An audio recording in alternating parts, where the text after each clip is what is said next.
Hello, everyone, and welcome to the 7 a.m. to 7:30 a.m. session of the 2022 Open Simulator Community Conference. In this session, we are pleased to introduce the presentation, Relaunching an Educational Grid in Open Simulator. Our speaker is Kay McLennan. Kay is a professor of practice at the Tulane University School of Professional Advancement. Please check out the website found at conference.opensimulator.org for speaker bios, details of the sessions, and the full schedule of events. The session is being live streamed and recorded, so if you have questions or comments during the session, you may send tweets to @OpenSimCC with the hashtag #OSCC22. Welcome, everyone. Let's begin the session. Thank you, Lear. Good morning to everyone that's in attendance. Boy, it's a pretty good group for early on a Sunday morning. My presentation today is focusing on the post-pandemic period in Open Simulator, and I'm also doing the Speakeasy chat.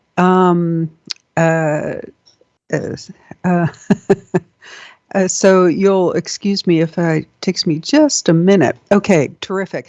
The agenda of what I wanted to talk about is a follow-up to my presentation last year with the pandemic paradox, and how while we all, including myself, expected virtual learning simulation use to increase as a result of the universal move to online, the exact opposite happened in my experience. So, but now that we've moved, not that the pandemic is done with us, but we're definitely done with the pandemic. Now that we've moved into this post-pandemic era, it's exciting to see that some of the changes as a result of the pandemic really are going to work to benefit virtual simulations. I stopped asking for funding for the Tulane SOPA Metaverse during the middle of the pandemic, and students are started to express interest in getting access back. So this past fall, I relaunched a smaller SOPA Metaversity. And also the sea change to webinars enables me now to tell students about how to access the metaverse through the built-in webinars for the online courses that I teach. And as a result of that, I've got kind of a surprising finding to share with you today. So I wanted to provide you with my updated student preference feedback, what students have conveyed to me. In particular, the use of virtual simulations as walk around and slides. And then I've got just a little bit of a follow-up for what is of keen interest to me as we go forth with more Open Simulator, I hope. What I told everyone about last year was what I discovered of the pandemic paradox, where while everyone expected to at least use virtual simulations the same amount, and as many as 65% of the folks that responded to my survey felt that they would use their virtual simulations more. For my undergraduate student participation, it dropped from a consistent 33% or 1 in 3 to 10%. Our enrollment declined precipitously for a period of time, and that included lost jobs. And uniquely to us in the Gulf region of the United States, we all had significant damage due to Hurricane Ida. So that was, of course, a consideration. A lot of students became ill or were quarantined. And also, a lot of my students are working parents who had other time constraints due to more in-home childcare. And then finally, last but not least, there was a lot of Zoom fatigue where everyone was online all the time. And I just realized I haven't kept up with my speakeasy. Students' experience with on-ground classes in Zoom, however, motivated a new interest in real-time sessions in asynchronous online courses. And further, not only do students now expect webinars and online courses, but they appreciate how webinars can make a positive impact to their learning in online courses.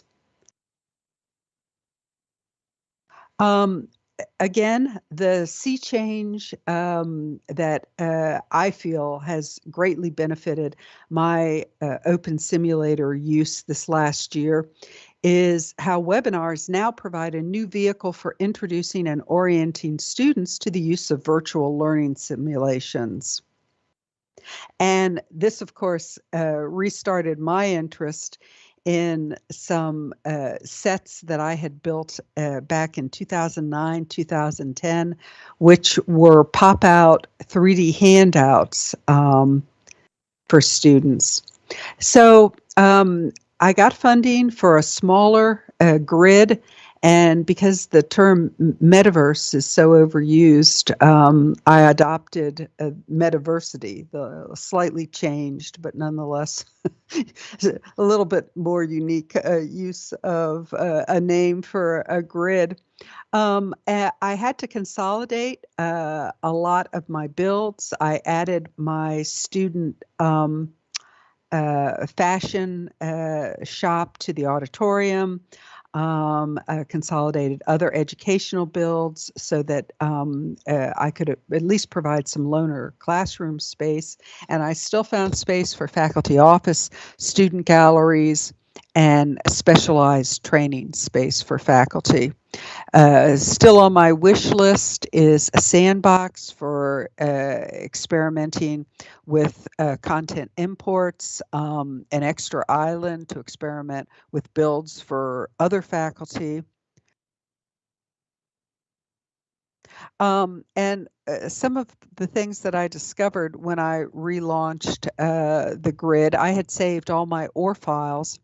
When I uploaded them into the new grid, I had hundreds of soccer balls and other content that was hiding in the southwest corner of 2 of the 4 islands that I relaunched and put back up. And I don't want to malign the soccer ball because I believe I found the one that I had used, and it is in Wrights Plaza on Wrights Plaza Island in the OS grid in the big building, and there's no script in it. So it's just a coincidence that it happened to have been that object. So I don't want to malign that particular soccer ball. But it was interesting that that had happened, and there's no explanation other than the only thing I can think of is about 10 years ago when I first got my first OS grid, I erroneously uploaded the University of California Irvine's Universal Campus.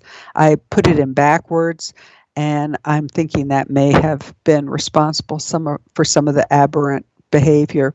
The other interesting finding was that all of my media on a prim had to be reset up. As you can see, those whiteboards with big black blobs in the middle.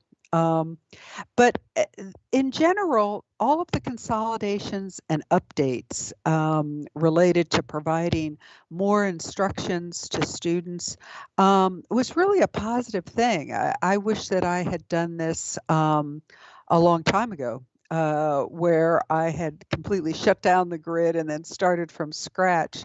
I think it's like moving a house. You can really get organized and set things up a little bit better. I'm now using skyboxes, something I didn't previously use very much because I need the space. So I can provide faculty with their own spaces, unique spaces, and also have some training on the sky level. And I'm hoping that a laptop grid might solve my need for more development space and a place where I can experiment with OR and ILR imports. I'm not sure how far along I am in terms of catching up, but I'll go through the whole thing eventually. So in practice, it's just as hard as it was before to stage synchronous meetups in World. I've tried thinking that now that we've got students valuing webinars, that I can do some experiments with 3D handouts. But it turns out that some students just aren't interested in the metaverse or any iteration of it. But yet, the other student preferences that I observed from past years aren't changed. In terms of a setup, students prefer optional learning activities. They still demand or respond well to pre-created avatars and pre-placed avatars. They like a private grid. Some like a VR headset option, but the viewer really still is kind of king when it comes to how students access the metaverse. In terms of learning activities, nothing's changed. Students are too busy to do optional activities. Only focused, targeted activities that are going to be on the test are of keen interest to them. Still, in-world knowledge checks and review materials, including vocabulary flashcards, are very popular with students. Students like case study dioramas, and while there's about a third of the students that really just don't have any interest whatsoever in virtual simulations, about a third are really quite interested in it, and they're often the more academically advanced students, so I really view it as important enrichment activities. So here's my big development.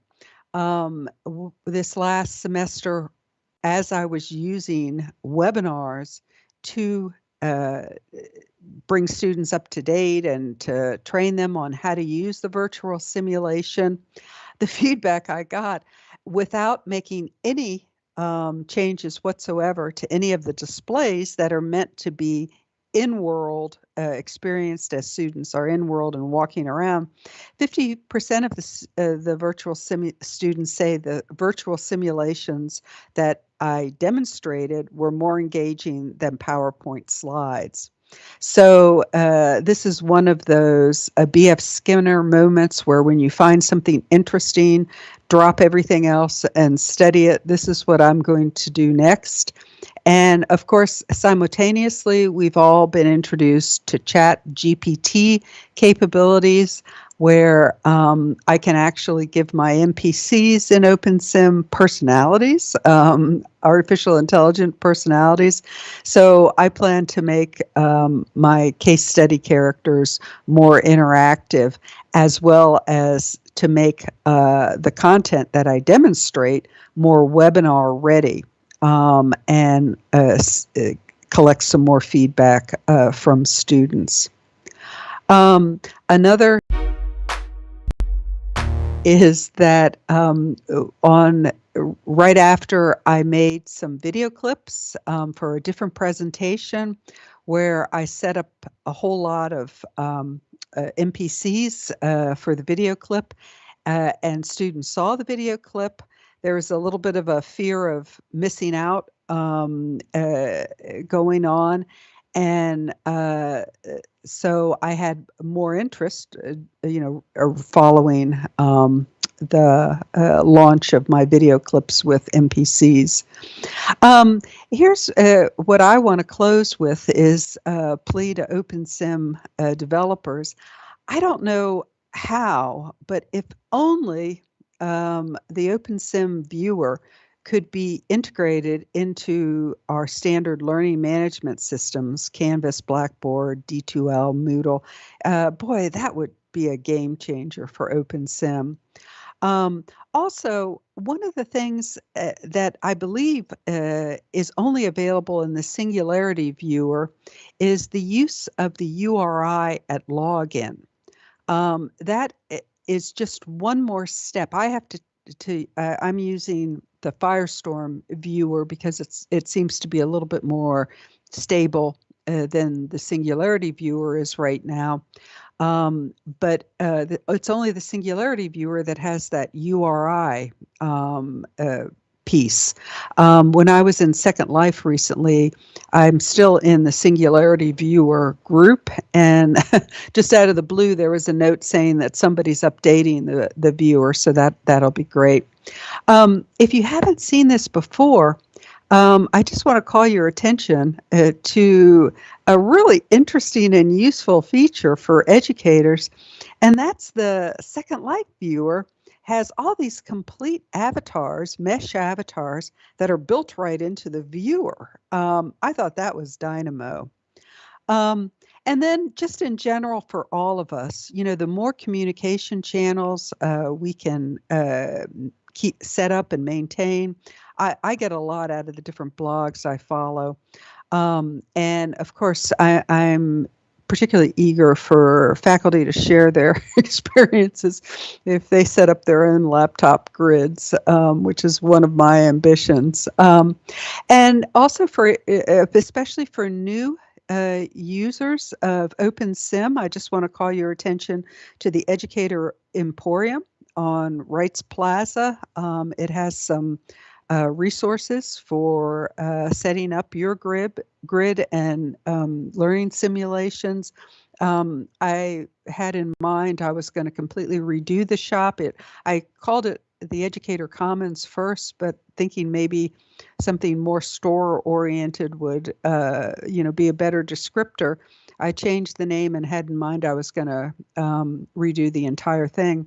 But then I got my grid. My grid funding came through. So that's on the back burner for another day. That's all I wanted to share. And I want to open it up to any questions if we have any time, Lear. Yes, thank you, Kay. Did you see the question from Lisa Laxton? She asks, have your students and faculty been using the viewer to create content for their assignments? Not a lot, a little bit. I'll show you what, let me open up and get a link here. I created a equity, diversity, inclusion, and belonging and accessibility exercise for students on one of my islands. I'm putting it into the chat now. And so what I make available to students is their own gallery where they can create their EDI statement, or they could also use it for other work showcases. I was having a little bit of difficulty setting up my own DEI statement, but it all sort of came together when I started making mine in a diorama format. So that's what I've been used to for these last 10 plus years. Oh, that's great. And Beth Ghostraven asks, could you share out a landmark for the Education Emporium? Yes. Beth, I'm going to look through my inventory and send one to you. But if you look on the screen now, here is, it's Wright Plaza Island, and the coordinates are 211, 35, 21. But give me, I put, did I do that right? Yeah. But give me a minute to look through my inventory.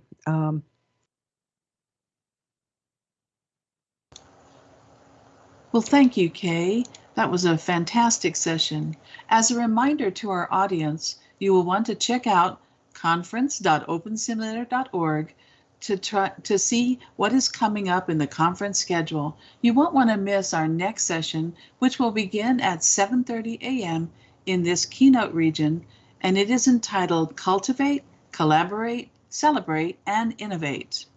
We also encourage you to visit the OSCC 22 Poster Expo in the OSCC Expo 3 region to find accompanying information on presentations and explore the hypergrid resources in OSCC Expo 2 region, along with the sponsor and crowdfunder booths located throughout all of the OSCC Expo regions. Thank you again to our speaker and to the audience.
Hello, everyone, and welcome to the 7:30 to 8:30 a.m. session of the 2022 Open Simulator Community Conference. In this session, we are pleased to introduce the presentation Cultivate, Collaborate, Celebrate, and Innovate. Our speakers are Lisa Laxton, Shalane Ayers, and Frank Ruloff and panel. Lisa is the Research and Development Visionary and CEO of the Open Simulator Community Focused Foundation Infinite Metaverse Alliance. She is also president of Laxton Consulting LLC, with experience providing various virtual world technology solutions for education, research, business, and defense clients. Frank Ruloff is a senior systems engineer at TELUS Netherlands with expertise areas in training and simulation. He is leading the research and innovation activities related to the open simulator technology within the Thales global company, using multiple open simulator grids focused on user needs. Please check out the website. Troy Schultz, Seth Nygaard, is a multidisciplinary developer with 30 plus years of experience. He was the owner-operator of the Refuge Grid and is an admin for multiple grids now. Combining his professional experiences, he has been an active builder, tester, and developer using Open Simulator. Please check out the website found at conference.opensimulator.org for speaker bios, details of the sessions, and the full schedule of events. The session is being live streamed and recorded, so if you have any questions or comments during the session, please send them your tweets to @OpenSimCC with the hashtag #OSCC22. Welcome, everyone. Let's begin the session. Thank you, Leah. And hello, everyone. I hope that everyone can hear me just fine. And I want to talk to you today about what we did in supporting Open SimFest, the different projects that IMA has going on, what our focus has been. And Frank and some of his interns will be talking about the future viewers, SceneGate 2.0. So I think you'll find most of that information pretty interesting. So for the 2022 focus for IMA, we looked at it and said, okay, what are we doing now and what do we want to focus on the future? So we've been cultivating relationships with the community. We share surveys that we do from time to time, which are based on what the community needs are and what user activities are going on. We meet every week and on Wednesday nights in the Metaverse Depot grid. That's a fireside chat. Anybody can come in from the hypergrid. It is not an IMA meeting, it's a community meeting. And it's a fun way to share what's going on in your place, to ask for help, to share some new project you've got going on, or just to meet new people. We also collaborate.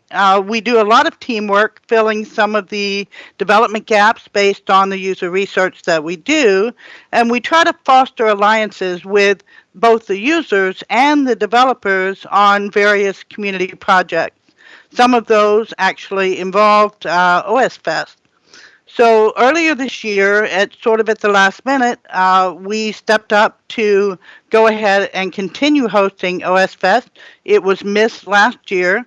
And our focus there was really just to celebrate the avatars and the creators and the merchants and all the performers around the hypergrid. Seeing that more as a whole community, we knew that we really needed to try to look at it from an event-focused perspective. So we encourage grid owners to sponsor some of the events celebrating communities. We were able to get 24 sponsors. We hope to get more next year. They did cover all of our costs, and we had a little bit left over that we used as a stipend to the performers themselves. We had 108 performers across 3 weekends. That was 12 hours each day, and it was wonderful. We had a lot of attendance. Those people that were performing actually brought in people who would go to the exhibits and to the stores. And we had 101 exhibits and stores across 18 regions. And we ended up setting a record by having 800 unique visitors across that 17 days. So the event focus actually did increase both attendance and participation. So we were very happy about that. And we do want to host again in 2023. Some of the things that we did to innovate during OS Fest, we saw users having difficulty with navigating, coming in from the hypergrid. Seth was able to develop sort of real time the teleport map that is a grid-aware map, so that if you clicked on a map location on the website, it would teleport you directly in. And then we had a special MOAP version in World that worked the same way. We also did a grid-aware event calendar. This is the first we know anybody has ever really done, so that the grid actually knew what was happening on the event calendar, and it becomes a navigation tool as well. So that would either work from the web or the special MOAP version that we had in World.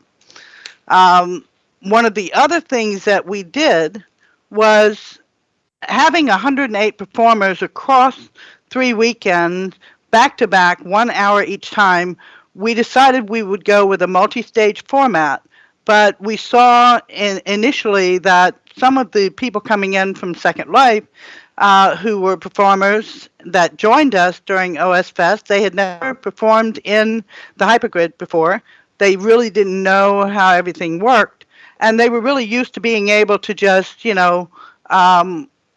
get in the group and change the music URL, and we did not do things that way. So we developed a multi-parcel streaming service where that user, all they had to do was click and paste their URL into the text box. Once they did that, then on the server side, we would automatically stream that service to select parcels and other regions throughout OS Fest. So for the people who couldn't be in the event regions, they were somewhere else on the grid, they were able to hear the performers that were happening. And the feedback we got from the performers, they really loved that multi-stage format where they sort of rotated around the stages. So we were really happy with how that turned out, and we'll have something similar for the next OS Fest. We did use the OSNGC May 2021 version of OpenSim, which is on parity with the current core, or the core at that time in May 2021. And they have come up with this new trusted grid concept, and we're going to participate in that project. So we see that also as another innovation. If you have any comments or questions, feel free to paste them in the chat as we go. I'll do my best to try to keep track. Now, on our active collaborative projects that we talked about, we sort of put them all in a primary and secondary type format. So the primary projects, the SceneGate, is Open Simulator only, that's focused on accessibility and onboarding. And that's pretty much the 1.x version. That's everything that we use right now. The future viewer SceneGate 2.0, it will be based on using the Godot, I think it's how it's pronounced, render engine. So we're providing a foundation for that. And Frank and the interns will talk a little bit more about that later in the session. Dreamgate is something we did based on the Firestorm viewer, and that is a reconfiguration of the installation. So it's just a custom installer. That was really focused on accessibility and onboarding. The Firestorm viewer does not use, by default, the same skin that we use, which is the CUI, Starlight CUI, QA interface. And that really is the one that provides the greatest variability of contrast and colors for people with vision impairment. The Firestorm team did add the accessibility feature we had for hearing in SceneGate to Firestorm. Thank you very much for doing that. I did test that yesterday in the VIP meeting. It worked very, very well. When there is a later version of Firestorm coming out in 23, we'll just issue another version of DreamGate. On the Echo Voice project, we had some questions about that, so I wanted to mention it. That is a ground-up Echo Voice code development for the hypergrid itself that would support Linux, that would support Windows and Mac, and support it in the way that is private for the people that need to meet HIPAA and FERPA compliance rules, or training, trade secrets, that sort of thing. We were only able to raise $775 of our goal of $45,000 to pay for that ground-up development using the GoFundMe. I would like to have some volunteers. We will launch a new campaign to try to continue raising the funds that are needed for that development. And grant writers, if you're out there, please get in touch with me on that one. The Helios project is something we did with the Metaverse Depot grid. We did a lot of architectural changes and testing in the background, initially with virtual machines. Jamisa helped out on that project. Then we started testing Docker R&D in different configurations, which was championed by Seth. And we've completed that testing, both of them. We do plan to upgrade Metaverse Depot Grid to OSNGC version that we used during OS Fest since it performed so well. It is not necessarily better or worse than Core. It is on parity with Core. So I don't want there to be any discrepancy about that. It's just a matter of testing their version, which includes a lot of modules pre-installed. So you don't have to add them after the fact. Then with the Selene project, that's sort of all-encompassing, all of our little community projects that we do. One of the things that people really had difficulty with, if you only owned a parcel or you had a region with multiple parcels and you really wanted to know where users went, how long they spent in each of those parcels, the visitor boards that were out there are all region level. So we developed a parcel level visitor board script with a lot of feedback information that you can get from the note card. So you can follow up with your visitors. You can see where they're at. And you can say, okay, well, nobody ever visits this parcel. Maybe I need to redo the build something that's more interesting for people to visit. We also saw during OS Fest people trying to bring in their tip jars from different grids. There were a lot of problems, the script's not executing properly. So we had a Globit tip jar that was based on Creative Commons and a PayPal tip jar that was also based on Creative Commons. So we fixed those up and made those available to the performers at OS Fest, and that really helped them out. I have another item called a pledge box that allows you to basically pledge a tip or pledge a donation without doing a monetary transaction. This can be useful in a lot of different ways. That pledge box is available. If you want to stop by the booth later, I'm happy to talk a little more about what that does. We did not issue that for OS Fest, but it is available. Finally, the EOS project is Open Simulator 9.x software using Docker R&D Docker containers. We're doing the R&D on that. We do want to release an IMA box in 2023. Everything that's gone on this year, we just didn't have time to get it done. IMA box is simply an image that you would be able to load in your virtual machine. And it's a pre-built, pre-configured grid with some standard regions that's not based on Windows. So for the Linux users and the Mac users out there, or even the Windows users who want to use the Linux, latest Linux thing that they have in Windows to allow you to run a Linux server, you'd be able to use ImaBox for that reason. The version that we tested on OSFest is 0.9.2.202.105.1. That was the May 2021 version. We did test that extensively during the build and the hosting of OpenSimFest.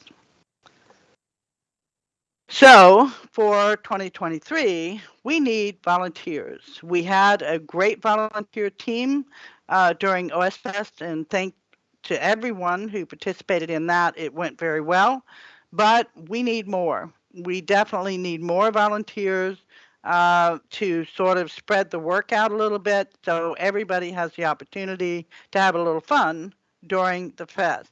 So if you're interested in that, get in touch with me and we will start getting that set up in probably around February or March.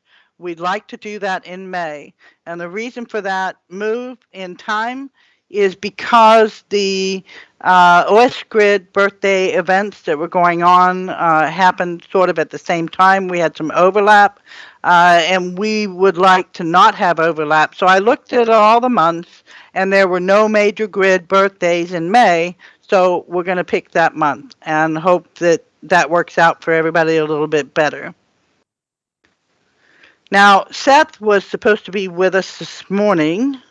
He was not feeling very well, so I'm going to step through his slides and try to cover that best I can.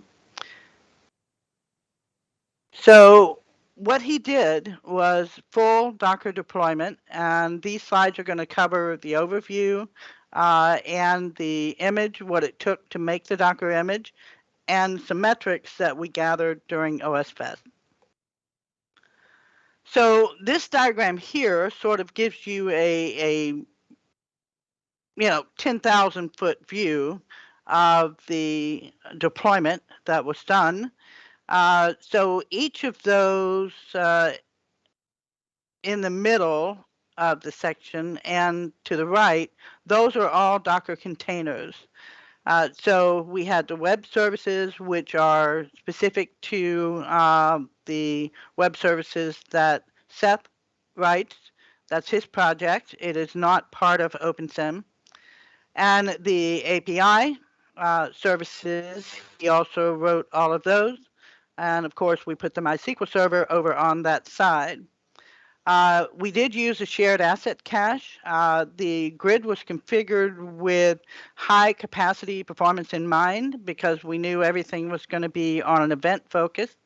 We were not able to separate into multiple robust instances, which is something we normally do, but some of the later versions of 09, we can't do that very easily. So that's something that we do hope that everyone will look at to see how we can get that capability back since it went away sometime in a recent version. We did have 19 or 20 regions, only 18 of those were public, and those regions were mostly VAR regions. And based on the feedback that we had got from all of the users who had been at the previous OSFest, we had 1, 2, 3 3x3s, we had 1, 2, 3 5x5s, and then most of the rest of them were individual standard size regions, except in the event region area, we did corner the 4 regions and use the internal corners for the stage areas. And that all worked out pretty well. Now, from the security perspective, you'll notice there's a private Docker network and there's a public Docker network and there's an edge router. And that was an architectural design that Seth did that allowed us to limit access to the grid to one port only. That was publicly available. Everything else happened internal to the structure. And this was running on an OVH server that is a game server. So it was not cheap, but we had our sponsors that paid for that, and it did perform very well. So I'm very happy about that. The API calls and the web services, all of that was written in Golang. We did not use PHP at all. All right, so for the image itself, this is sort of a technical slide where Seth went through and we utilized Ubuntu 2004, which was what was the right thing to use at the time. I know that 22 is out now. We had to do all the updates on the packages to capture all the security and the bug fixes, of course. He replaced systemd with a minimal init script to satisfy the PID 1 requirements. We did utilize Mono. In the future, of course, it's probably going to be .NET for OSFest 2023. And then adding Open Simulator to the bin folder. Then the minimal running processes, there really wasn't a lot happening. So he has the init script and then the wrapper script, and then of course just Mono and OpenSim. Everything else was standard stuff. But the image itself, by using Docker images, one of the advantages to that over bare metal is that when you've got everything in Docker containers and your grid is growing, you can move a container to another physical server just on the fly without having any major problems. And the architecture design that Seth developed is what facilitates that. So when we did all of this development, he also developed a way to gather metrics using Prometheus, Grafana, and NetData that really OpenSim is not aware of all of that. So he had to sort of bring all that together. And what you see here are the charts of the performance of the grid during OSFest. And if you are able to zoom in, it's kind of difficult. It looks a little fuzzy because we couldn't get a lot of contrast for the limits of the slides texture resolution here. If anybody wants a copy of those slides, just contact me and I'll be happy to pass them to you. And then you can contact Seth on the details of what all those are showing. You'll see spikes, you'll see memory usage, you'll see that matchup, you'll see a drop off and change. These are all the things that really happen when traffic is going back and forth between the regions. People are logging in, they're logging out. We're able to capture all of that information so that it's so easy to just look at the graph, what's happening, what does Grafana show me, and I know exactly where to go to make an adjustment if there's a problem. So it's a very, very effective troubleshooting tool. Now, are there any questions about what we did with OSFest and some of the technical aspect before I hand this over to Frank?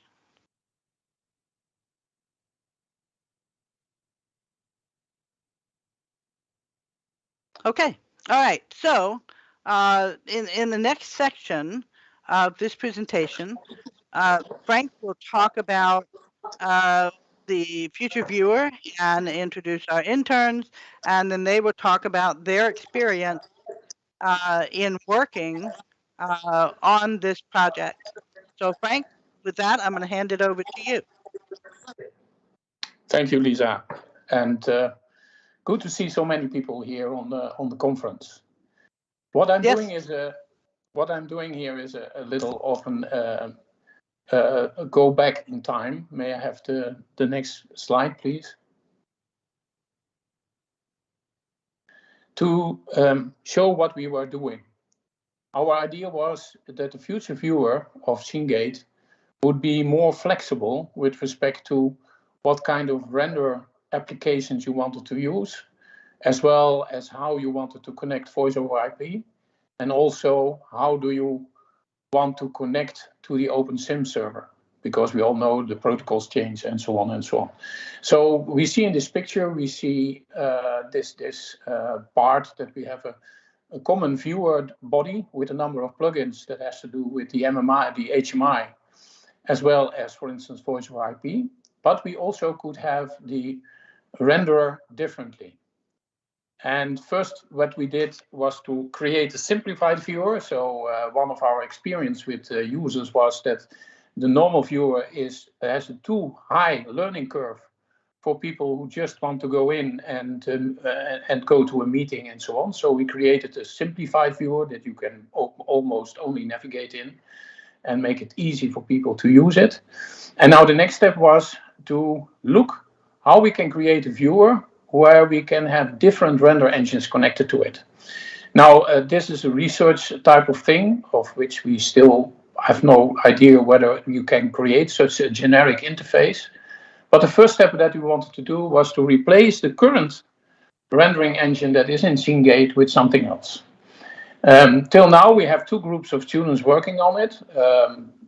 2 years ago, started the first group, which had the idea to look at how is the rendering engine be integrated into the Seagate viewer. And that is difficult to find out because there is no documentation of it at all. So they had to find out how it was and to find a suitable replacement and to integrate that into the viewer. And the idea was, if you've done it once, it is more easy then to look at the next step, which is the research and saying, can we create a generic interface for that?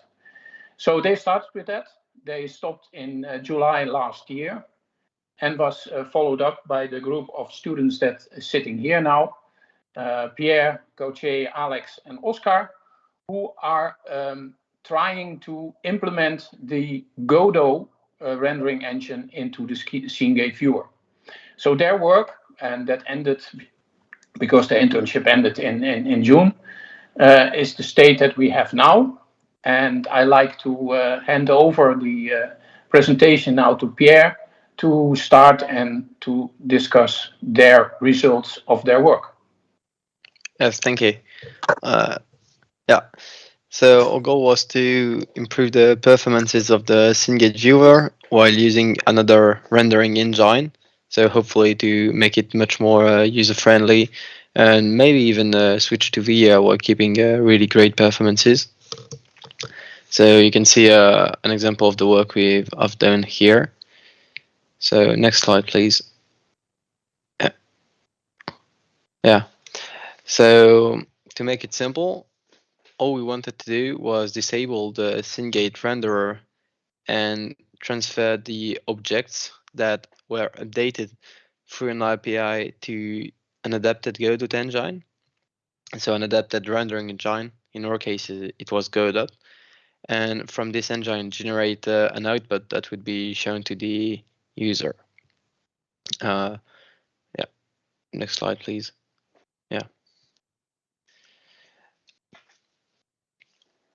So for our API, it was the main part of what we did.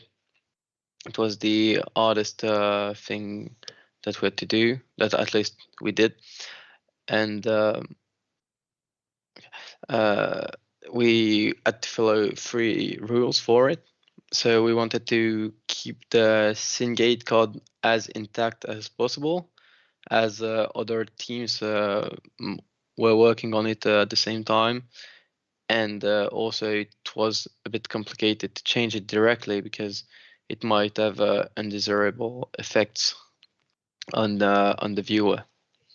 We also wanted our API to be made so that the external engine only had to see it and would not have to be connected to Seagate directly. So our API had to stock all the information necessary to recreate all the objects. And of course, we had to set up the API so that it would be usable with Godot, but also with other rendering engines like Unreal engines, even maybe Unity or Augur, and so on. Next slide, please. Okay. So the first step was keeping track of the updates. so storing all the changes to the object in the API. So what we did was after the serval callback saying all of the changes that had to be done, we would store the changed objects in an API class. So we did that in a synchronous version. Like you can see here, each loop, it would be called. So of course, as of now, it's not for the best because ideally an asynchronous call might be a bit better to improve performances, but it's a bit harder to set up, and especially as of now, we went for a testing phase, so keeping it synchronous was simpler, although it might lower the performances a bit. And then once this is done, we wanted to stop rendering the Syngate frame. Thank you. Next frame, please. Yeah, here you can have an idea on how the API works. So quite simply, during the main loop, so the objects are stored, and they will be stored in an API object class that we made. And this API object as attributes everything needed to recreate an object in pretty much any rendering engine. So first, a universal unique ID, so that will allow us to identify the object that has to be modified. Then we have the updates to apply, for example, a transformation, translation, a scaling, and so on. Then that's an important part. We have a pointer to the Syngate object so that we can get the meshes, the indexes of the vertices quite efficiently without having to copy them, because copying such long information is really extensive and exhausting operationally wise.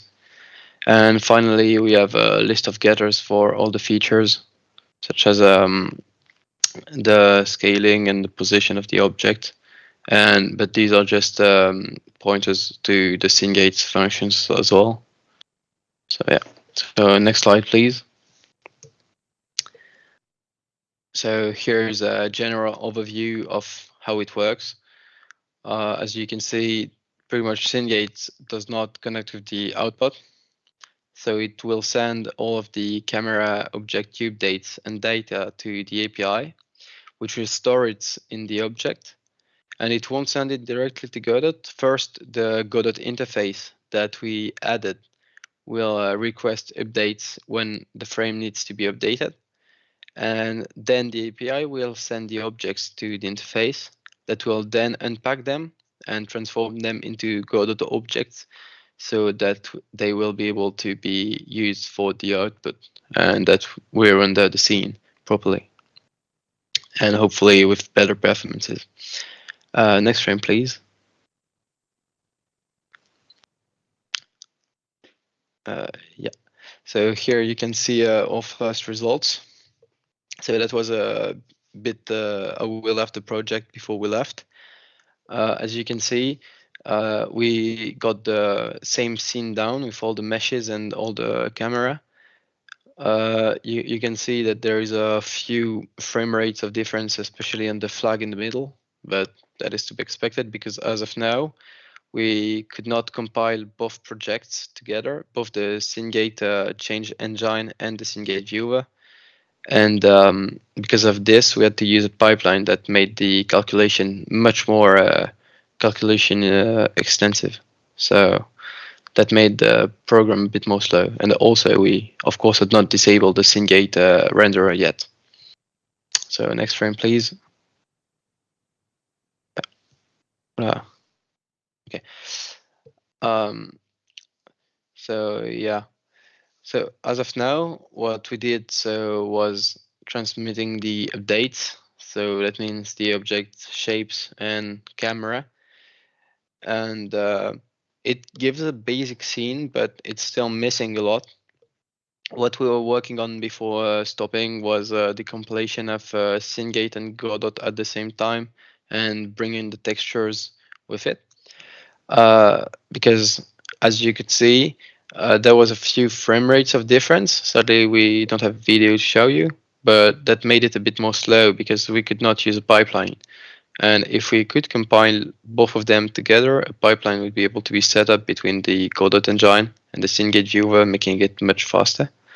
And also, of course, having textures would allow a scene to be rendered really properly. And then what we are left with, and that we haven't started working on, is bringing in most of the shaders. So that means lights, particles, materials, and also, of course, stopping the Cengage viewer. But we can't really do it as of now because of course we still need the Cengage viewer to test the Godot viewer. Right. Next frame, please. It's. Oh, I think. Yeah. So Yeah, sorry. since you couldn't get the video in for us to show, that's why that slide was removed. Yeah. Oh, okay. Okay. So that's great, Pierre, and I really respect the work that the interns did. This was all line by line code inspection that they did, and if you have any idea how big the Cengage viewer code is, it's much bigger than the OpenSim code is. So yeah, it was a lot of work.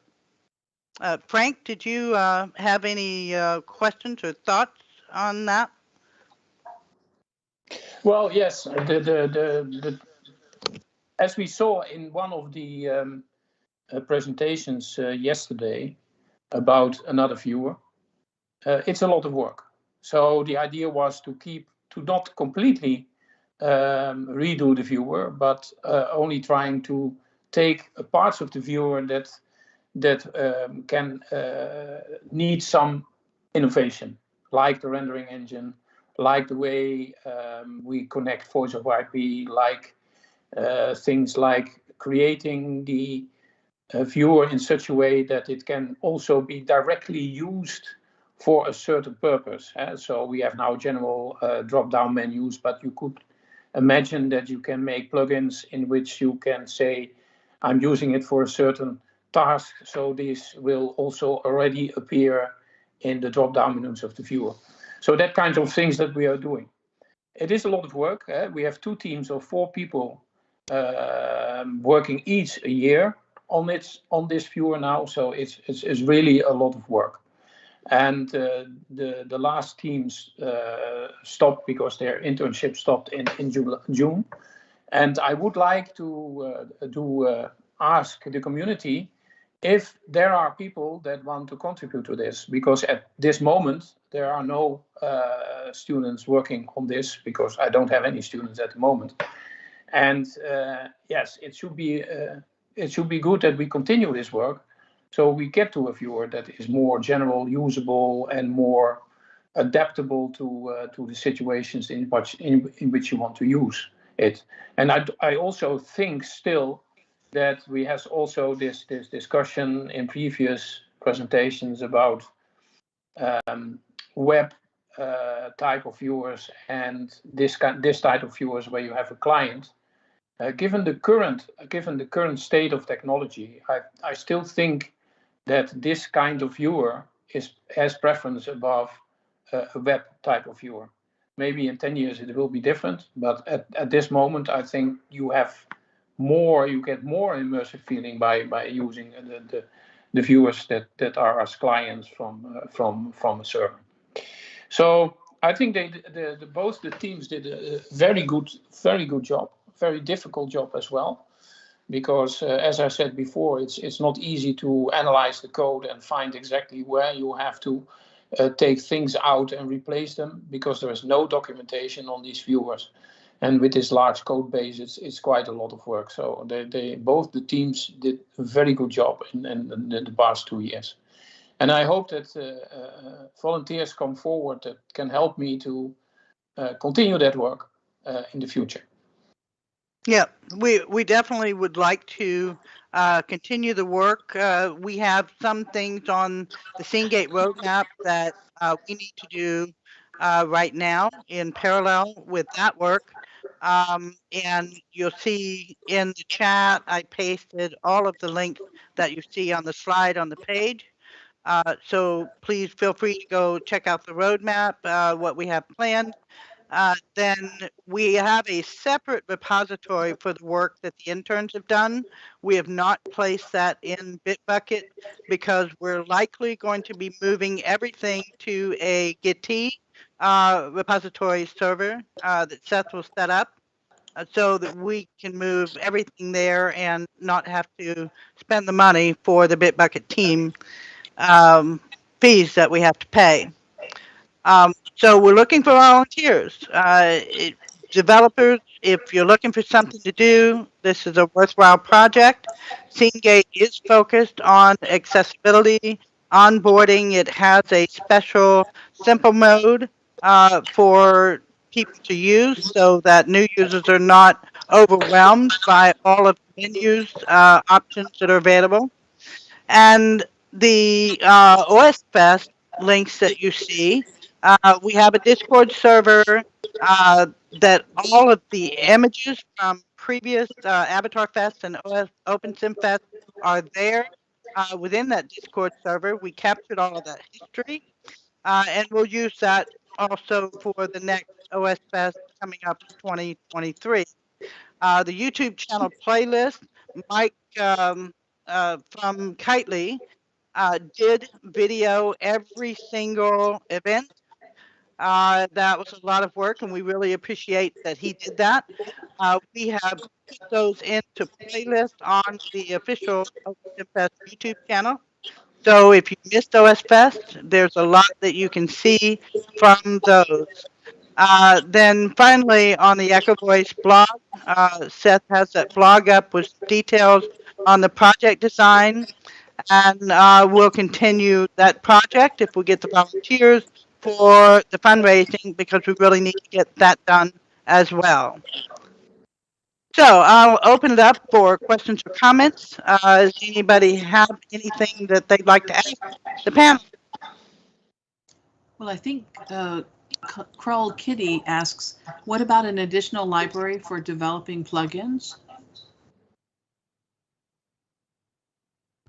Certainly an interesting idea. Our goal right now is to, with the Scene-Gate 2.0, is to really replace the renderer. We want that renderer to be independent. Once we get that done, then the option for plugins is certainly going to be a possibility. The goal there is one game engine, but the long-term goal is any render engine to interface through the API. Yes, and if you remember my image that I was on the screen, I was going for a plugin type of framework for, say, to connect voice over IP, to connect different HMIs to the core code of the viewer. So yes, it's a good idea to have libraries for that. Now, the other point that you can have, of course, is if you can generalize those libraries to make them reusable to others as well. And that would be another thing to look at. But then you also need some way to generalize the frameworks of viewers in a sense that you can make libraries for them that people can use for other purposes than your own viewer, but for other viewers. Right. But that's worth research to do. Yep. There was another question too. I'm not sure if it was for our panelists, but Sakila asks, the mocap industry is picking up. Will puppeteering be competitive to mocap?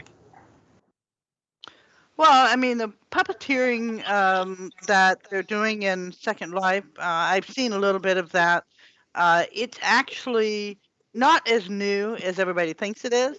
From a concept perspective, Sony did this many years ago where you could have your webcam, capture information off of your body. So what they're doing now with Sony is they're adding sensors that you can wear on different parts of your body. That would drive mocap animation capture type environments. So with the puppeteering, I believe what they're doing might be a little bit different than that.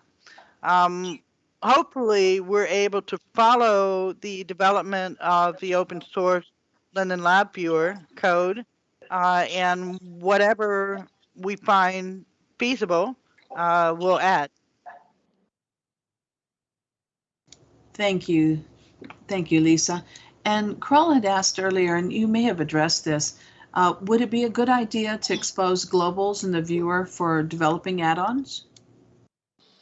Yeah, I'm going to let Frank take that one. Well, I don't think so. Globals in itself is a risk, of course, but you can overcome that by having an API and conversion functions in your API to do that. I don't think that globals is a very good way to do it. Sometimes it's necessary, but you should try to avoid it as much as possible. Right. Yeah, and I saw a comment about a concern about security, and that's one thing I can say about the team at IMA. There is a focus on security. So we definitely are going to consider that. I do want to say one more thing about puppeteering. This may not be something that people have really thought about, but animations generated from puppeteering, so to speak, really needs to be optional. There are people who are disabled that may not be able to move their arm in turn to move that avatar arm. They may not have a leg to use to move. They may have facial features that are misinterpreted because of scar tissue or post-stroke paralysis, etc. This is really important that the developers of any of these technologies start putting accessibility by design first and foremost in their development. And that's just what I have to say about that. I'll step off the soapbox. Well, thank you to our speakers and for an informative and interesting presentation and for your hard work. As a reminder to our audience, you will want to check out the conference.opensimulator.org to see what is coming up on the conference schedule. You won't want to miss our next session, which begins at 8:30 a.m. in this keynote region, and it's entitled Science Circle Grid, Online Collaboration and Home for Science Education. Also, we encourage you to visit the OSCC 22 Poster Expo in the OSCC Expo 3 region to find accompanying information on presentations and to explore the hypergrid resources in OSCC Expo 2 region, along with the sponsor and crowdfunder booths located throughout all of the OSCC Expo regions. Thank you again to our speakers and to you, the audience. Thank you, everyone. Have a great conference. Thank you. Bye-bye.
Hello, everyone, and welcome to the 8:30 to 9 a.m. session of the 2022 Open Simulator Community Conference. In this session, we are pleased to introduce the presentation Science Circle Grid, Online Collaboration and Home for Science Education. Our speakers are Augustin Martin Quasar, Agnomen, and Stephen Geischer, Stephen Zutfly. Augustin is an IT specialist at NGO, the Science Circle, and Stephen is a molecular biology scientist who taught classes and developed learning activities in Second Life and Open Simulator. Please check out the website found at conference.opensimulator.org for speaker bios, details of the sessions, and the full schedule of events. The session is being live streamed and recorded, so if you have questions or comments during the session, you may send tweets to @OpenSimCC with the hashtag #OSCC22. Welcome, everyone. Let's begin the session. Thank you, Lear, and it's wonderful to be back to this wonderful, exciting conference with so much going on at Open Simulator right now. I recently was appointed to a board member of the Science Circle, so I'm here to represent them in their efforts in the Open Simulator platform.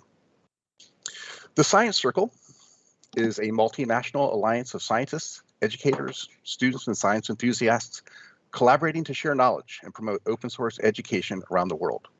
We value dialogue with the community that promotes inclusion, diversity, and respect. And our mission is to enhance understanding and learning and to promote dialogue broadly across disciplines with an emphasis on the sciences within the context of a virtual environment that allows for participation on a global scale. And the group has been active in Second Life, accomplishing this mission for almost 15 years. And I certainly welcome everyone to check out our celebration we'll be having in February, which will be held in Second Life.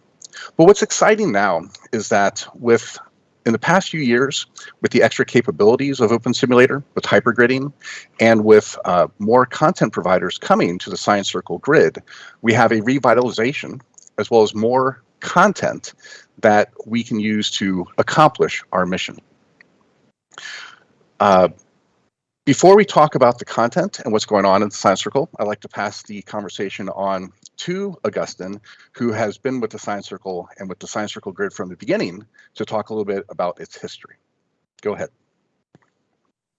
Thank you very much, Stephen, and welcome all. Nice to see a lot of people here at the conference. And yeah, Augustin Martin, and I'm here from the start. I think I started the Science Circle Open Sim environment in 2013.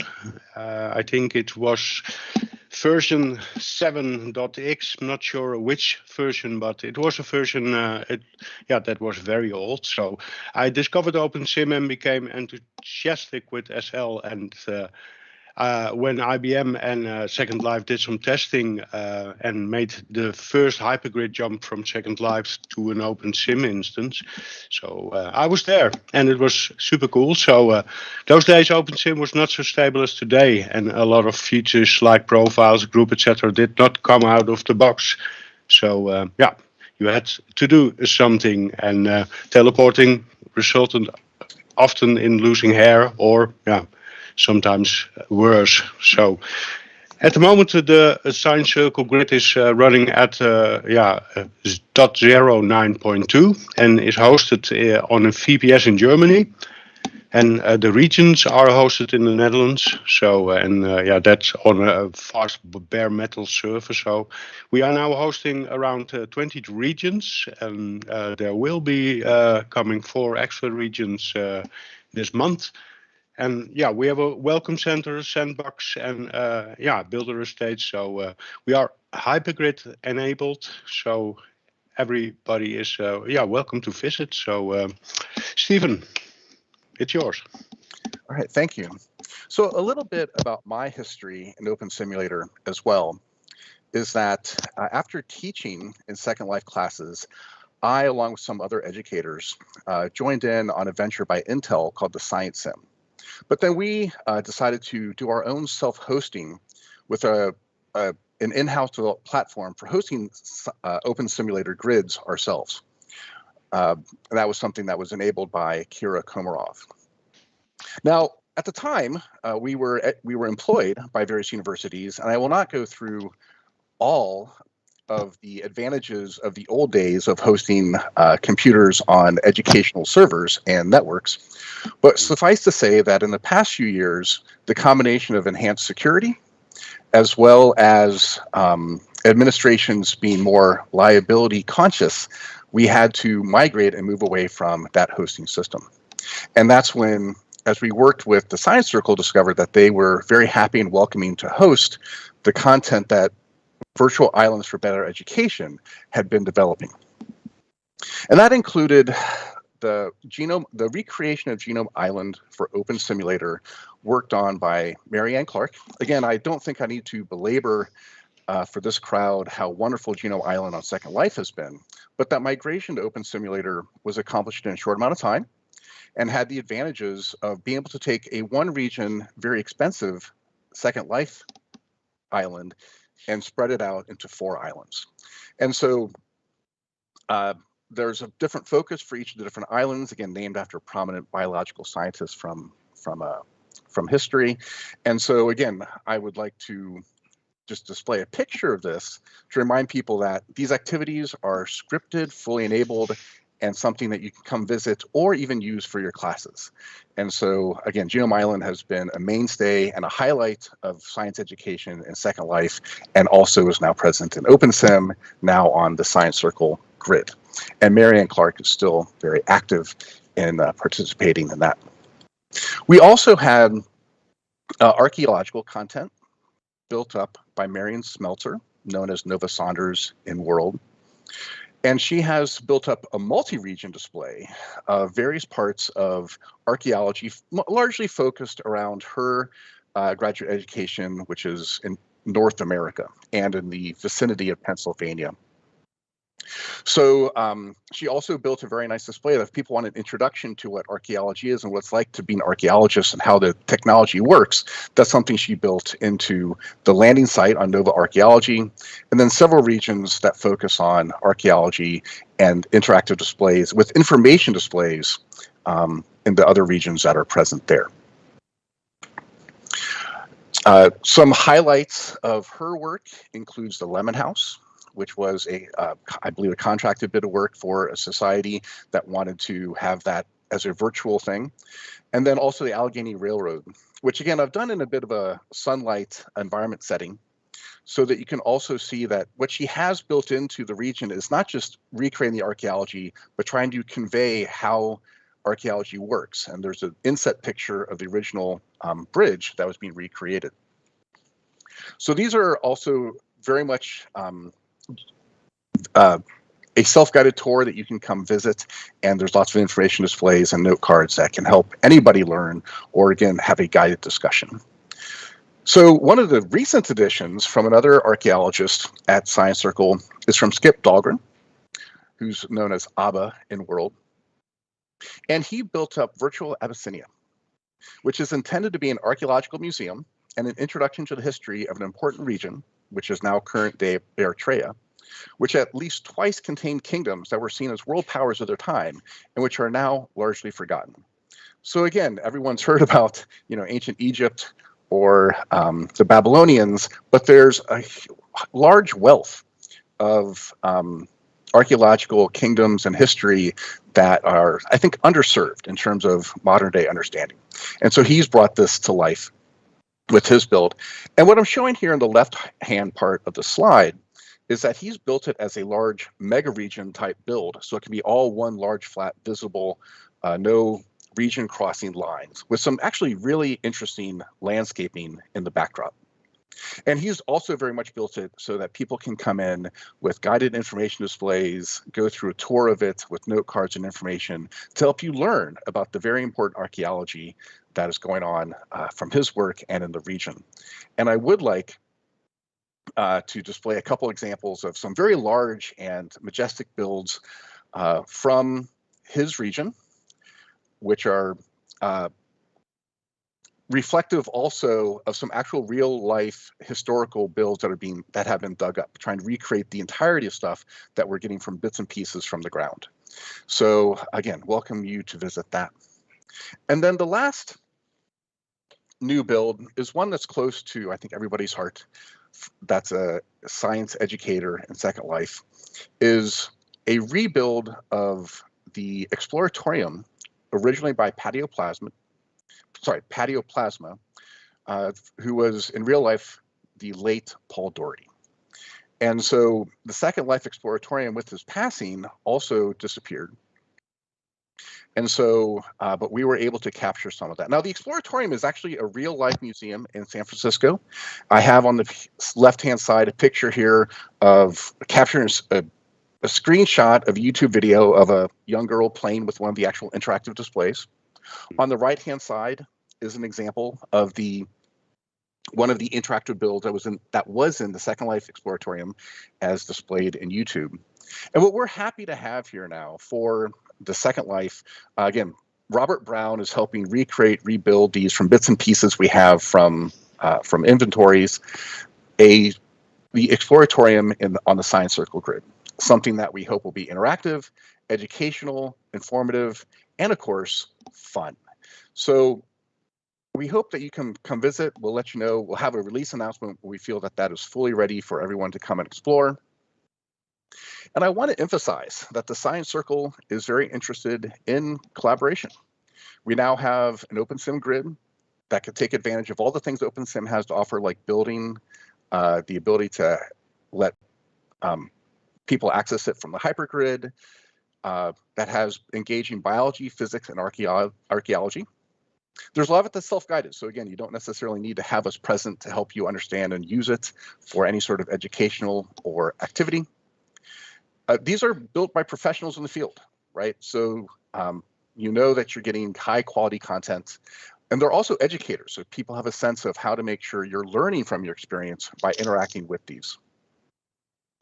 And then finally, the wider Science Circle membership includes scientists, doctors, educators, IT professionals, artists, and writers from around the world.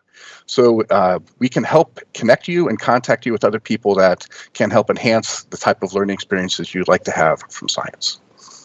And we're just looking forward to enhancing the overall OpenSim platform with great science education. So thank you for your attention. Thank you for your interest, and Augustine and I are now happy to take any sort of questions.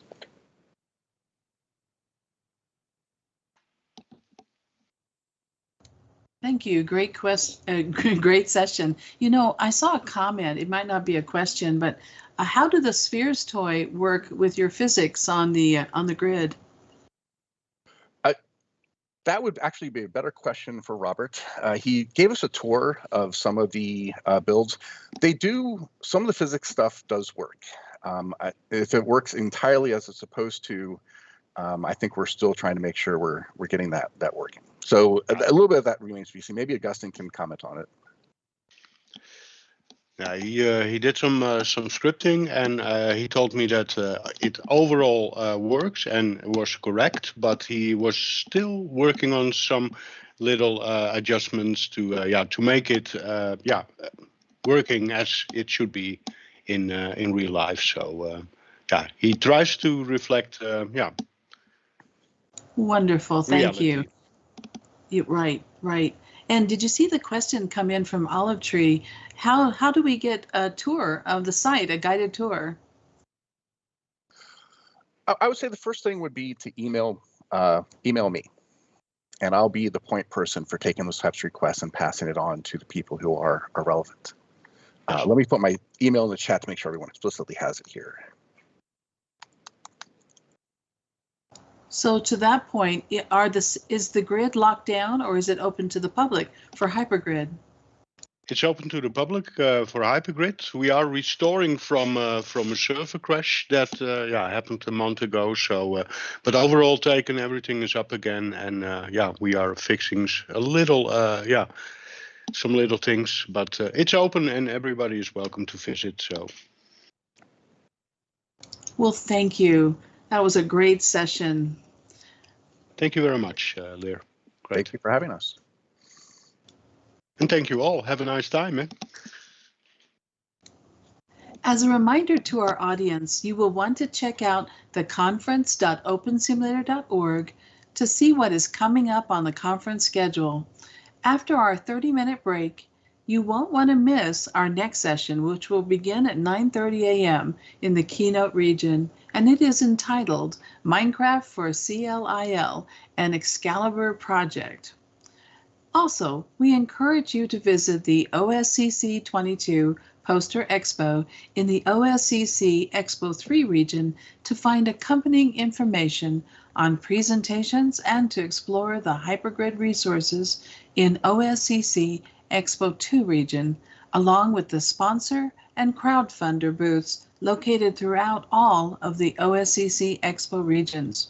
Thank you again to our speakers and to you, the audience.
Hello, everyone, and welcome to the 9:30 a.m. to 10 a.m. session of the 2021 Open Simulator Community Conference.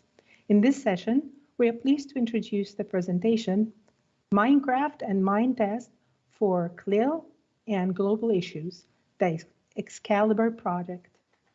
Our speakers are Heike Philp and Stephanie Wössner.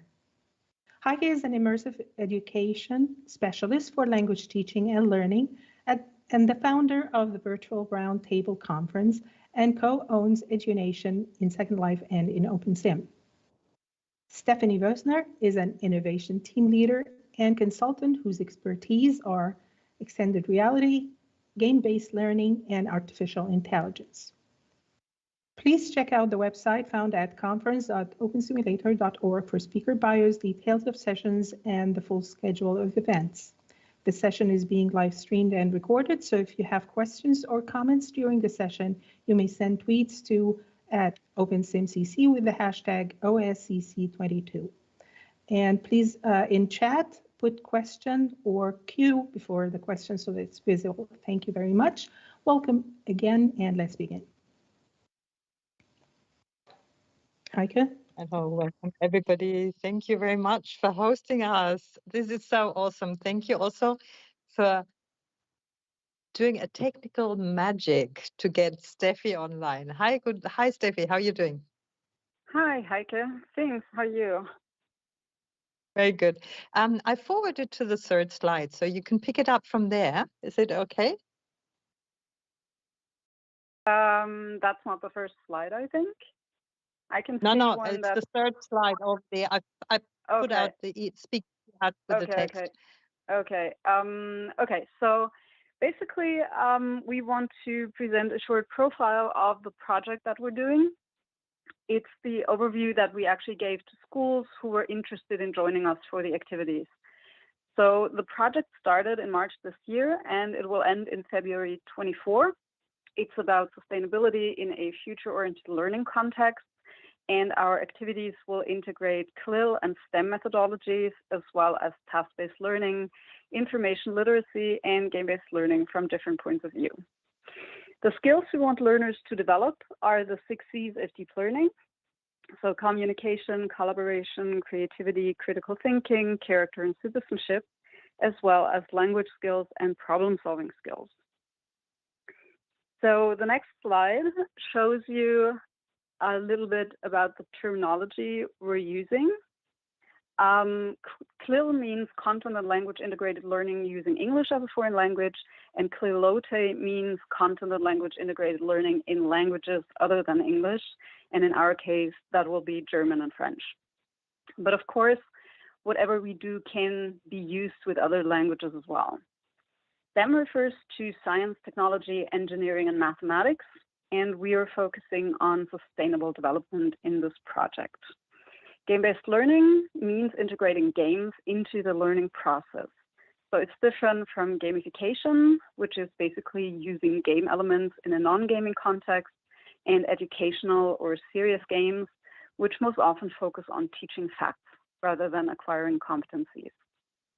So the games that we use in game-based learning do not explicitly teach facts, but they help learners develop competencies and learn relevant things by playing the games.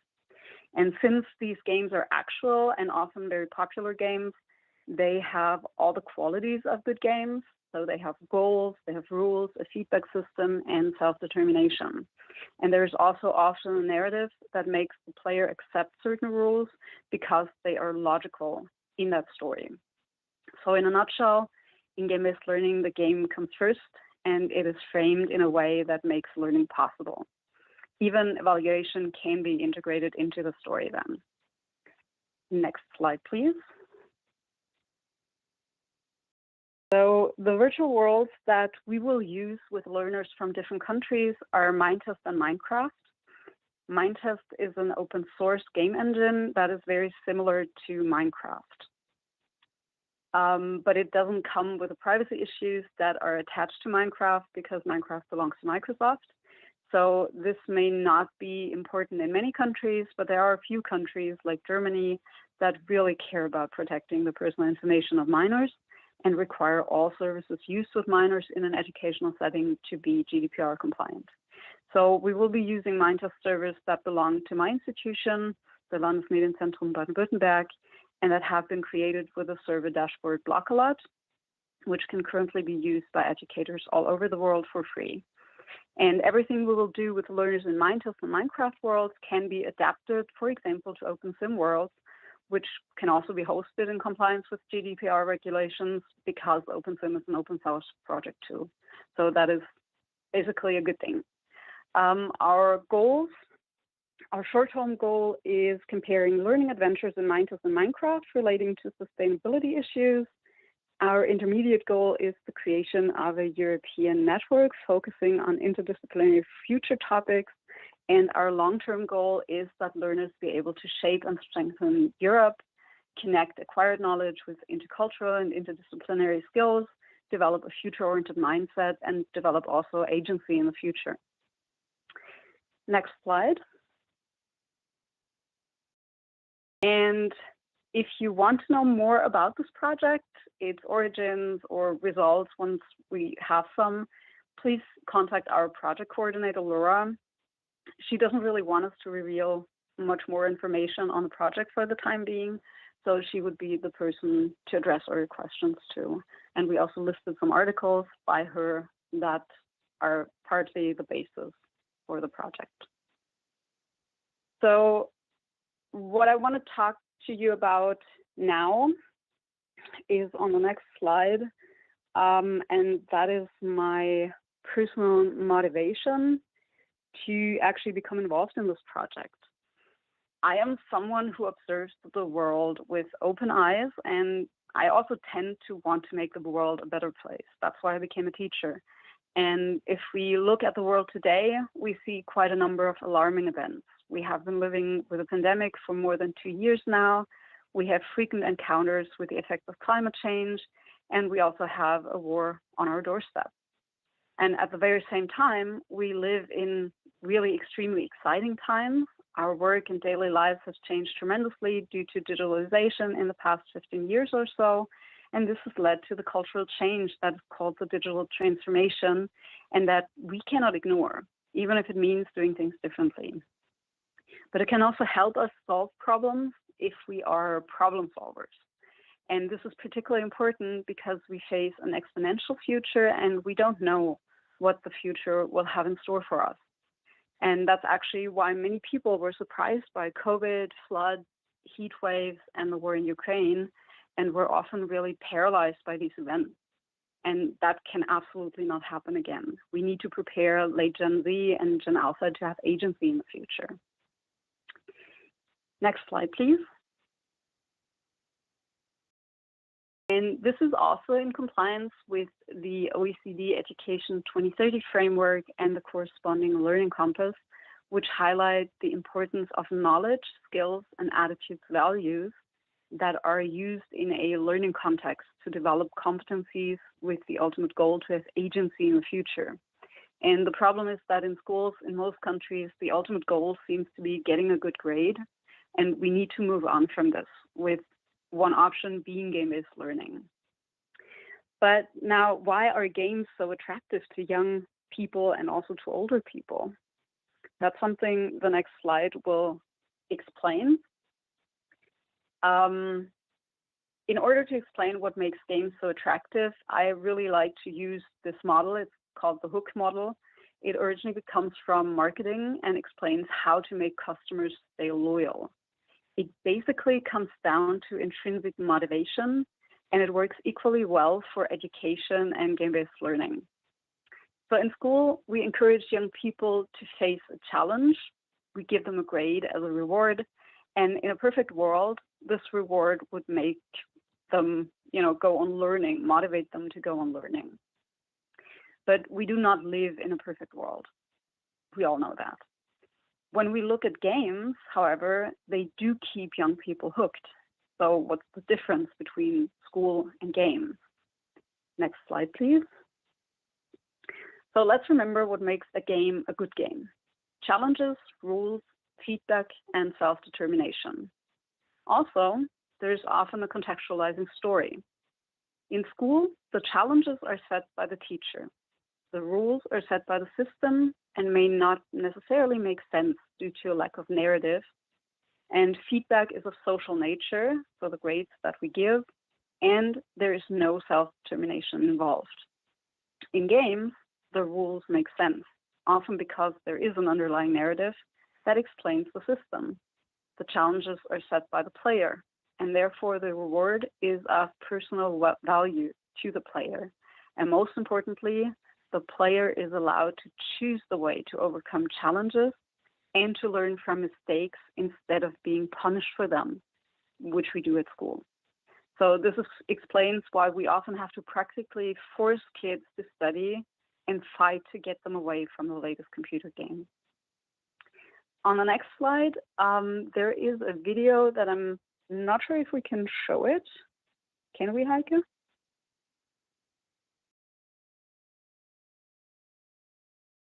So this is a video. Sorry. Look, yeah.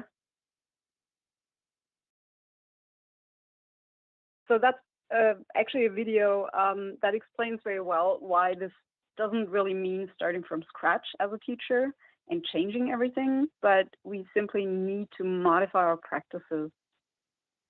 And I don't think we can show the video, so I'm just inviting you to have a look at that video once you get the slides. It basically explains very well why. Yeah, the URL into the like text chat, okay? Mm-hmm. Okay, perfect. So can we give the audience maybe a minute to have a look at the part of the video? So that would be from minute 9:47 to 10:49.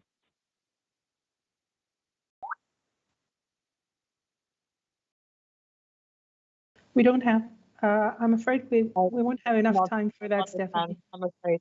Yeah, sorry. Okay, so I'll just go on. Yes, please, go ahead. Okay. Okay, so basically this video shows you very well that actually learning design is the key to success, and that game-based learning and virtual worlds can do the trick in this respect. And this will enable us to provide the young generation with the competencies that they will need to shape the future, which also happens to be our future. So that is something that is always very important to me personally, because I have worked in that sector for a long time. Next slide, please. So I have actually been a firm believer in doing whatever it takes to make sure that the kids I work with will be able to shape a future in a way that society benefits from and that I will be happy with too. So about 10 years ago, I started a project with a friend from France, and the project ran over the course of 4 years with learners from Germany and from France. It was a so-called global simulation. Back then, we didn't use virtual worlds, but the whole simulation took place in the minds of the participants. The only thing we did in virtual worlds were the machinimas that we made in Second Life, and that helped the learners imagine the fictional world our project was set in. But today, of course, we could actually have them work in virtual worlds, and we actually also have a mind test template that was designed based on this project. So in this project, we had the Germans and the French learners invent new identities. The Germans became French and vice versa.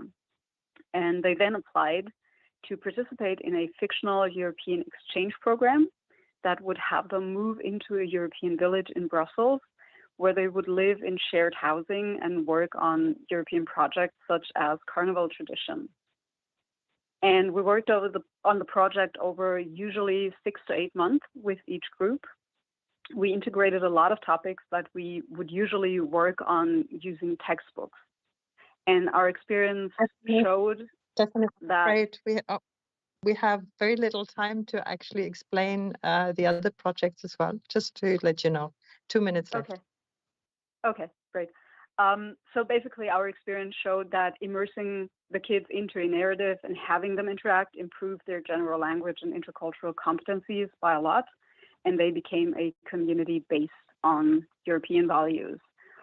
We're going to skip the next project, which is a little more recent, but you will get the link in the slides. And now I'm just going to tell you something about an expo space that you can visit in OpenSim.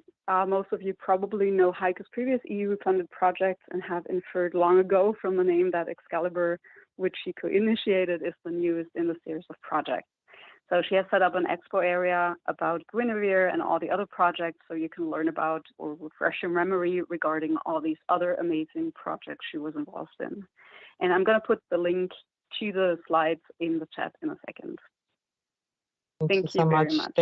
Thank you. I just to everyone know that I'm a total proud colleague of Stephanie, who's an absolutely amazing professional in this field and who's got this awesome experience. So I'm so happy that she's one of the project partners in this project. Give her a round of applause. She is an awesome, awesome multimedia specialist. Virtual world, immersive learning. Projects. I don't know how to describe Thank you. Thank you. Thank you very much, Heike and Stephanie, and thank you, Heike, for introducing Stephanie to the community and for a wonderful, informative, and interesting presentation. As a reminder to our audience, you will want to check out conference.opensimulator.org to see what is coming up on the conference schedule. You won't want to miss our next session, which will begin at 10 a.m. in this keynote region and is entitled T-Solve Immersion and the 2030 Agenda in OpenSim. Thank you again to our, and please, of course, feel free to explore all our expo regions. Thank you again to our presenters and to the audience.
Hello, everyone, and welcome to the 10 a.m. to 10:30 a.m. session of the 2022 Open Simulator Community Conference.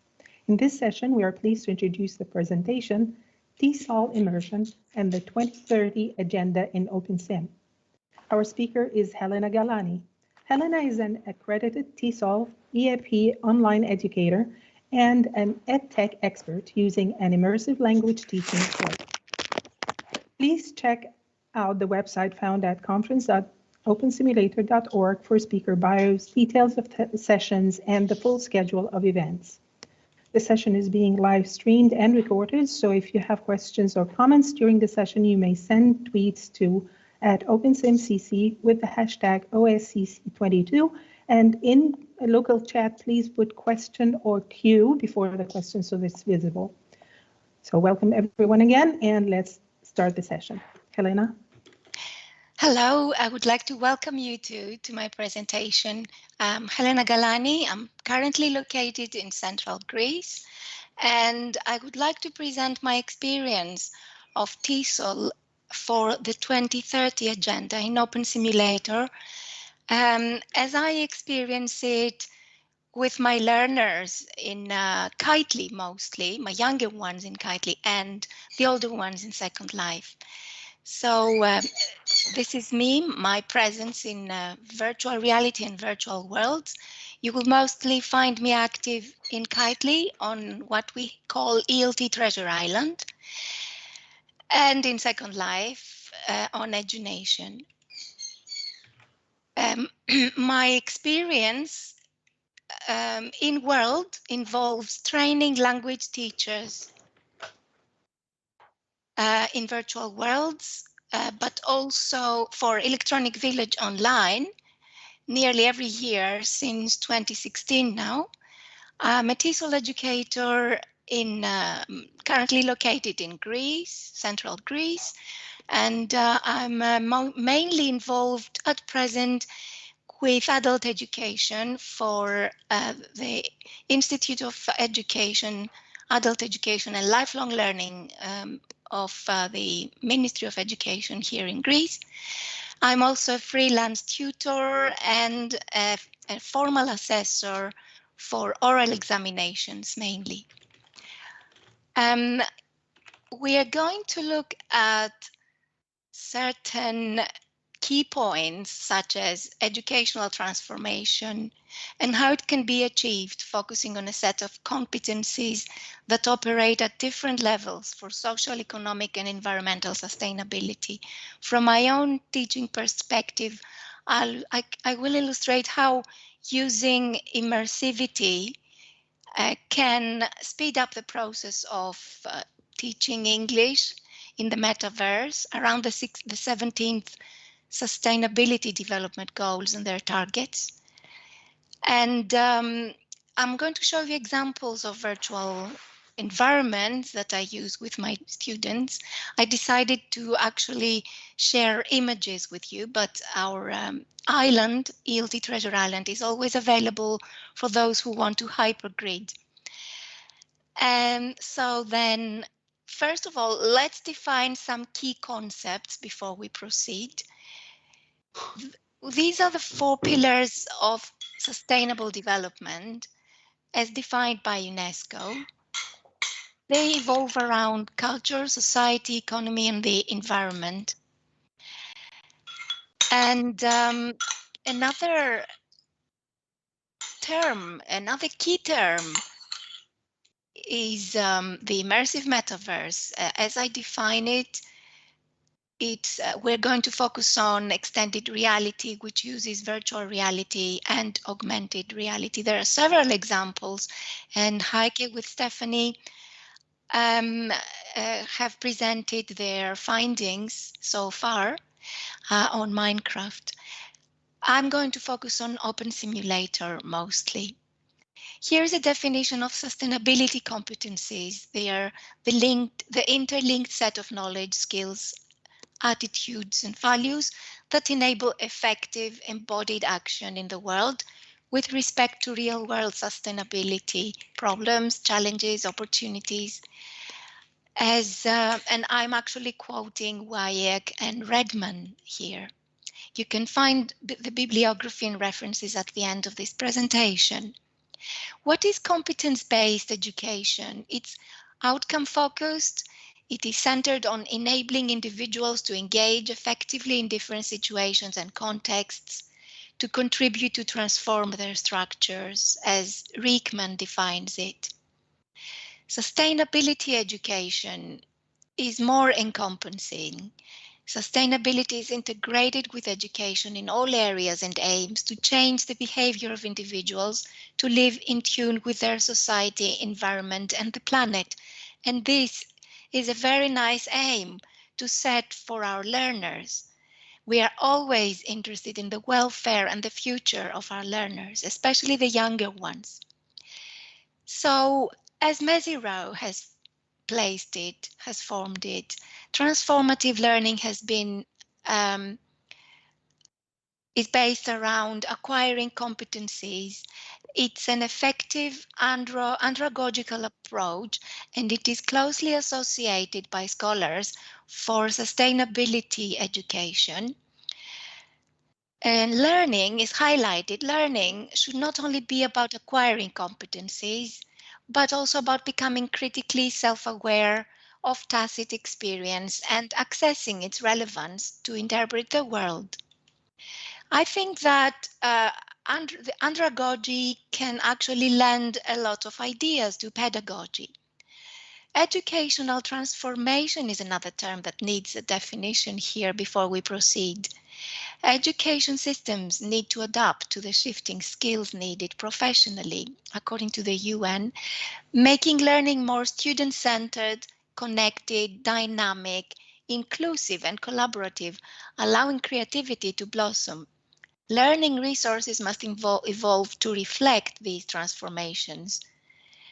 And also, it's worth pointing out that dealing with complexities enables educators for educational sustainability development to provide opportunities to learners for engaging with and creating bridges across a range of concepts and ideas.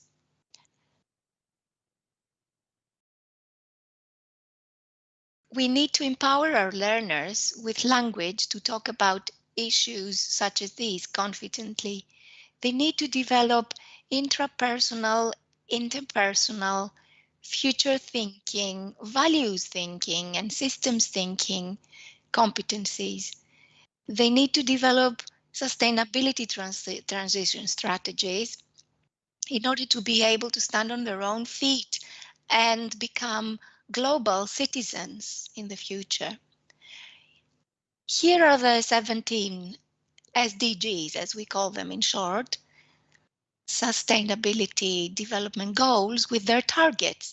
I'm going to show you some examples of lessons that we have created with students. Let's take the first sustainability goal around no poverty.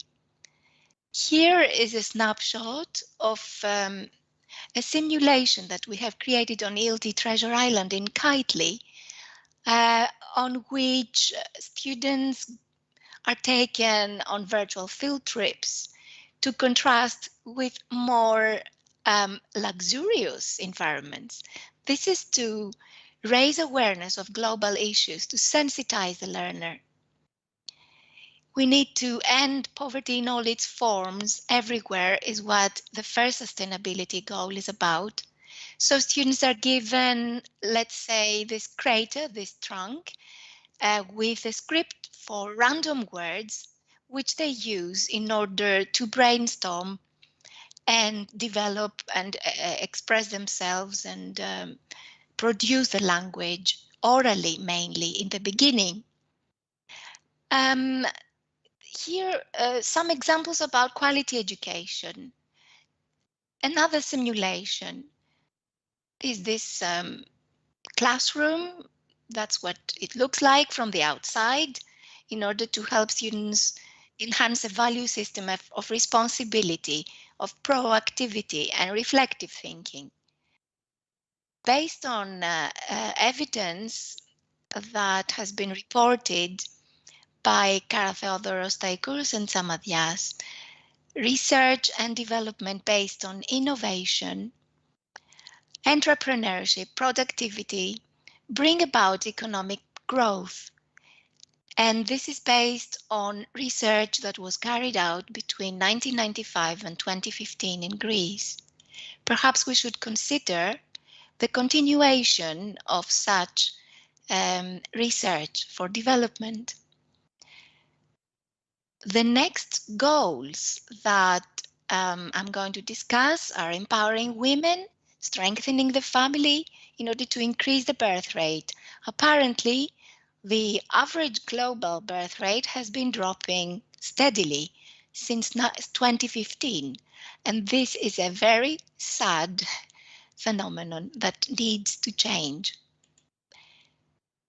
So in order to empower women and to create understanding and eliminate discrimination between men and women, in this case, to sensitize my learners, I involve them in learner machinima, which they create in world. So you can see some images, visuals from simulations, and machinima, which you can find on my channel. I'm providing with a link somewhere in the chat. It will come soon. Because women are the backbone of recovery in communities. They are the link for supporting a more rapid recovery. And we cannot actually achieve this without men's help. Goal 6 is about clean water and sanitation. This is a simulation, again on ELT Treasure Island in Kitely, which encourages interpersonal competencies through communication and immersion. You can compare this image with the previous one, and this brings about very nice discussions, and it activates language, especially after students watch a video on a PRIM. We call it a MOAP, Media on a PRIM, and this is easily done. Any teacher can learn this very easily. So students are given a role to play and carry out a dialogue with their fellow students around that pump. Or in a more environmental, in a greener area. So there is interaction with other residents. I would like to mention here that Kitely is free for students who do not have assets and do not want to create an island. And it only costs like 15 euros, if I remember well, to have a basic world. So the aim is to inspire understanding and respect for diversity. Sustainability Goal 8 targets decent work and economic growth. And again, immersive experience is what we provide with students.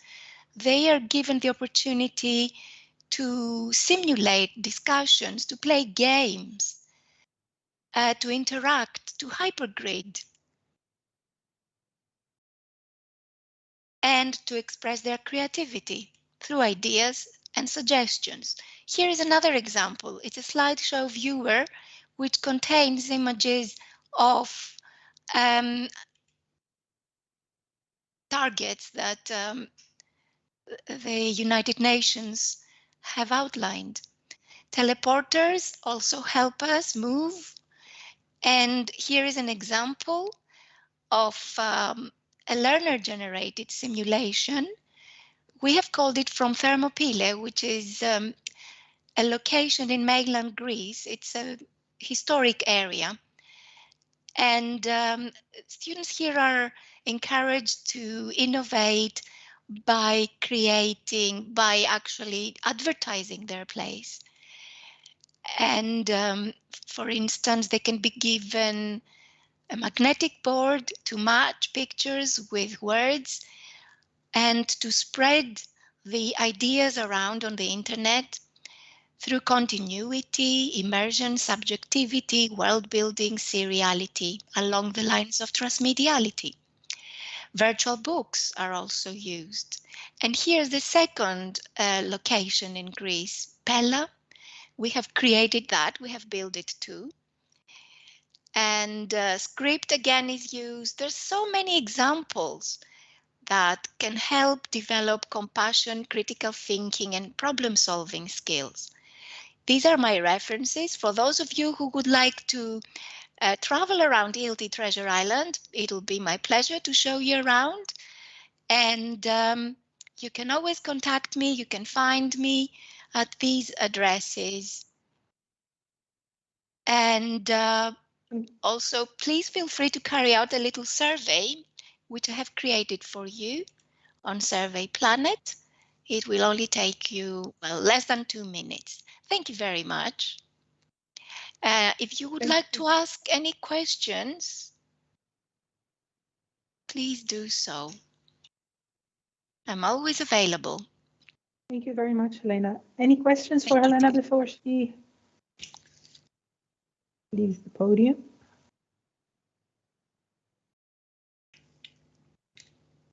How hard was it to integrate so many SDGs into your curriculum? That's a question from Lear Loeb. Very good question. Well, this has been done gradually. It's not difficult to do.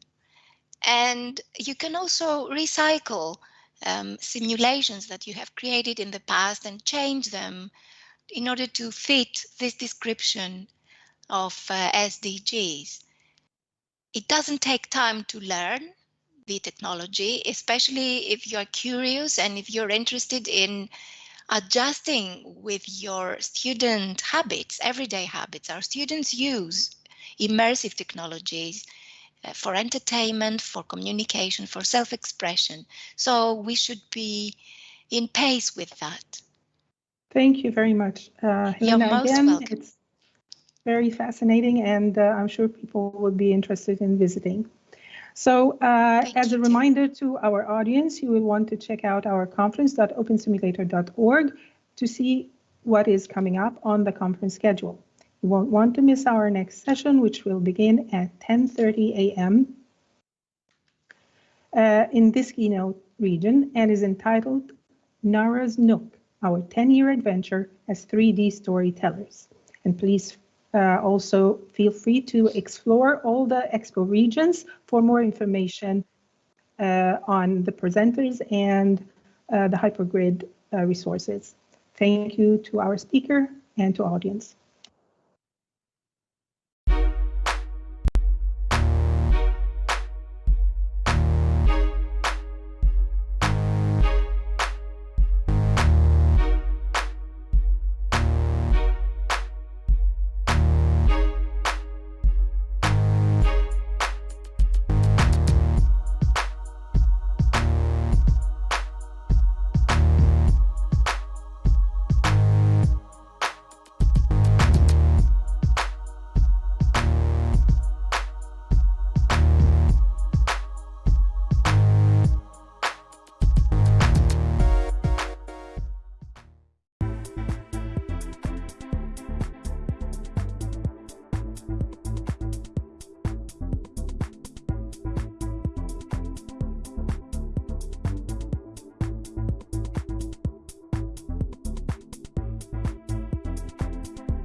Hello, everyone, and welcome to the 10:30 a.m. to 11 a.m. session of the 2022 Open Simulator Community Conference. In this session, we are pleased to introduce the presentation, Nara's Nook, our 10-year adventure as 3D storytellers. Our panel is Nara Malone, Nara Nook, Dorina Bree, Siobhan Moore, and Mal Burns. Mal is host of the In-World Review, a weekly news and discussion program which has been running for over 10 years, and he'll be presenting our panel members. Please check our website found at conference.opensimulator.org for speaker bios, details of sessions, and full schedule of events. The sessions is being live streamed and recorded, so if you have questions or comments during the session, you may send tweets to @OpenSimCC with the hashtag OSCC22. And for in-world local chat, please put the word question or the letter Q for visibility. Thank you. Welcome everyone again, and let's begin the session. Over to you, Mal. Well, thank you, Olive, and good to be back. Good to be back. Day 2 here. Now, I'm not sure this is a panel, really. I've just seen somebody tweet a placard for it, and it describes it as a performance. And I think I'm inclined to agree. Indeed, my nickname for these 3 ladies is Nara and the Nukettes, which sort of says it all, really, doesn't it? Anyway, we're also getting ready in half an hour or so to go on safari, and I would actually point out at this point Nara is not only in the round table on that safari, but she's a regular on our trips there, so very, very familiar what we've got here. Okay, now what's going to happen is each of the 3 ladies is going to do their thing, and starting with Siobhan, and then we're going to come back to Siobhan at the end too. And I've got a brief biography to introduce them as we go. So before Siobhan starts talking, I'll just tell you that she's an award-winning author. She lives in Cheyenne, I think that's Wyoming, I can pronounce that one anyway, and writes kick-ass adventure for men and women to enjoy. That's the polite phrase. Right, she's been working on Open Simulator for 10 years, meshing written stories with visual and virtual scenes that readers can walk through. She's created hypergrid stories with sometimes amusing results. Disappearing teapots, anyone? And she's bridging the gap between non-gamers and virtual storytelling. So, Siobhan, over to you for part 1. Thank you so much for having us. As said, my name is Siobhan Muir, and along with Nara Malone and Dorina Bree, we're the Nookettes from Nara's. 10 years ago, Nara actually started the Nook because she wanted a way to help people, particularly those who were non-gamers or not in Second Life residents, to see her books in brilliant virtual worlds. At first, it was just walking through scenes and sets, looking at where the characters would live. Then we added NPCs, some of which spoke or interacted in a limited way, giving a sense of being in the character's world. As you can see in this image, I got a chance to finally ride a unicorn. The hypergrid stories came next, where players could jump from grid to grid through books left as gates, following a story like clues to a scavenger hunt.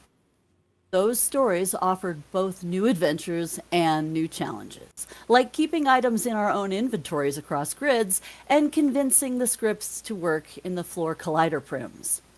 It's been a long road of leaps, bounds, and accidental successes that led to some of our best creations and advances in 3D storytelling. Back to you, Mal. Well, thank you, Siobhan. So that's our first summary, so to speak. Right, moving on. Our next speaker is going to be Dorina. Her full name is Dorina Bree, and she used to go by the handle of Endora Twinklands. Oh, that's a nice one. In OpenSim, and she's been part of Nara's Nuke since 2014. Whoa, what's that? 8 years, really, isn't it? Right. This was her first experience in 3D story building, and she continues to learn something new every day. Primarily, she enjoys helping the writers at the Nuke by making props for their stories.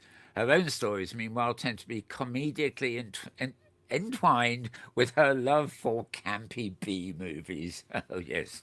Okay, over to you, Dorina. Thanks, Mel. I'm here today to talk about the story sequencer. So a few years ago, I made my first game. I constructed it first in Open Simulator using the wonderful NPC story sequencer script. Then I filmed it and used those video clips to build my game. The story sequencer made the creation process infinitely easier. Here you see the content page of a prim. You just put in the NPC note cards along with the animations and your story card and script. You can click the prim to activate the story, make it activate on collision, or have another NPC activate it, and then your story reses and it begins.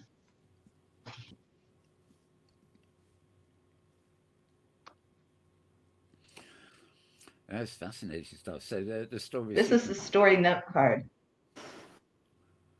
This one is very simple. The note card directs your NPCs where to spawn and what to do next and in what order. Then you fiddle with the timing depending, for example, on how long it'll take your NPC to walk from point A to point B. It's a bit like blocking out a stage play.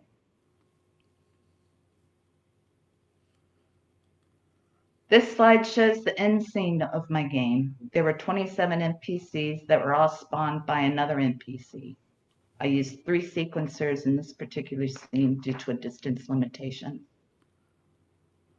The story sequencer script is easy to use. It gives you fine control over your characters, what they'll do, and where they'll go. It is the only NPC controller that I know of that allows lengthy dialogue between characters in a story.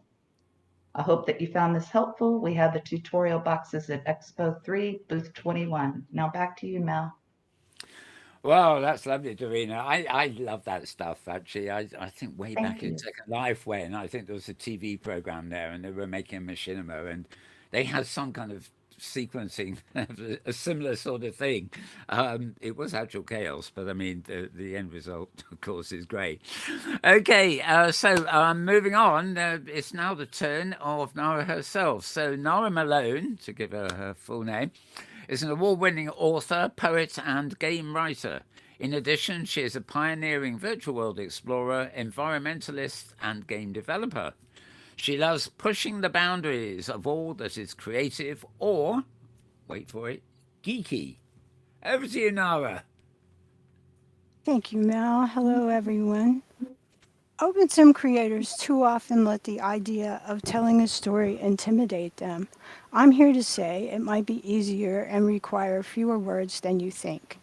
This hero journey began life as a 174-word poem I wrote in 2009. It was recreated with 75 of those words in Open Simulator as a 3D interactive learning demo in 2014, and then repurposed as a point-and-click adventure WebGL game in the summer of 2022, using about 100 of those words. This was the original hero's journey. This is what I wanted: a warrior, someone on my side, someone at my back through life's battles. I got you, teaching me to sow conflict, to beat plowshare into sword, to embrace its glittering blade as a woman embraces her lover, turning submission to power. This is what I wanted: a hero, someone to help me put out all the little fires that crop up around a life. I got you, teaching me arson, fueling flames that licked my skin, singed my ideals, consumed and scattered them across a sooty sky.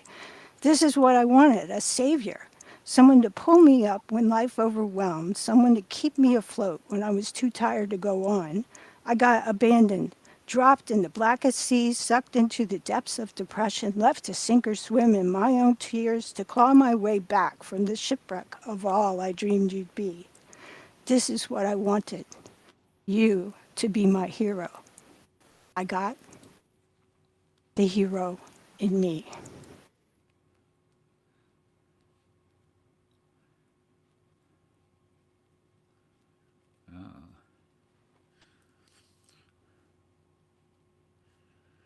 So while we So this is my breakdown for the Finding the Hero game.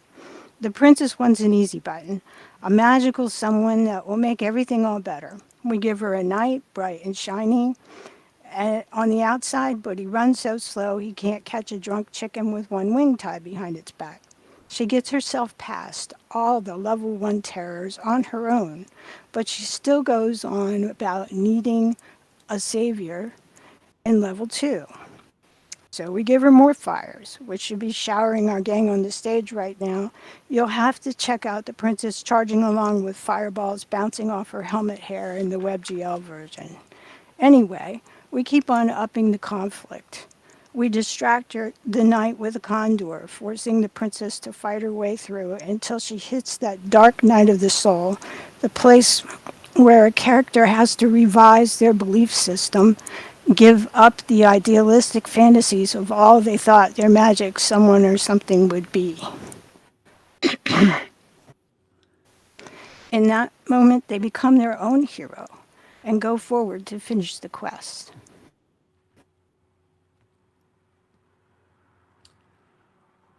Our character overcomes the final and most challenging obstacles with hard-won knowledge and the wisdom they gain through the trials in their journey.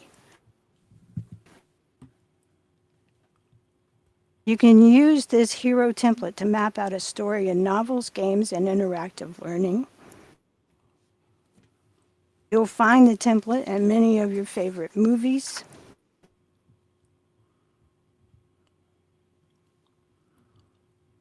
And you will live this journey as a creator, trying to overcome the obstacles between you and the production of that magical something you're dreaming up. The NPC Learning Lab is still up and still growing in Region Pandora at Nara's Nook. We also have a lovely open-air beach library where we invite you to check into one of our books rather than check one out. Thank you, OpenSim, for being my creative hero's journey these past 10 years. Over to you, Mel. Well, thanks, Nora. Great little summary there. Now, we're about to move back to Siobhan again. Siobhan, I must ask, I've got an abstract here that you gave me. Are you going to read that, or do you want me to? You could read that, absolutely, and then I'll finish the talk. Right.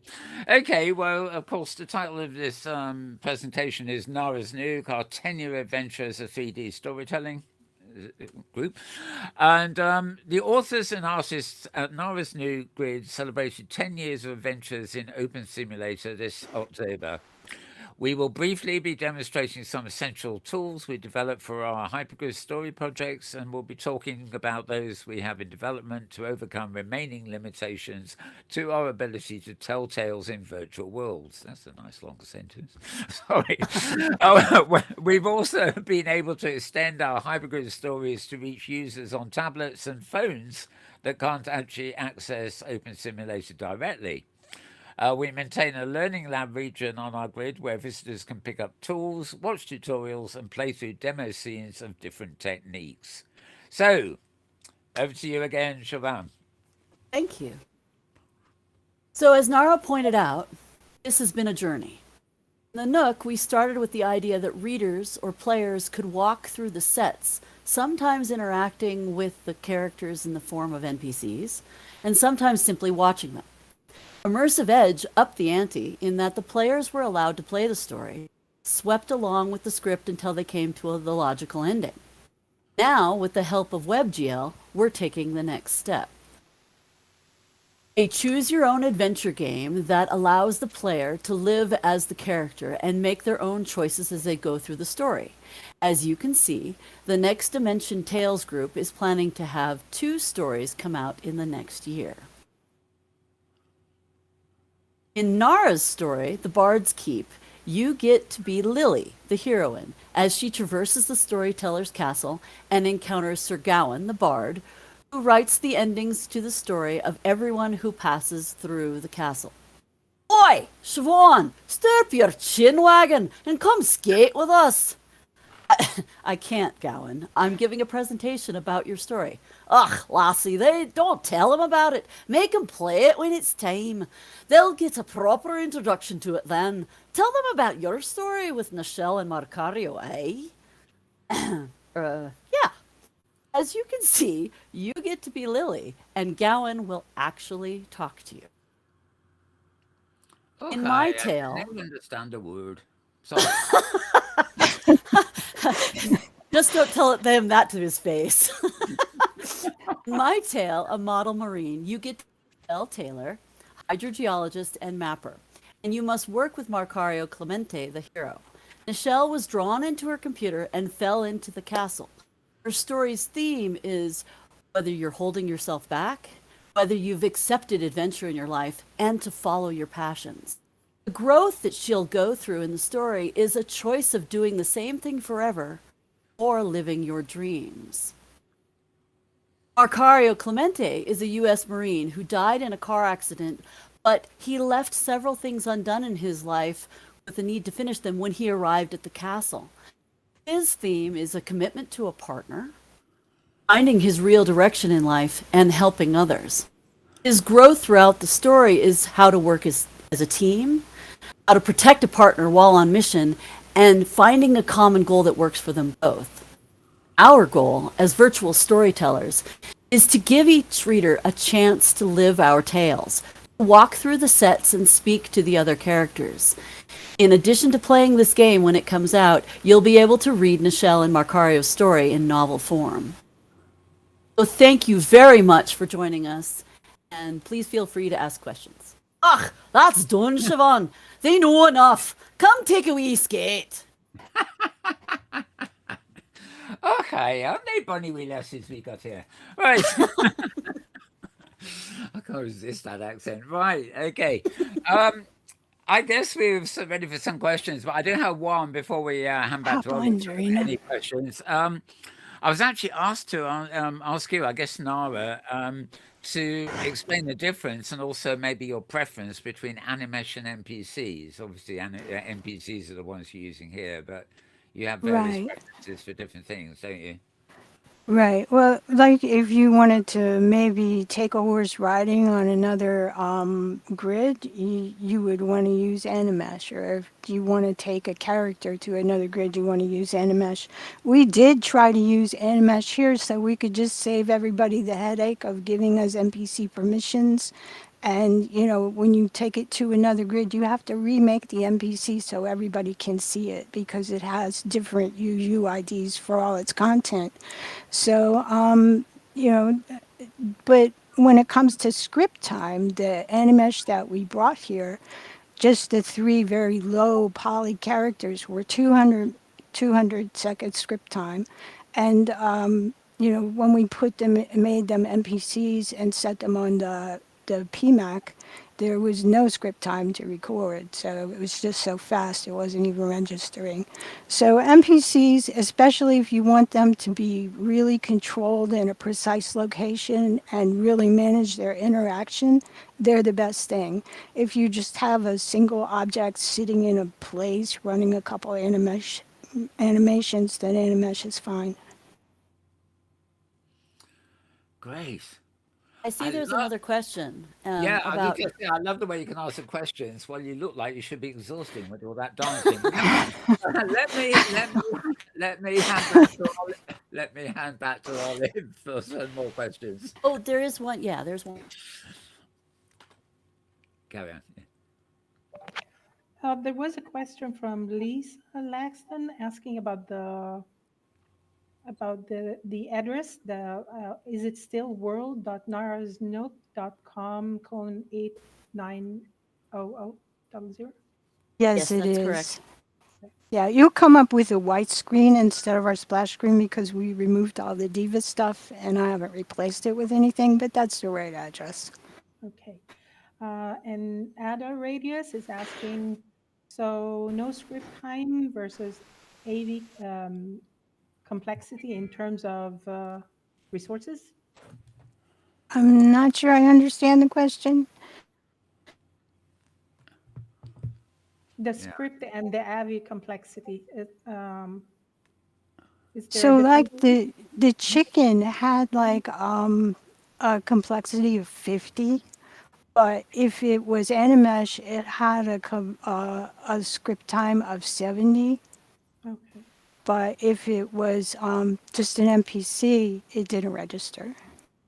Avatar complexity, even the NPCs, like the really complex mess NPCs that we had out here skating, when I put them as Animesh, they were a high script time, but when I made them NPCs, it was nothing. Okay, I think there's a point of, yeah, I think we're at the point where we have to start rounding up now. I have another curiosity on that point, and that's the fireballs coming down from the sky. Is there any economy to be made when you've got multiple ones, or do they each take up the same resources individually? Those were NPCs as well. And I just rezzed them for a minute and just let them fall because, you know, they're like an avatar. If you're not flying and you're rezzed up high, you'll hit the ground, right? So that's what I did with the NPC. Right. Okay. Well, I think that's it for now. Okay. I'm sure you're going to Thank be on. you. I know one of you at least is going to be on Safari with us. I'm going to be on safari, yeah. Yes, indeed. Right, Safari is actually the next thing we have, and for those watching on stream who aren't in World, we've actually got a little special 100-minute film we made for you to watch while the Safari's on. Meanwhile, thanks to the new guests, everybody. Blah blah, clap clap, and Thank you all. back over having us. to Olive. Thank you. Thank you to the Trying to get storytellers off instead of the ice films skating and to rink. Chantel. As a reminder to our audience, you will want to check out conference.opensimulator.org to see what is coming up on the conference schedule. You won't want to miss our next session, which will begin at 11 a.m. And it's the Hypergrid Safari 4 region tour, the meeting point at Expo 2 region. The next session after the tour and the lunch break will be at 1 p.m. And it is return of the viewer panel. Thank you, everybody, and thanks again to our panelists and to the audience.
Well, hello everybody. I'm Mal Burns, and this is a welcome to Safari at OSCC 2022. What is Safari, you might ask? Well, the Hypergrid Safari is a weekly meetup where we have a little clubhouse and everybody joins together, and we go and visit one or two places for a couple of hours every week. Sometimes it's art, sometimes it's science, sometimes it's a social gig, whatever. But we just get together as a community to go and look at everything. The hypergrid itself is a way of connecting all the grids that are use OpenSim software together. And jumping on a hyperjump, as it were, is as easy as just a teleport in somewhere like Second Life, which, of course, as a grid, is behind its own walled garden. So, this is, we've been here before. I think this is the third time we've done a proper Hypergrid Safari at conference, but we have one problem, and that is that you guys listening to me now are watching on stream on TVs, and we can't easily broadcast a safari onto the TV screen because we're jumping here, there, and everywhere. Great fun it is, but not easily filmable. So what we've done is we've prepared a sort of 2-hour section, of which this is the beginning, to occupy you while we as avatars in world are actually on safari. This year, because of the arts theme, we've actually got 4 destinations. People in world will be visiting them in their own order. They're left to choose. And we've conducted some advanced interviews with the hosts of those regions, and we got some film footage to show you of those regions too. So although it's not quite the same thing, it's a different experience, you will be actually being introduced to each of the stops on safari. That will occupy about an hour of our airtime, and in the second half, we have a special kind of round table where we pull together all of the safari regulars into a voice conference, and we sat around a table inside OS Grid, and we talked basically about what we like most about safari, what it means to us, and you know, that's about it really. But interesting stuff, because everybody, of course, has a different reason for being on safari or liking it, so to speak. So without further ado, I've got a feeling my 2-minute intro is probably about 20 minutes by now, so I'm going to jump over and jump into safari at OSCC, and I'm going to hand over to Thozaremba, who's going to be doing the first of the 4 interviews. That's where we're going to start, and then, as I say, we'll end with the round table. So I will see you later. I'll be back at the conference for a viewer panel right after this.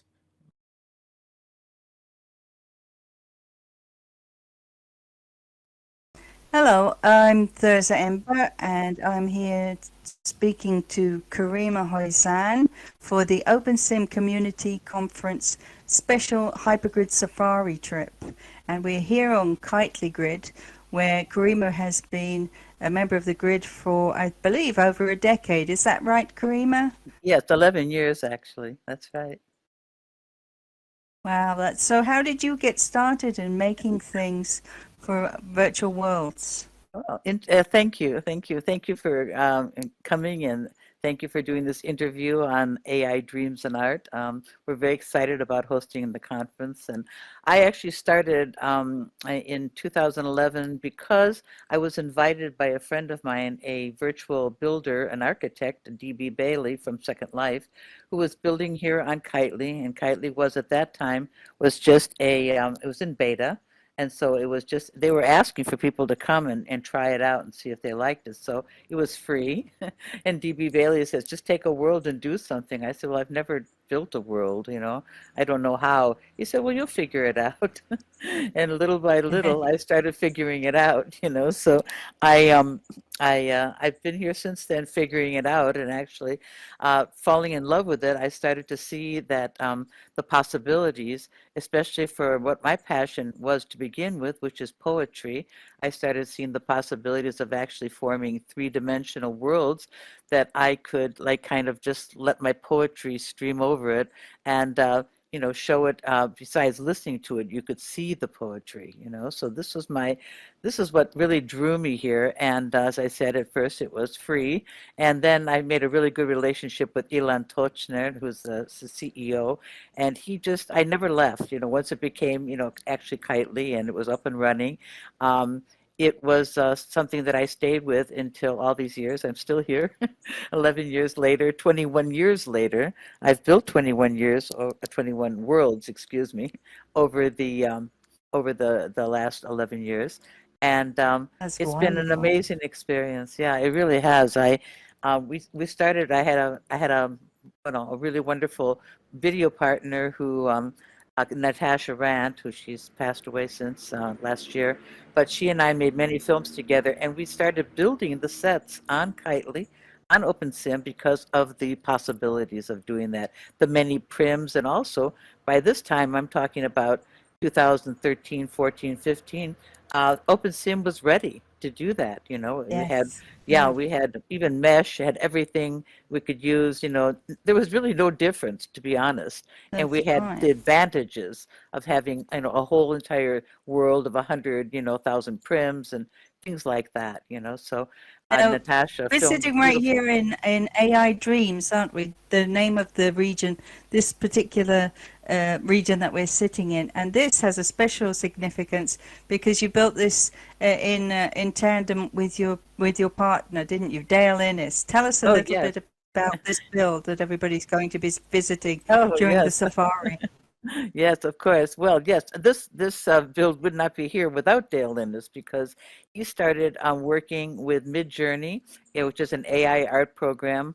He started working in AI art programs like over in the before the beginning of the year, actually in 2021, and he got very interested in it. And then, let's see, we're in November, at the end of the year already. He's been doing this for a long time, and he started showing me all of these amazing images that he was producing. And I was going, wait a second. I mean, this is, you know, what are you going to do with these? And he said, oh, I don't know, just collect them. He has thousands and thousands of them. I said, wait.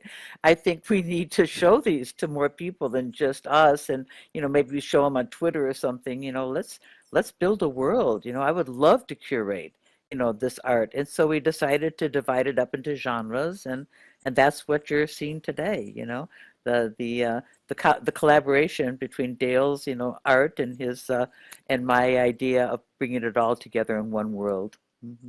It's That's it. wonderful That's here. AI. And of course, for the Thank you. safari, people are only seeing a tiny little piece of what you've created here in Kitely. And even on this region, they won't be visiting the whole thing because it's a very shortened visit. So we encourage everybody to come back and see the other galleries that perhaps today they didn't get a chance to visit. Oh, very I much. love the way you've decorated. Each of the different galleries has its own style. It's very cleverly done. Thank you. Thank you. Well, we decided that if everybody's going to have about 15 minutes and we're going to try to do an automatic tour to help them make it easy, you know, we want to show them like the surreal gallery and then go from the surreal gallery to the goth gallery. That'll give them two different, you know, views of a few things that are on here. There's many, many more to see. So I hope people will come back, even I'm from the sure they conference.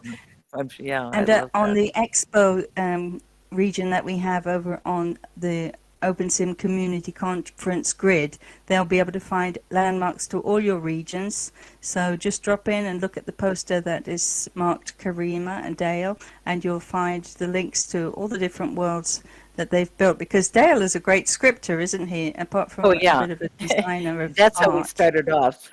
Yes, we started off. I had built 4 worlds on my own, and all of a sudden I was building a world, a water world, and I needed somebody to help script boats, and I don't have any scripting ability. I found Dale in Second Life and kind of dragged him to Kitely, and he never left. He's been here ever since. He has his own world also, and he loves it. And he's a wonderful scripter, and now also a builder. He doesn't talk much about that. He builds in prims, not in mesh, but he's a wonderful builder in prims, and of course, you know, a really first class scripter. So this world is something very different because he's the star. He's the star artist of this world. So you know, Right. it's a wonderful experience for him and for me, you know, to help Can I bring ask that you one alive. last question before we finish? I know this is a shorter interview because you're such an interesting lady. There'd be so much to talk about. But the hypergrid is really the focus of today's event, the idea of being able to jump from one world to another. Why do you think that's an important element in OpenSim? Oh, I think it's just a marvelous element because before I kind of remembered, even though supposedly the hypergrid did exist since 2010, but you know, I didn't know about it, you know, and we were all locked in our own little islands, you know, and if we were like on grids, like I am on Kitely, we were all locked in our own little grids. We didn't have a chance to really see what everybody else was doing, you know, and so this opened up what I call like virtual tourism. It opened up this possibility to not only see what people people are doing, but collaborate with other people, go to their dances, go to their art exhibits, become part of it. You don't have to be on the same world, or the same grid in order to do things together. The hypergrid has opened up that possibility. I think it's just marvelous. That's Really. wonderful. Thank you so much for taking the time today to talk to us. My pleasure. I know many people would be fascinated to come back and take that leap in the hypergrid and to get up there to see the other regions that you have here on Kitely. And it's been wonderful to be together with you today. Thank you. Thank you, Thirsa. Hope to see you soon. Thank you. Bye-bye. Bye now.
So, hello, I'm Thirsa Ember for the OpenSim Community Conference, and this is the special safari visit in OpenSim.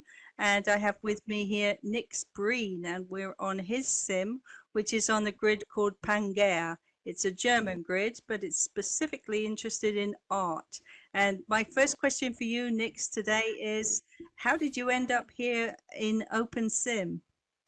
Well, that's a long story, but I will say, first of all, welcome. Hello, everyone, to Pangea.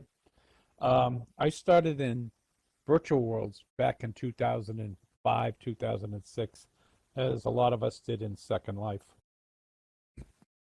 Found that there was an art community there that was developing through George Feifel, who just recently passed out of the University of Mass. Looking through the virtual looking glass, I was participating with that in the MIT sponsored art sims, and then the University of Western Australia, JJ and the gang all sitting out in the most isolated city in the world, Perth. They had a very large presence of virtual world, and I was involved in that for a while.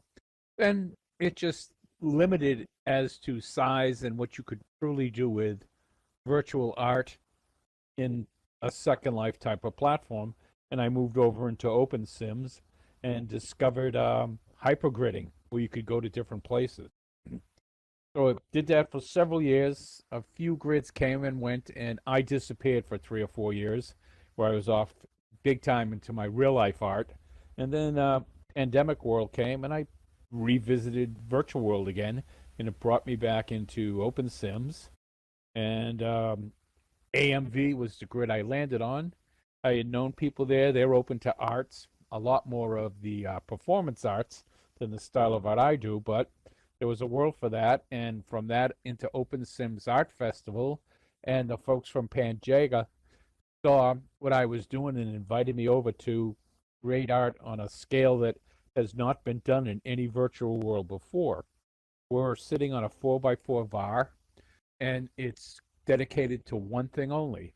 This is all a complete immersive form of art.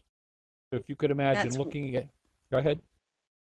No, I was going to say it's a wonderful sim, and this is certainly not the only region you have. I think you have somewhere else here on Pangea, and obviously you have the big sims over on AMV. I'm curious to know what is the theme of this sim that the people are visiting today during the special safari trip? This is called Dreams of the Dead. It is the name of this art piece, which is a 3D immersive artscape that you take in. You can walk around and fly through, and there's actually a ride you can sit on, and it'll take you through pieces of the artscape itself. It's something that you need to go in and experience. The music's set for a certain style, chill beats, and you turn your sky to midnight, and you just get lost inside what this is. So just imagine seeing it as a picture and then be able to go inside of the picture and have it be three-dimensional. So this is It's wonderful. So do you use a lot of particles in this build? How do you make the effects? There is 0 particles in this build. This is all done with standard prims and mesh prims, and it's retexturing them and applying scripts to create movement, scripts to create color, and scripts to take and flow textures across the mesh pieces that are out there. And it's me just designing them in such a way that they look good artistically, and they're far enough away from you, because there is a lot of movement stuff here, that you can be inside of it and not feel as if you're being pushed by the effects of the lights flashing or the colors changing or the revolving of prims. Yeah, I love it. And it has a sort of a Mardi Gras, Day of the Dead feel. Is that something to do with your culture? Is that a culture that you're very fond of? How did you come up with the idea? This was created right around the Day of the Dead holiday. I create quite fast. I would say this whole structure was probably built in a 5-hour period over maybe 2 days of me just looking and thinking how I want what I did. It goes up fast. So the holiday came, and I was thinking about the Day of the Dead, and the concept hit me of what do the dead really dream of when they've passed on. And so there is some of that in this build. The lights up above are the souls rising up. You can see that some buildings push upwards with their flow, some push down, and it's a little darker an area below, whereas up high it's more bright and inviting. Are all your sims based on sort of very quickly invented concepts? I believe over on AMV you have also many houses that you've designed as an architectural element, as well as a more abstract element up in the sky. Right. There is definitely a demarcation between what my land is about and what the art pieces. The art pieces started over in the AMV 8FX grid, where I just decided to put one or two up, and it ended up I've got 60 different ones across 8FX on a grid all by itself, and I'm in on a sim all by itself on AMV called Immersive. I'm over on Odyssey Mind and Mementos grid, and now in Pangaea. So they're across the way. So I'd probably have about 65 of these things, where the last two over here in this sim are 4x4 size. These are just monstrous. The next one So you coming had a up, lot of, looks like you've had a lot of support from the grid owners all over the place then, is that right? with making sure that the sim's working properly. If anything starts looking wrong, I can always rely on Cliff over in AMV to have a little IM. You're running hot, look for some things, and I will. I'm a fanatic of recompiling all my scripts and shutting off anything that isn't working. I So just that's don't. brilliant. I just don't need it, as you discovered when you came over with the Hypergrid Safari tour after the place before was a little slower, and you came over and didn't have those issues. So yeah, I try That's to right. make it as easy as possible for individuals to come over here, and all they got to do is flick the sky to dark and go fly around or walk around, or use TP tours, or if I have a device you could sit on and it'll fly you around, use that. Brilliant. So would you recommend to people from Second Life, do you think that the hypergrid aspect of OpenSim is something that helps artists? Would you recommend it to somebody who's maybe spent all their time in Second Life, come over here? Yes, I was a hardcore Second Life builder. I would consider the premier contest for arts and architectural building by the University of Western Australia. There was nothing bigger. It'd be 250 people submitting on this contest back in the day. Second Life, you're limited. One, by the cost. Two, by the limitations of how large and what you can do. I've made things here that no one has ever seen before in virtual worlds. It's totally different. It's art on mega scale that can take and push through the digital divide into real life art installations, which I have done, where I've filmed these things and digitally displayed them inside of art galleries in Boston, where I curate for my regular photographic shows, where we do street photography and Boston architectural and abstract and all different things. It works just as well. People see videos or machinimas of this and their jaws drop, like, what in the world is this?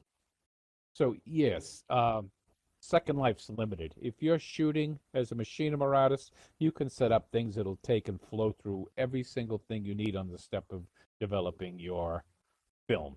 It's here on a larger scale, it's here on a cheaper scale. The biggest thing I hear from Second Life artists and performers, oh, it's so different. What's different? You just use your suitcase. All you got to do is learn.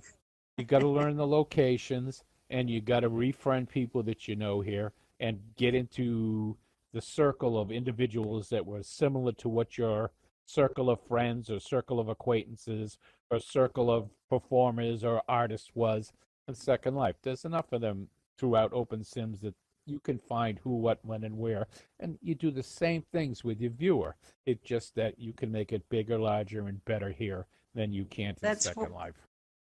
That's wonderful. Thank you so much for explaining that to us, Nix. Well, thank you. You're welcome.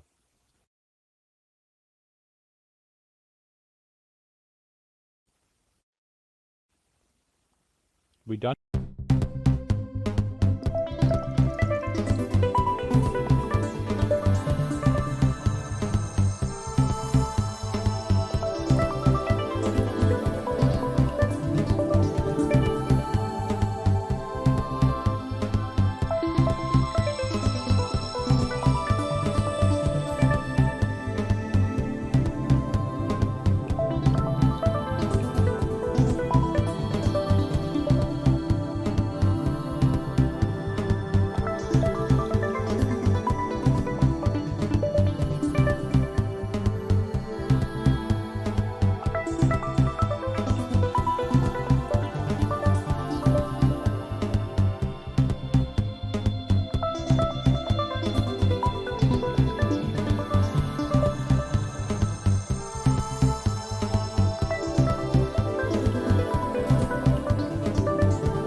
Hello, I'm Thurza Ember once again, and I'm talking to yet another artist who is one of our hosts for the very special safari trip on the OpenSim Community Conference event this year, 2022. And this time we are on Craft Grid, and we are here with Tosha Tyran. Hello, Tosha. Hi. And my first question for you, Tosha, is here up on the top of the tower here in Ivory City, is to ask you, how did you end up here? How did you end up in virtual worlds and eventually in OpenSim? Okay. Well, I came first to a Second Life quite a few years ago, and I stayed there for some years, and I was, well, it was fascinating, but it got to be a little boring. But then I met Lumière Noire, who taught me to build, and he showed me a lot of things, and so I got a little more interested. And then by luck, and I don't know how I got this lucky, Liku Rao, the owner of Craft World, invited me to come to OpenSim. So I could convince Lumi to come with me, and we went, both of us, to OpenSim, and we were practically the four persons that the first residents of Craft World was Liku and his friend Tao. I don't remember her last name right now, and Lumi and I. So the four of us were the first in Craft, and it was really exciting. And I found right in the beginning OpenSim very, very exciting, because you could build so differently from what you could do in Second Life. First of all, that it was gratis and you did not have to pay for everything, which is a good thing. But also you could make things so much bigger and with so much more imagination than, at least that it felt to me, than in Second Life. So that's how I eventually ended up here in Craft. I changed around a little bit from time to time. I went to another sim and got residence there, but I always came back to Craft, and now I'm here for quite a few years, and I'm hooked to this place.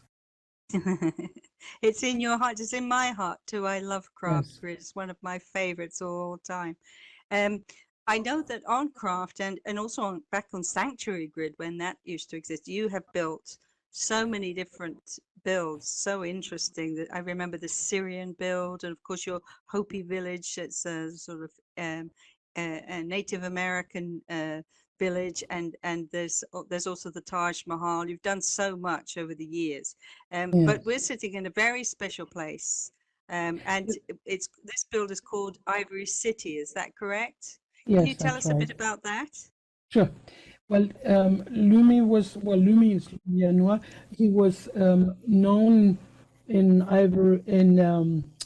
Second Life for his building the Ivory Tower, and I think thousands of avatars have learned to build there with Prims.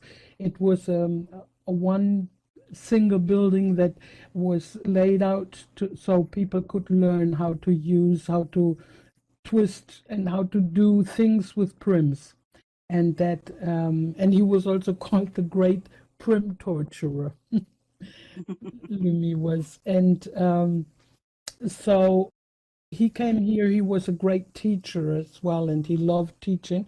So he came here with the idea already to make another thing like the Ivory Tower, but he started making one of wood, but that was too little for him and too small. So eventually we got a great big sim, or various sims, that at that time you could not get those huge sims. And he laid out the Ivory City, and his idea was to make a whole big city, so you could learn, or the avatars could learn here to build with Prims.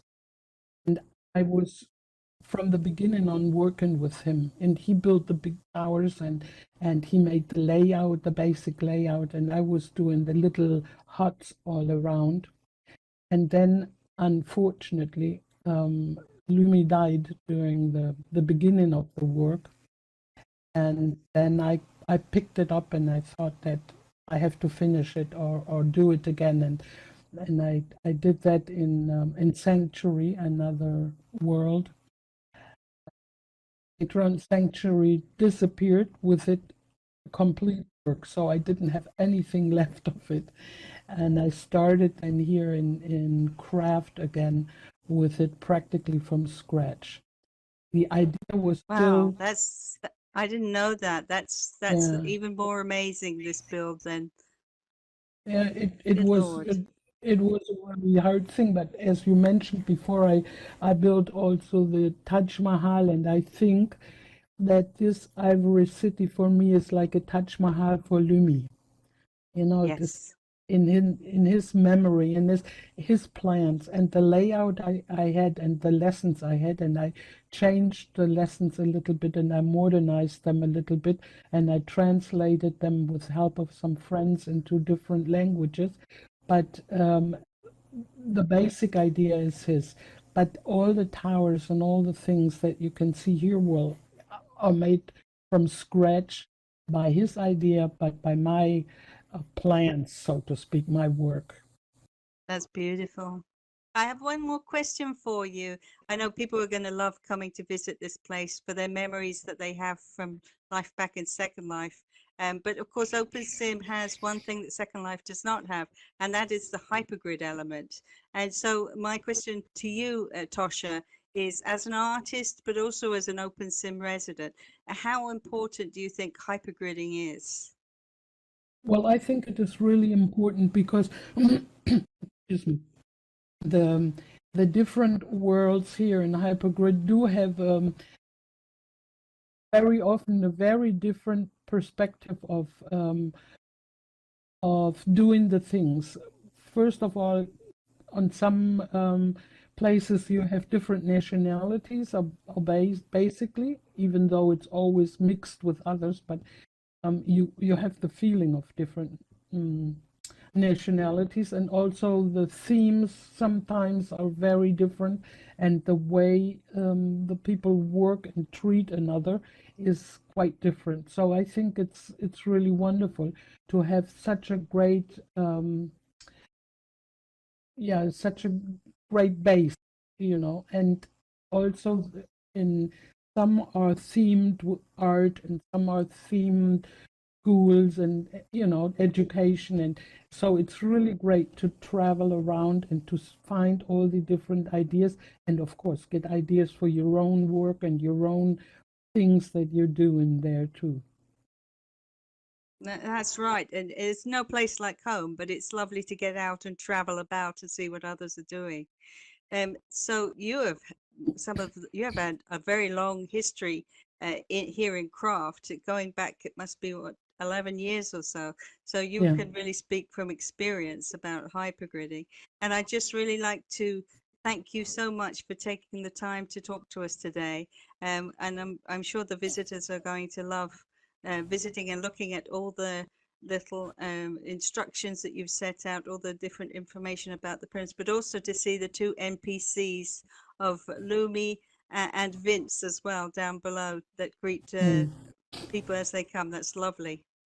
Yeah, well, you know, I normally work now with Blender, which means with Mesh, but my real heart belong to the Prims still. You know, they are.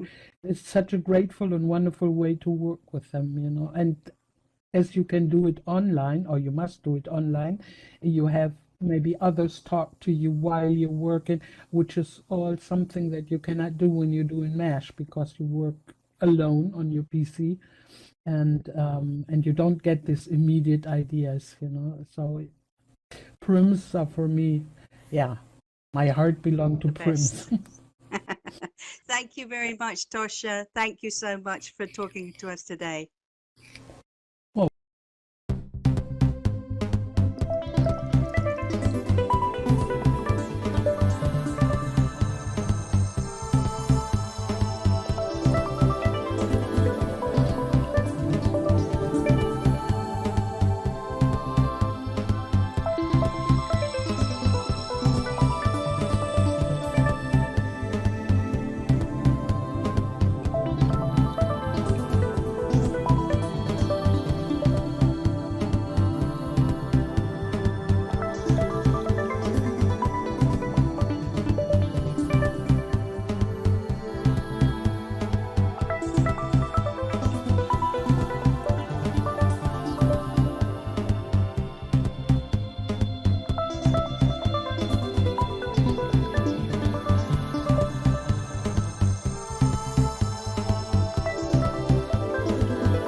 Here I am again, Thursday Ember, interviewing some more wonderful artists who are working here in the hypergrid.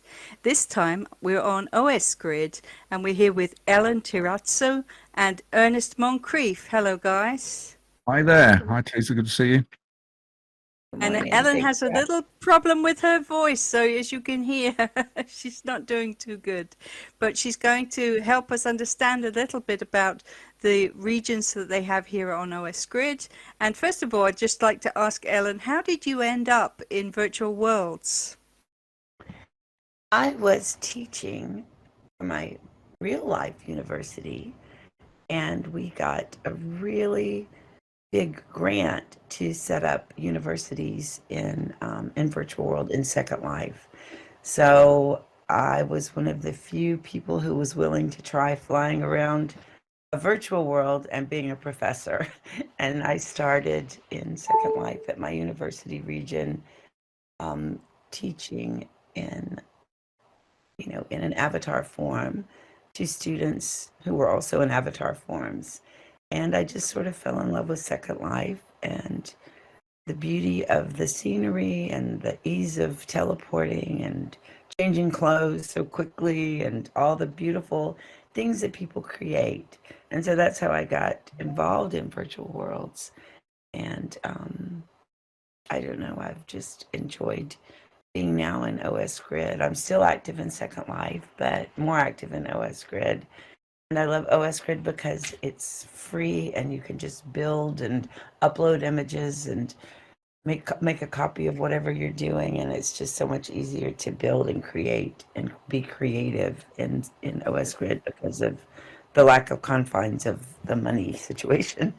That's true. How about you, Ernest? How did you end up here? Well, it's a similar sort of story. I was doing research projects as well. I was working for a software company and we were looking into virtual learning technologies, VLEs, I think they were called, virtual learning environments, that was the word.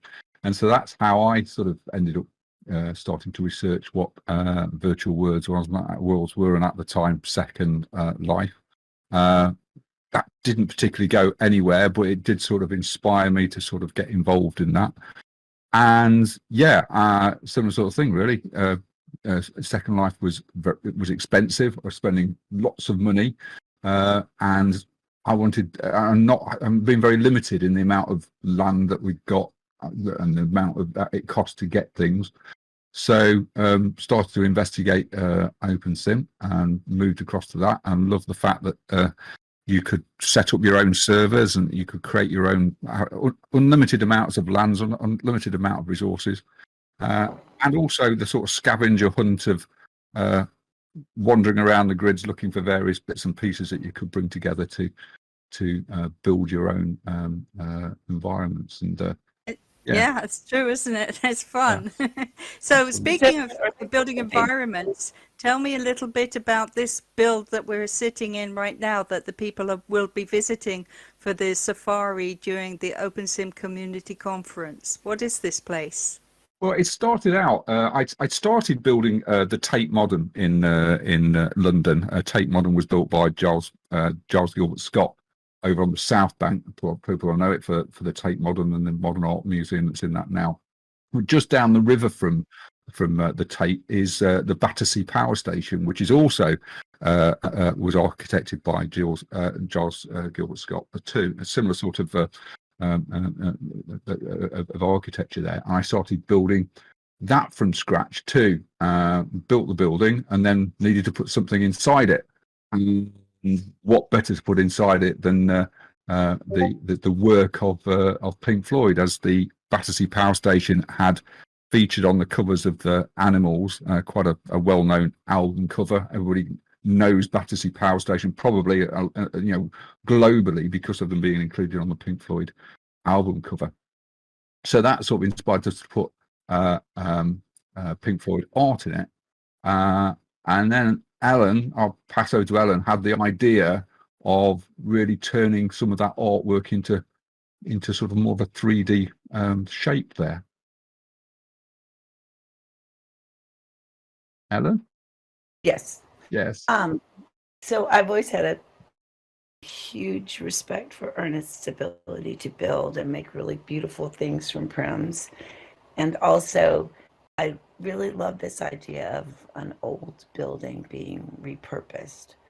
And so once he had built this Battersea, really beautiful copy of the actual building, we started thinking about putting Pink Floyd items in it. And as I was looking at the album covers, I just realized that they were such perfect art pieces.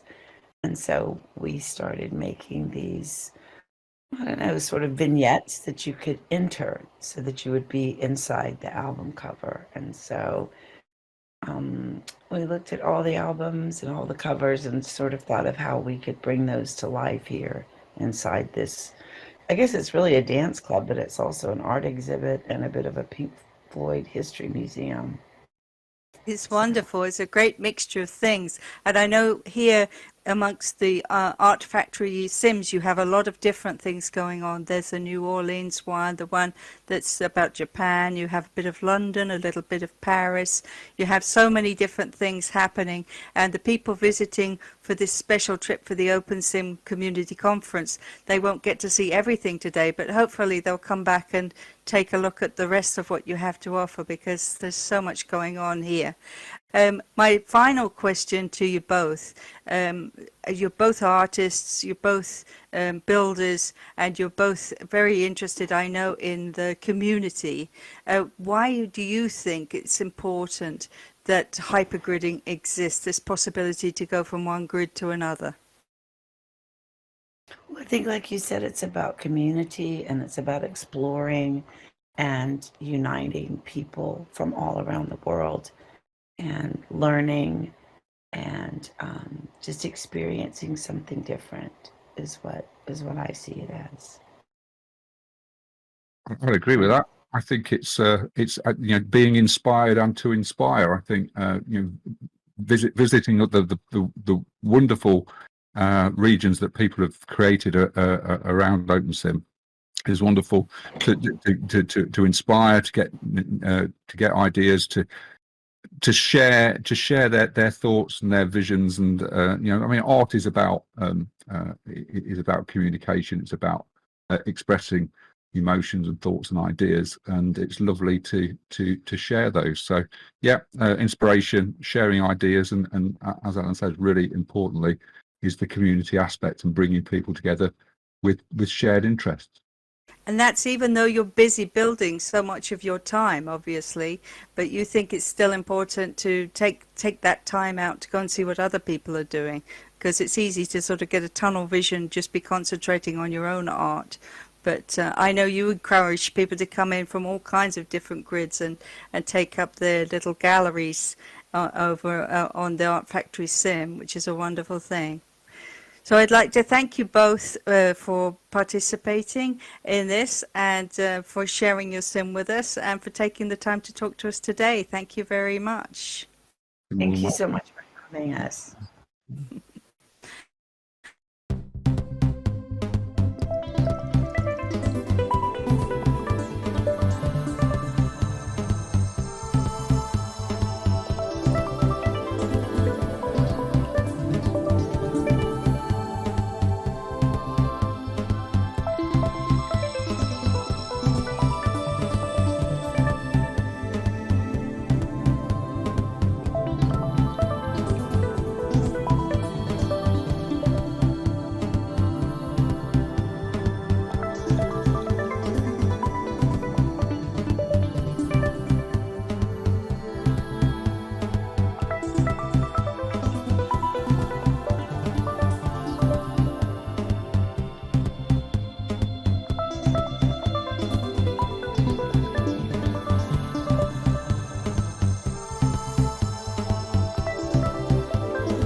2, 1. Bingo. Hello, everybody. This is the Safari Clubhouse, where we're sitting with a bunch of Safari regulars who have come on many, many trips around the Hyperverse with us. And we would like now to introduce also Mal Burns, who is here, who can tell us a little bit about what this event is going to be talking about today. Oh, what, you think I know? Not really. Yeah, well, it's like we have a little dinner party of sorts here of a few of our Safari regulars, and this film we're recording this, and it's going out on the channel as the Open Sim Community Conference, which is basically the more formal get together. No dinner parties there. We'll be doing a public safari for 2 hours at the conference, and basically we'll have 4 stops, and people will hang on into 4 stops for 20 minutes or so. And we have interviews with the hosts and some footage of the regions we're visiting. But we thought to make it sort of more acute, we'd have this little round table, as it were, of regulars from Safari, to give you guys at the conference a better idea of what we like about it and what is happening here. Now, you've already just heard Thursday, who's the person who convenes the Safari, as it were, and has been doing so for however many years it is. How many is it, Thursday? It's a long time. We did it for 4 years, and then I took a break, and now we've done it for another year, so 5 years altogether. Right. And so, yeah, we just celebrated another year, and we broadcasted a connection with it each week as well on our In-World Reviews show. So we recently had a roundup of seasons 1, 2, and 3 of this year, pending a new season coming up next year. But we have some separate interviews with the hosts of this safari, but I'll leave it to Thursday to tell us a bit more about that. But firstly, I'd just like to introduce the folks we've got here sitting around the non-existent table, so to speak. Firstly, a wonderful voice you're going to hear now from Cherry Mango. So welcome, Cherry. Right. Maybe now we're on air, she's not so keen. Bonsoir, Cherry. And we're joined. Dabishi is another of our members. Hi, Dabishi. I think everybody's got stage fright all of a sudden. Oh no! Hi, Kelso. Hello, Mal. Hi, Kelso. I'm here online and eager to participate. Wonderful. Okay. And hopefully we've got Nara here, Nara Nuke, or Nara Yes. Malone, depending on. Yeah. Hi, Nara. I'm here. Hello, Mel. And we have Star Ravenhurst as well. Star, welcome.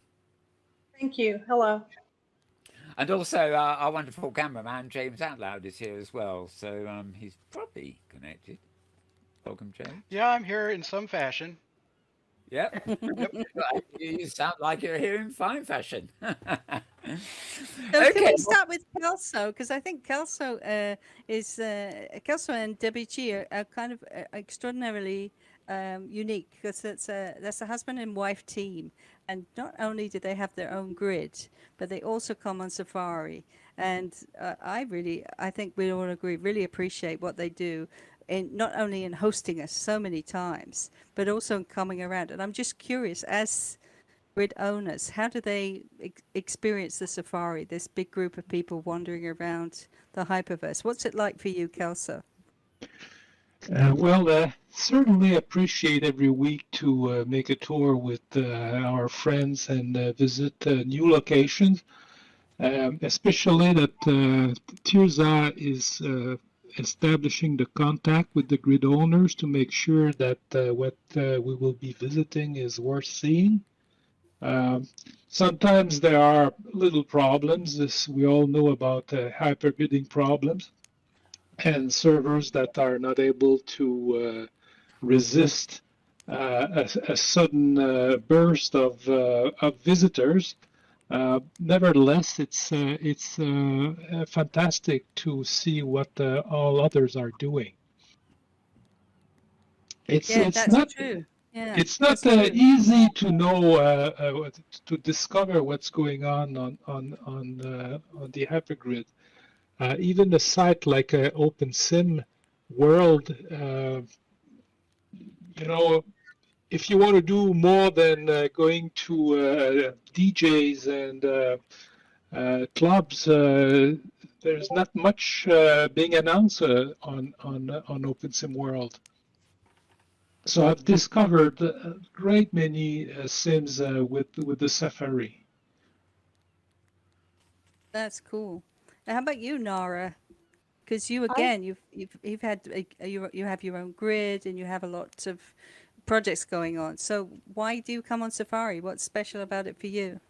Safari is such a huge source of inspiration for me, and I know some of our biggest projects, like the Immersive Edge story that we did with people that we met on Safari. You know, great creators like Cherry Manga, like Fred, Praline, Anya, a whole host of people that we met on Safari. And I sent them an email and said, "You want to do a project with us?"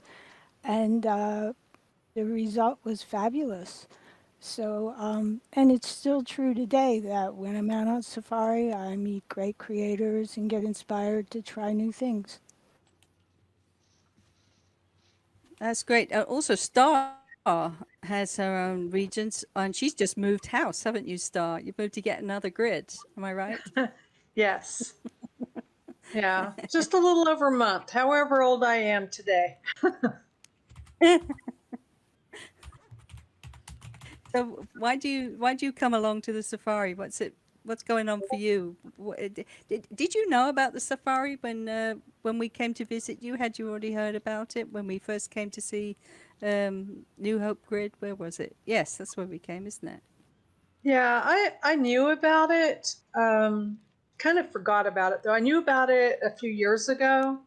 I saw something online about it and I'm like, that sounds like a fun thing to do, but I never did it.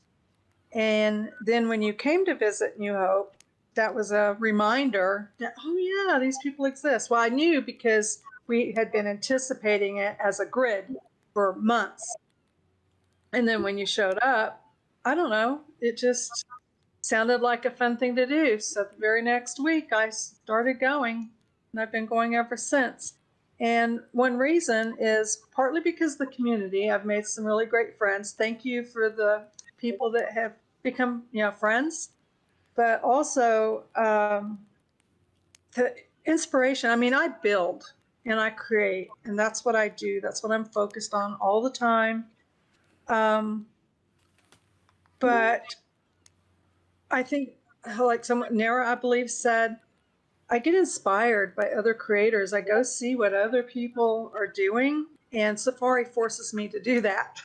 I go. Otherwise, I stay stuck on the grid building. And so I decided if I made a commitment that I would go every week, that would get me off my own grid, other than going shopping for stuff that I think I need. And meet people, get to meet other people and see what other people are doing out there. And then I come back to my home grid and I'm inspired, I'm rejuvenated, and then I build like crazy. I usually have about 5 projects going at once because I bounce all over the place. And but that's how I get things done, and that's how I work. Very good. Well, we'll come back to you in a while. I just want to interrupt here because we're now joined. Sorry that was so long. Yeah, it's free form. It's dinner table, as I said. But we've also been joined now by Wizard Oz Chrome, muted at the moment, but welcome if you want to say hello, Wiz. And Ernest Moncrief, who is live on voice at the moment. So welcome, Ernest. Hello. How are you all? Yep, we hear you fine. Okay. Yeah, we're still waiting for Lucy, and Wiz needs to unmute if she wants to be in the voice chat. But yes, okay, back to you, Teresa. No, I was just very thankful for all these people because I think Star hit the nail on the head there. But everybody here is a builder, really. I'm just looking around this room. We've got the fabulous Cherry Manga. I mean, everybody and knows now her work. we've now got, and All now big Lucy, things. now Lucy has joined us. Welcome, That's Lucy. great. And we have Ernest who does the art factory together with Ellen. We have Star who, as she was just saying, big builder. She's got this huge concept of her novel, her fantasy novel that she's doing. We have Nara who does so much with OpenGL and with all her projects about storybooks, which is so fabulous. And we have, of course, Kelso and WC who do so much with their Canadian grid, and we've been there so many times and seen it. And every single one of those projects it absorbs a lot of your time. And the idea that you take time out to go and see what other people do is fabulous. But can I ask you, what's the worst thing that's ever happened to you on Safari? I like to start with Nara here. Well, I think in the early days where everywhere we went, we showed up bald and footless. And so my solution to that was carry extra shoes and hair with me to add when I would get to a grid. And then I finally realized that actually what was happening was I would be wearing 3 sets of hair. You know, I looked like Cousin It or something. And that wouldn't show up in my viewer, but that's the way it looked to everybody else. So I thought I looked great. And yeah, no. That's really funny. I just would like to read out something that Cherry is not actually able to speak with us right now, but she just sent me a message, and if you don't mind, I'd just like to read it. She said, Safari is literally a glance on the world. Thurza knows how to find most interesting places that most wouldn't be able to visit without the Safari. It's a great way to meet others' creativity and mind, and it's a portal to diversity. I'm thankful that I discovered many gems. And then it's embarrassing to read it. She says, I love how Thurza manages to organize these events, always with a friendly and positive behavior. I name her Hypergrid Queen. It's just ridiculous. Yes, I'll go with that. Hey, bravo. Agreed. Very good. But it is true. We do see many gems, don't we? And sometimes I've made a connection with the person and they've arranged to show us their grid. And when I get there, it just blows my mind, just like the rest of you, because I had no idea how fabulous it was going to be. So I'm right there with you, being amazed. I'm curious about Kelso and WG, if they've had any strange experiences, either with us coming to their region or when they've been out and about on safari. Has anything bad happened to you guys? Recently, do you hear me? Yes. Okay, recently during the fall season, we got the visitors from Safari and we were in the castle to take a group photo and then we wanted to change and go to another room and we weren't able to go through the door. So, and the door is there is no door, but we were not able to get through the arch. So someone told me, oh, that's because it's solid. It has to be put phantom.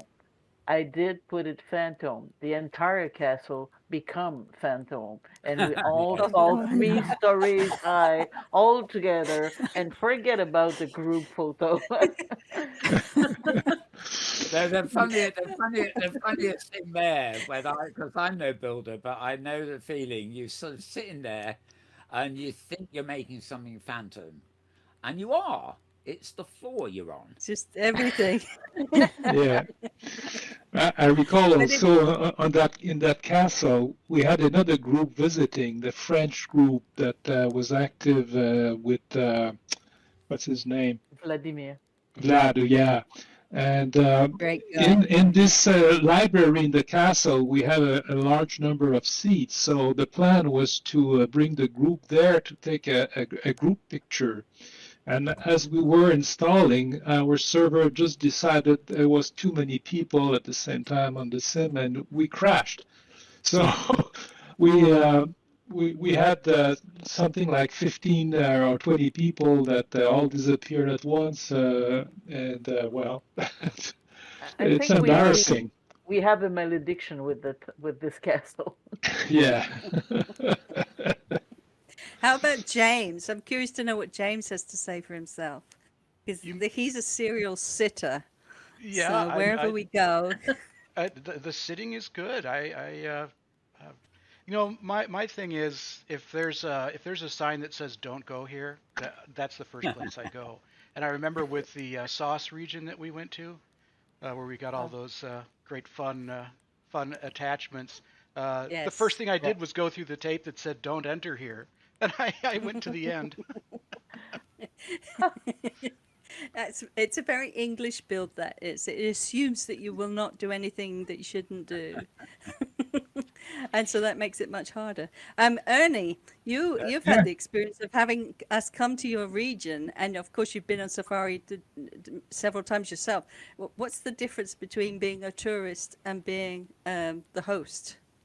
Oh gosh, I think it's with being a host, it's all about timing, isn't it? I mean, I think it's making sure that everybody's getting the most out of it and get the timing right. And I think it's you either go too fast or you go too slow, and I think it's getting that balance right. And I think that takes a lot of practice and a lot of the more experience you get, the better you get at it. As a visitor, I suppose the one that always gets me, but it's always annoyed me, is when you get that lag and you start marching off to coordinate 00. Yes. Absolutely no control of it at all. You can see everybody behind you, and you're just marching off to the corner of the. I think I just saw somebody in World arrive at the campfire, and they did exactly that. I was trying to tell them, I am them, telling them where we were, and they went whoosh. I'm marching over here, and then nobody's going to stop me. So all of you have had the safari come and visit your Sims.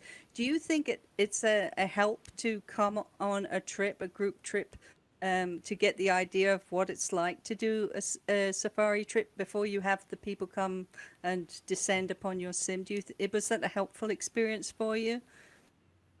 In the sense that people always ask me what will happen when the safari comes, and I said, well, the best way you can experience that is you come on safari and you can see what other people are doing wrong, and you can do it differently.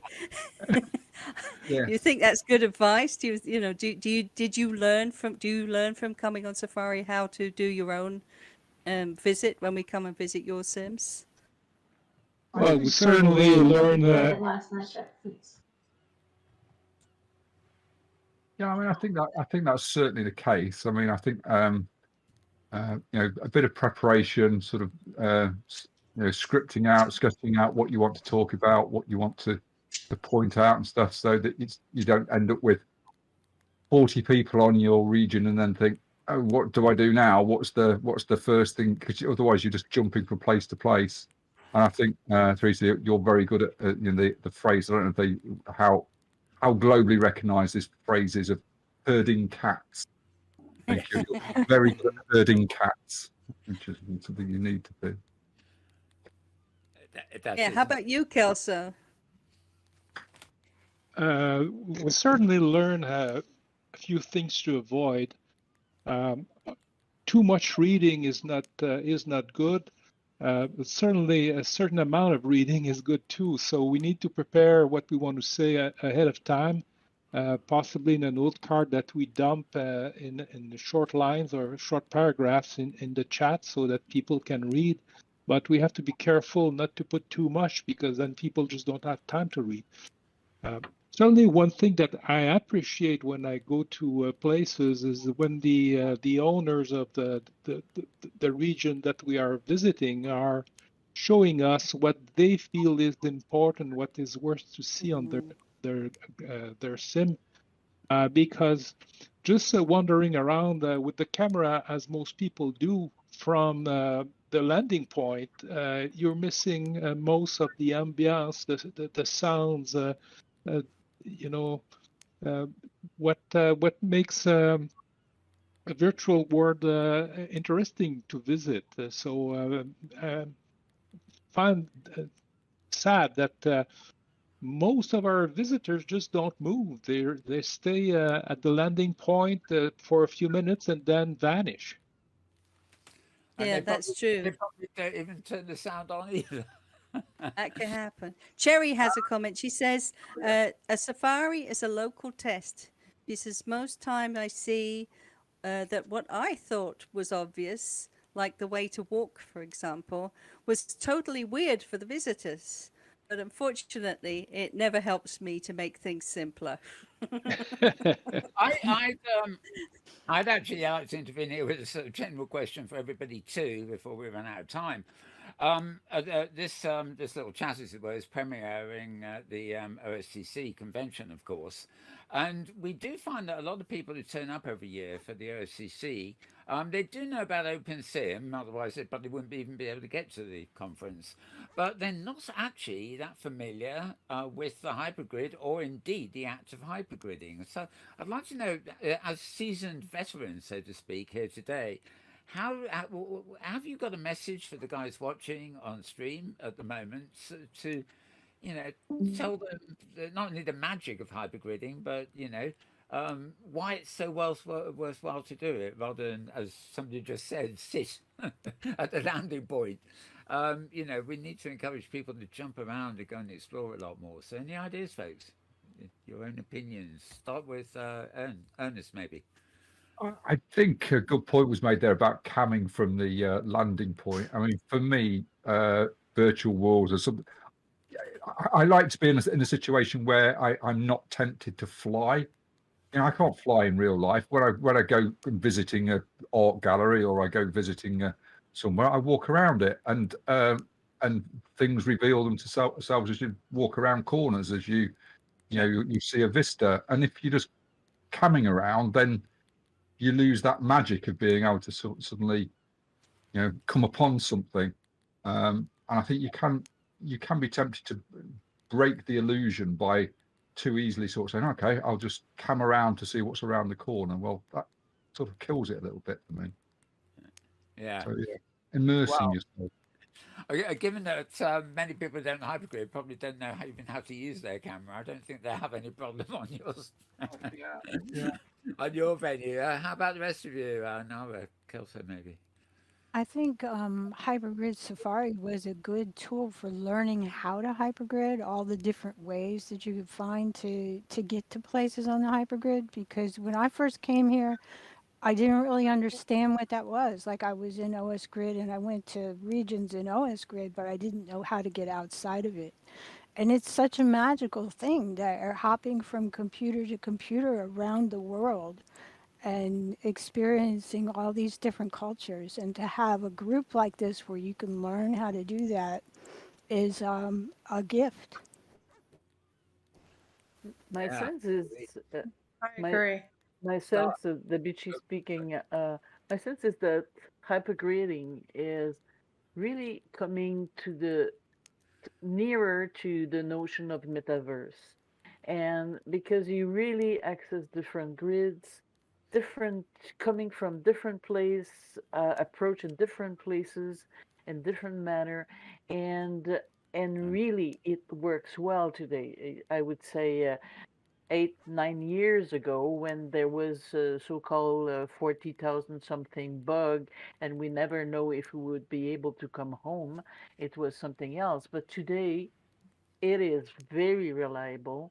It's really fun, and it is opening you to different worlds, different ways, different culture, and for creators, it is a source of inspiration because it is a metaphor or of divergent thinking. It's just you go elsewhere and you look, and to me, hypergrid, the possibility to do hypergrid jump is um, core into living in OpenSim. Is there, like the way you said that, it really is like the metaverse, as people are going around now and they'll look at OpenSim and say, oh, that's 20 years old, like Second Life, But in reality, I think it is still an ideal template for what the metaverse should be. You know, it's you go to places, you travel, you see the things just like you would in real life.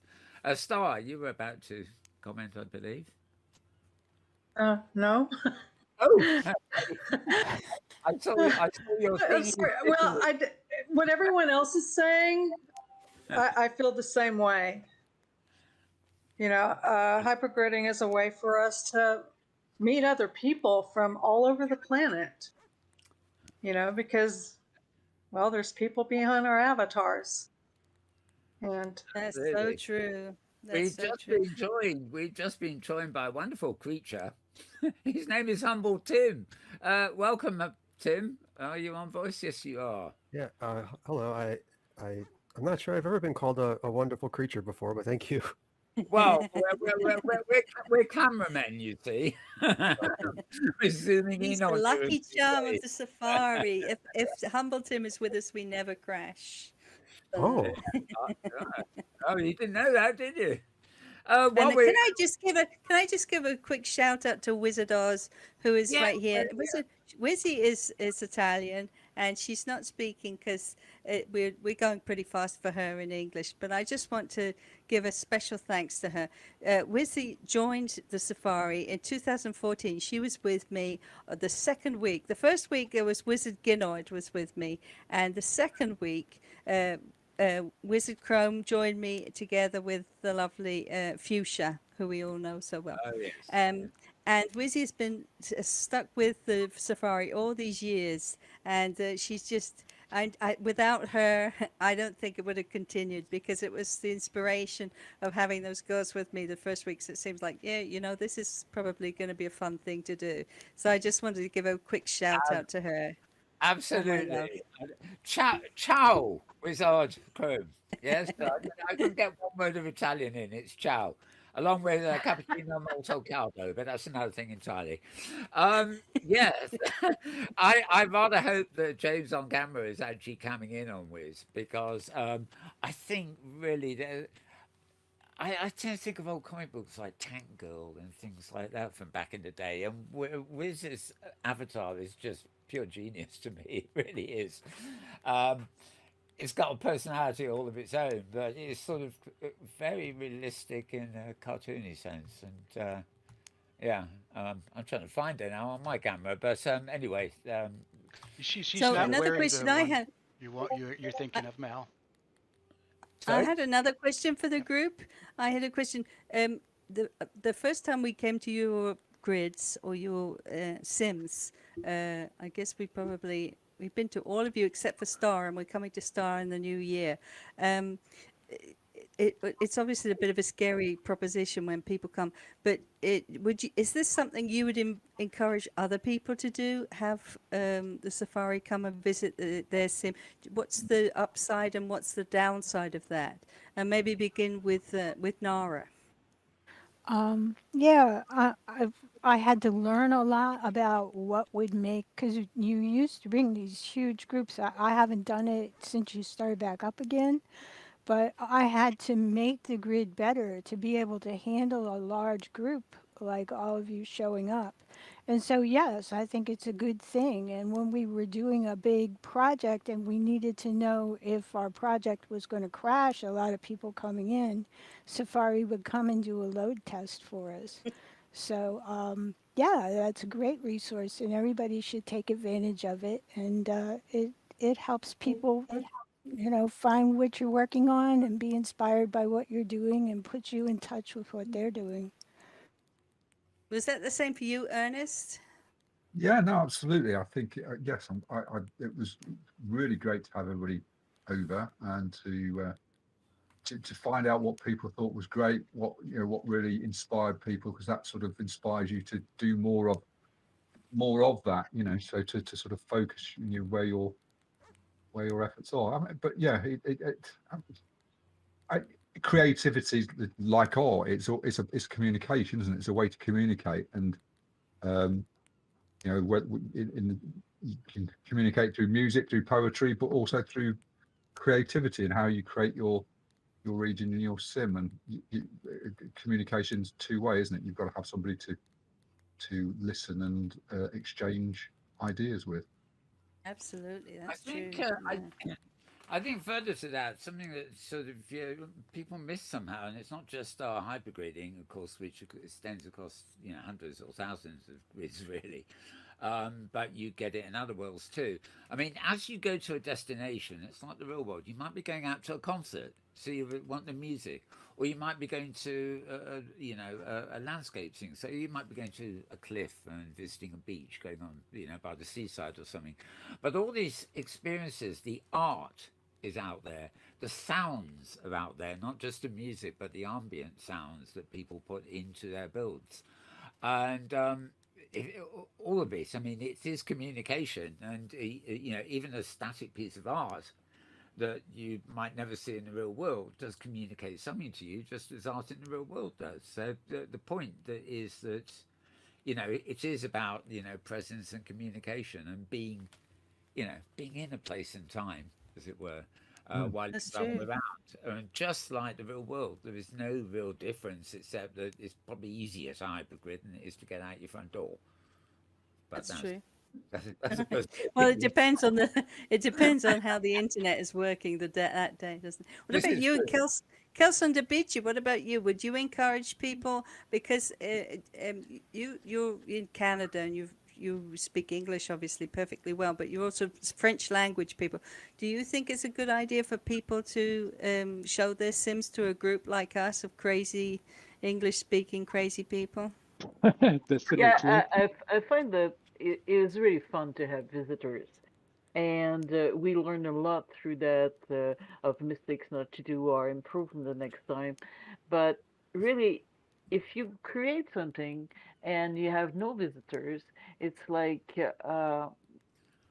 crying alone in the forest and nobody hear you, you know. So it's an opportunity to show, and it is an opportunity to learn from other and have reactions, and an opportunity to improve every time. But if people are afraid of that, why not considering this community of old timer hypergraders, Safari people? Why not considering them as a source of uh, learning or talking about their experience, maybe going to their place before Safari and giving them some hints? Because we all have received visitors at home. We all a lot of time go to Safari visit, and I think we could consider ourselves as a group of resourceful people to other who would like to showcase but are not so sure if they can. That's Yeah. true. What about you, Certainly, Humble Tim? Oh, sorry, Kelso, go ahead. well, there's a trick that we've learned. We mentioned earlier the fact that at one point we had a group of French people preparing to take a group picture, and the sim crashed. Well, we have a software that watches the resources consumption on the sim and restart the sim automatically when the load is a bit too high. Well, now what we do just before the group arrives, we disable this watchdog, and we never had any problems since. Of course, you want this to run normally, but our server was able to support a heavy load for an hour or two, and we never had any problems. But that's a hint I would give to people when they receive visitors, is to make sure that uh, there's not something that will make your sim crash automatically. Well, we're running out of time now, but I want to ask Tim what he thinks about safarying. But while he's thinking about that, I'd like to ask each one of you, can you think of a place that you've been to on safari that has stuck in your memory all these years? And I'll give you a moment to think about it. Maybe Tim could tell us why he thinks going on the safari is a good idea for the Hyperverse and for OpenSim in general.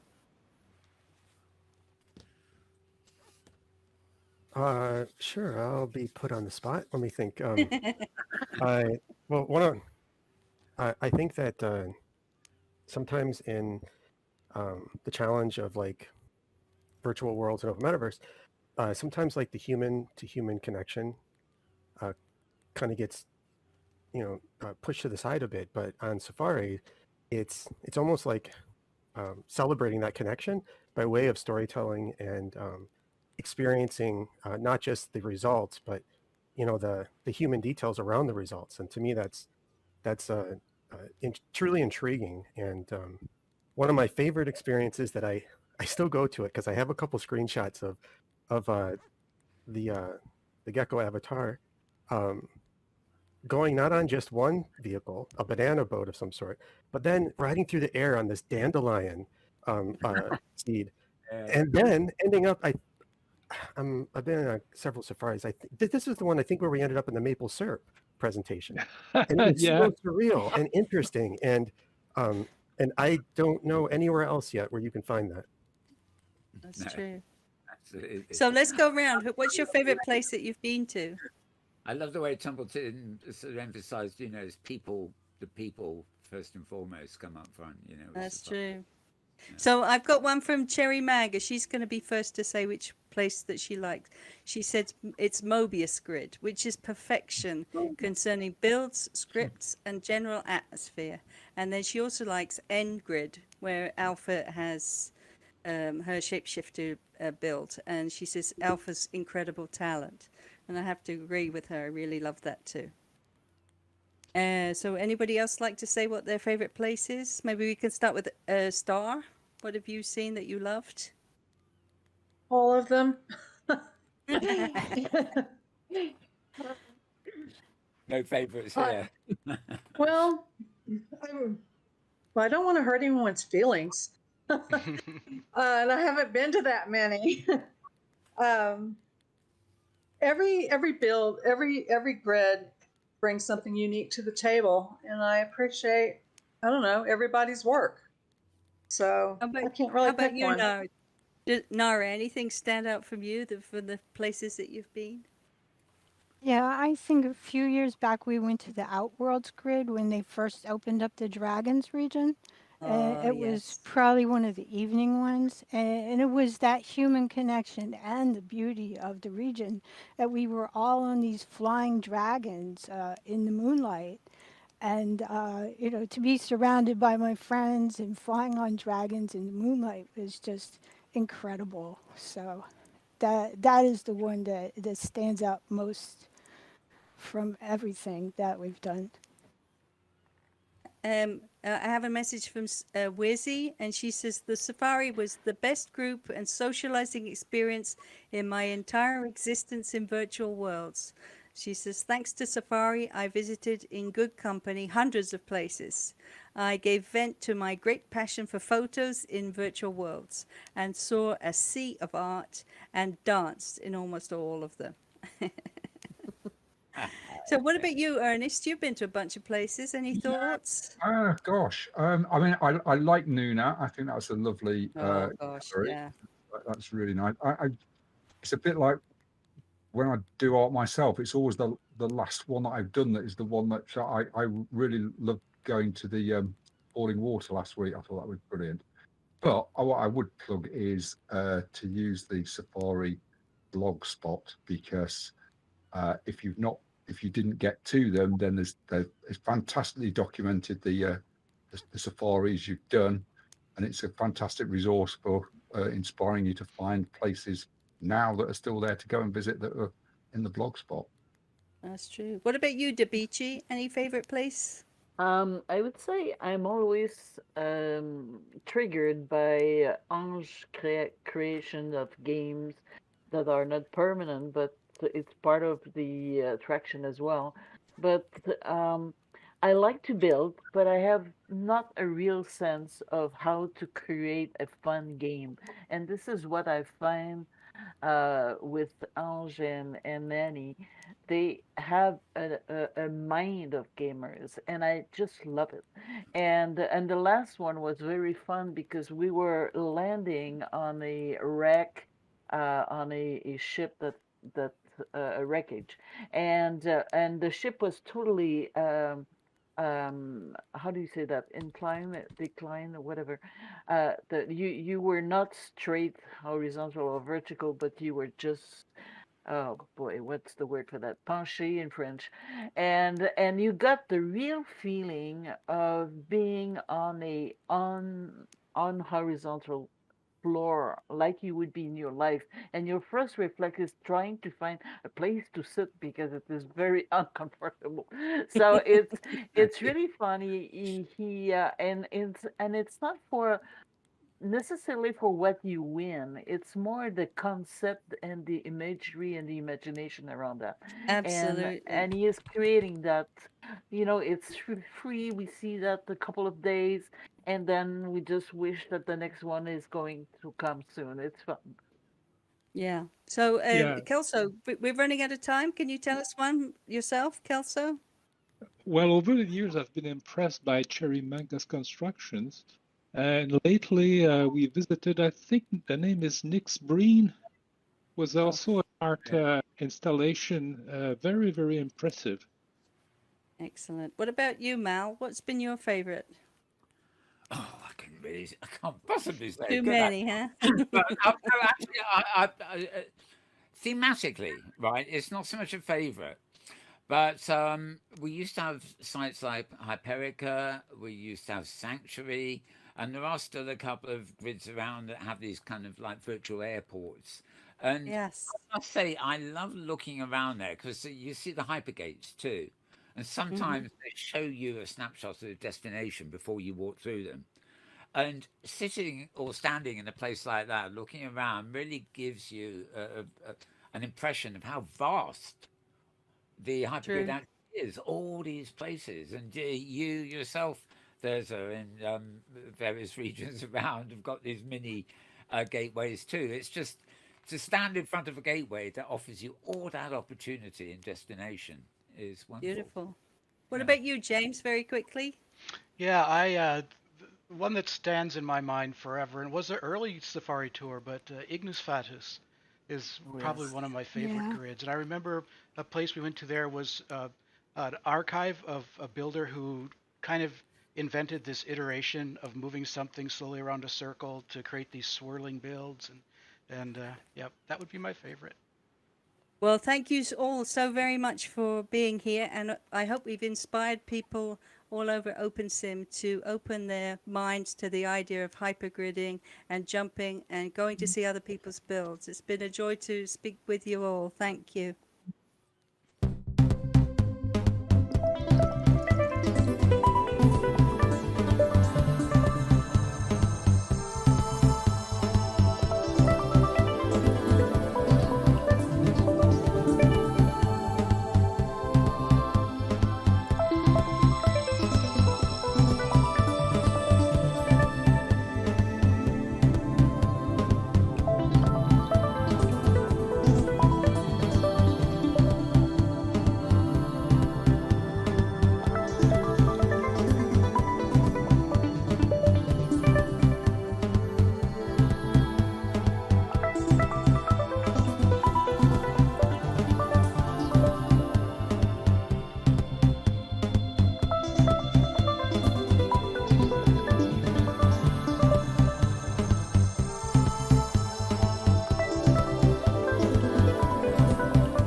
Hello, everyone, and welcome to the 1 o'clock to 2 o'clock session of the 2022 Open Simulator Community Conference.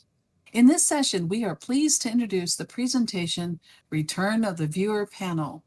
Our speakers are Mal Burns. Mal has used virtual environments for nearly a decade and is concerned about user interfaces in general and has a wealth of media and design experience behind him. He hosts In-World Review every Sunday. Mr. Blue, Robert Adams, has been a computer developer and researcher for 40 years. He is an Open Simulator core developer and is currently working on the experimental Basil Viewer. Humble Tim is the co-maintainer of the experimental Firestorm VR fork, a champion of the Open Metaverse Interoperability Group, and an OMI delegate to the Metaverse Standards Forum. Michael Dixon, provides development support for the Utopia Sky Grid, operating since 2018, and is leading the Open Simulator NGC project. Please check out the website found at conference.opensimulator.org for speaker bios, details of the sessions, and the full schedule of events. This session is being live streamed and recorded, so if you have questions or comments during the session, you may send tweets to @OpenSimCC with the hashtag #OSCC22. Welcome, everyone. Let's begin the session. Well, thank you, Leah. And good to be back. Well, I've been here twice already this year, but by back, I mean with a return of the viewer panel, because it used to be the regular thing on Saturday, and we haven't had one for a couple of years, largely because there's been tweaks, but the viewer tends to just be the viewer. We often forget, however, that when we're looking at something like OpenSim or even something like Second Life, that we think of the server-side software, that is serving up the grids and the content and everything. And then we think of the viewer as the way we log into those servers to get hold of our assets and move around and things. But we have to remember there is a middle ground where the viewer connects with the server, obviously, but they can depend on each other quite a bit. For example, some of the server-side security things need to be reflected in the viewer. And some of the actions the viewer wants to take have to actually work with server-side technology too. Now, I was fascinated by Mike Chase's address yesterday, and he's on the panel with us today, of course. So welcome, Mike. Thank you. It's good to be here. And I noticed one of the things, I think this is a good place to start actually while we get ourselves organized.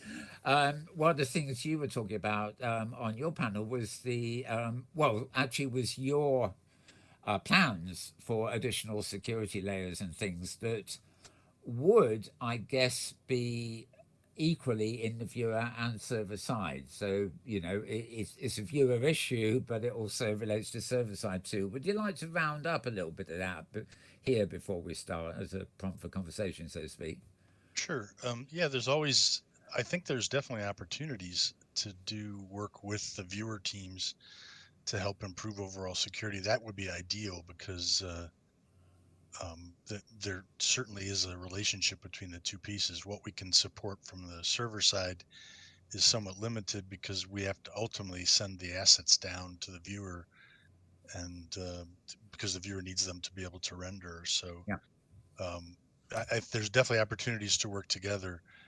And I think there's also some things that are being looked at initially for Second Life, but I'd love to see them adopted into OpenSim, like GLTF and yes, the PBR rendering and some of those things, which actually have an impact on security as well, since you have a scene, you're getting handed a scene instead of just or portions of the scene instead of just individual assets. So definitely we need to be able to work together. Actually, that's a good segue because Humble Tim, I know obviously I know you've been safari all over the place, but you're also in both OMI, where I had a panel with OMI yesterday, and the Metaverse Standards. I'm going to say authority. It's not. It's not an authority yet, but it feels like it sometimes. Of course, the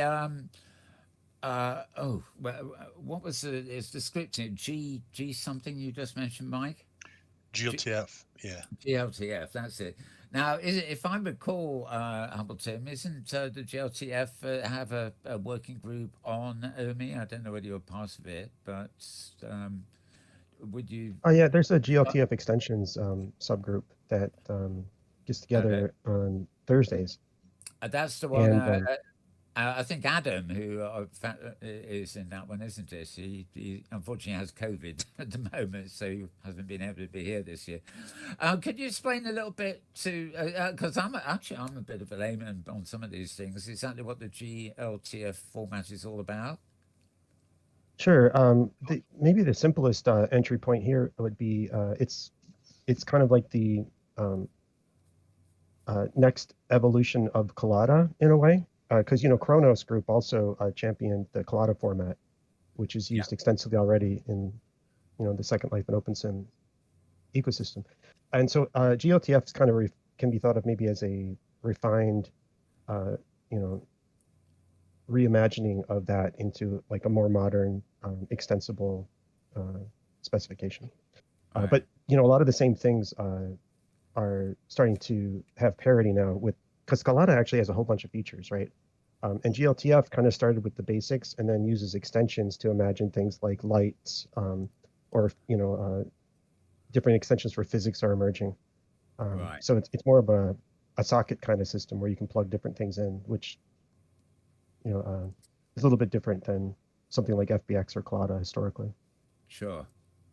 Yeah, I mean, I'm used to, the great thing about people who author in, Unity and presumably the other one, the other they're used to dealing with embedded lights and all that sort of thing. And of course, we can do that in the viewer end, but it's harder to do, bring all that kind of information down server side. Mike, how would you possibly see this GLTF format sort of being integrated with something like an OpenSim viewer or OpenSim generally? Well, one of the things that you can do with GLTF via the plugins that was mentioned is watermarking of assets. So from a security perspective, which you asked about earlier, there's an opportunity to potentially keep a watermark with the actual data itself and be able to tell if something's been modified or trace it back to the original item. But the other thing is that it's good for allows us to represent an entire scene potentially. It's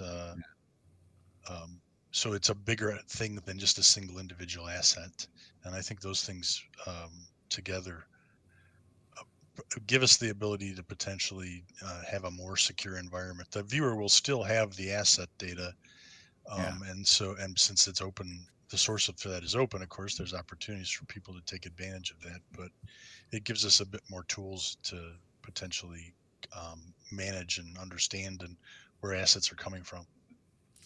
That's kind of interesting. I mean, I think when I first heard you mentioning all this, I suddenly thought, I thought two things. One is that there are understandably a few people in OpenSim who don't like the idea of extra security, let alone a centralized thing. But the other thing I thought of too is this sounds, although you didn't mention it by name, this sounds like a sort of thing that runs in the parallel with like this blockchain business, which I'm not really up to date on. I mean, I know cryptocurrencies come and go and most seem to collapse these days after a while, but the security of the blockchain and things, I know back in when Philip was doing high fidelity, it was coming into play and stuff, but I've never really quite got a grip on that. But the back end side of what you're talking about here, Mike, does seem to have parallels with that in terms of identifying creators and passages of an item down the line till it gets to the user, that kind of thing. Well, it's blockchains are a way to represent data that, and certainly it's certainly high on the hype level right now. Yeah. I'm not sure it's ultimately what's going to be the best thing for our environment, but it certainly is a possibility. And to me, the important part is first and foremost to understand the requirements, what things we want to be able to reason about, and what metadata we want to save about assets so that we can make decisions about provenance and things like that. That's where I've been trying to focus in terms of our NGC work with Trusted Grid. But and then ultimately the blockchain may be the implementation that we adopt. We'll have to see. Are there any parallels here to what, going off subject in a way, Linden Labs actually operates at the moment? Or is this completely out of that sphere of reference in terms of development? The reason I'm asking is I've always thought that Tilia, who of course is the money and asset system of Second Life, they're busy promoting themselves to other games, other services now. Yeah. And it always occurred to me that, well, if Linden Lab wanted to compete with, say, Kitely and Globis and stuff like that, they could actually, institute systems where they could actually sell assets from, somebody creating in Second Life, for example, could market. You've got copying mod and the other one, but you could also have an export one, for example. And so long as that was trace backable for security reasons, then if it was exportable, technically the Linden Lab marketplace could then sell it to somebody on the region in OpenSim. Because of the commonality between the viewer for both, if you see what I mean. I'm not saying they're going to do that, but it was seamless sort of if Tilia, Linden Labs really wanted to expand Tilia, you might find them getting into that sort of, competing with Kitely kind of thing. We really don't know, but I keep thinking up these ideas along the lines of, could it be done? That's a question I'm always asking myself. And it seems to me that if you have a secure system for things like payments and ownership, you might have something there that you build into, with Firestorm presumably, to work in OpenSim that could also work outside of OpenSim. Do you see? Is that part of your thinking? I think it's definitely possible. It's hard to know, of course, what Linden Labs, how they're going to commercialize. Oh yeah. Or monetize all those assets, but it represents, if you think about all of the things that are in SL right now, it's a huge potential thing to monetize. And exchange is certainly something that could be managed to do correctly. So it's definitely possible, and I wouldn't be surprised if they go in that direction. But we'll have to kind of see how they develop their own stack. All right. And any of the payment systems can be integrated into really anything. I mean, there's the centralized ones. I mean, these days, even Visa might be interested in doing micro transactions. And, using any of the decentralized systems like the crypto coins, as well as the centralized systems, you just need a currency that people are willing to use and is fairly stable. All right. Welcome, Mr. Blue. By the way, we're glad we got your voice working. So finally got some voice. Yeah, lovely. All three of us are here now. Great. I was keen to hear what you thought about that. Well, and you were talking about GLTF earlier. I was the one that created one of the tools for converting. I created Convor, which is an application that converts a OR file into a GLTF scene file. And the things that I've been incorporating into the Bazel viewer that I talked about yesterday is a region module that converts Linden prim formats into GLTF formats. And then the question after that is how to build it up into scenes, because there's all the stuff about level of detail and everything. And there are other standards which are kind of scene and world formats. There's like the USB, Universal Scene Format or something. Isn't that a Kronos thing? Well, the Pixar has the Universal Scene Description, which is a way of describing the scene and the. But essentially, you talk to it through an API. You can build a viewer to talk to the data system after they've compiled it up. Eventually, it can be turned into GLTF, which then you can render in a browser or any viewer. GLTF was made by Kronos, and the particular point was to represent the represent the meshes in such a way that it was easy to give to a graphics processor. So it's kind of been pre-digested for display, and you keep other formats to keep all the editing stuff, and that's what Universal Scene Description has to keep all the provenance and how the layers go together and how the light works and all that sort of stuff. And then you turn it into GLTF or some other mesh form in order to render.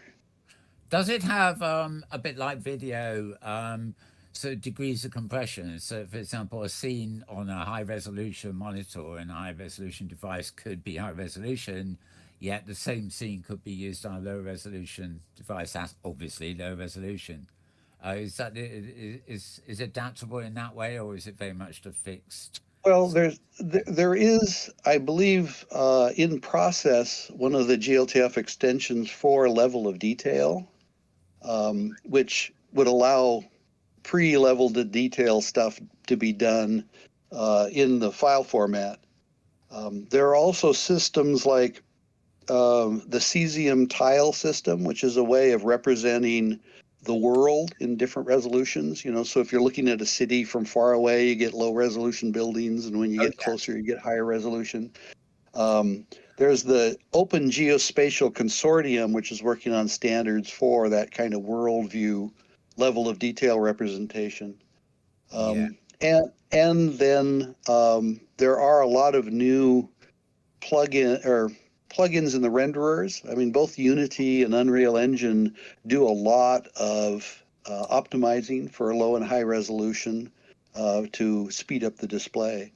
So there's lots of different levels to approach the problem at. I've noticed, I suppose certainly in the last couple of years and stuff, a lot of the idea of interoperability between OpenSim and other platforms. Now, it's limited for sure, but I've always found, we're different models. We go back to the 20-year model of Second Life kind of thing, almost. But things like people are actually able to export things from Second Life and dump them in to things like Unity to modify and then re-export in ways that could go elsewhere. The Cyber Lounge people literally is a web world. It's XR, isn't it?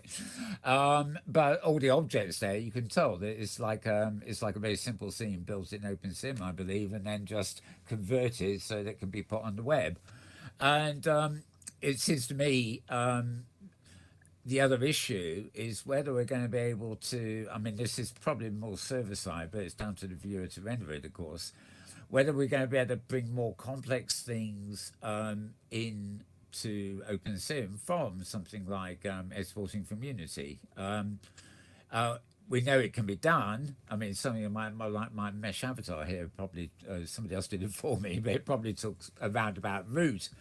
But let's say I wanted to bring in an avatar or an object that had embedded lighting in it, for example, and was able to project that lighting on its surroundings. Now, could there be a model that could bring that into the viewers we got now? I know it can be done with lighting and projectors in roundabout ways, but could we bring an element of a scene into this world using those other technologies and have it work in the viewer? Loaded Well, I'd say it kind of depends on the viewer. The Open Simulator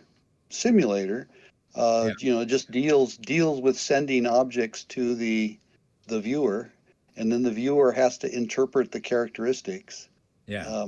You know, if you have if you define a material using NVIDIA's material definition format, then any of the third-party renderers wouldn't be able to do that because they don't know how to handle that sort of material. Right, exactly. Yeah. So and that's one of the things of building a new viewer is that we can add stuff to that viewer that Second Life doesn't have.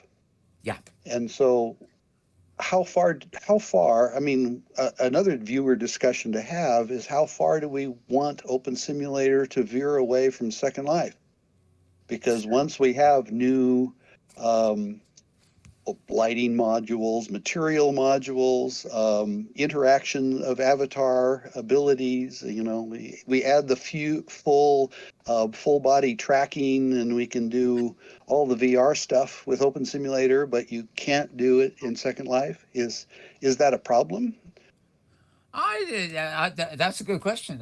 In my opinion, there are reasons why people can come from, say, Second Life and find OpenSim so easy to use, because it is literally the same viewer. It feels like the same program almost to the end user.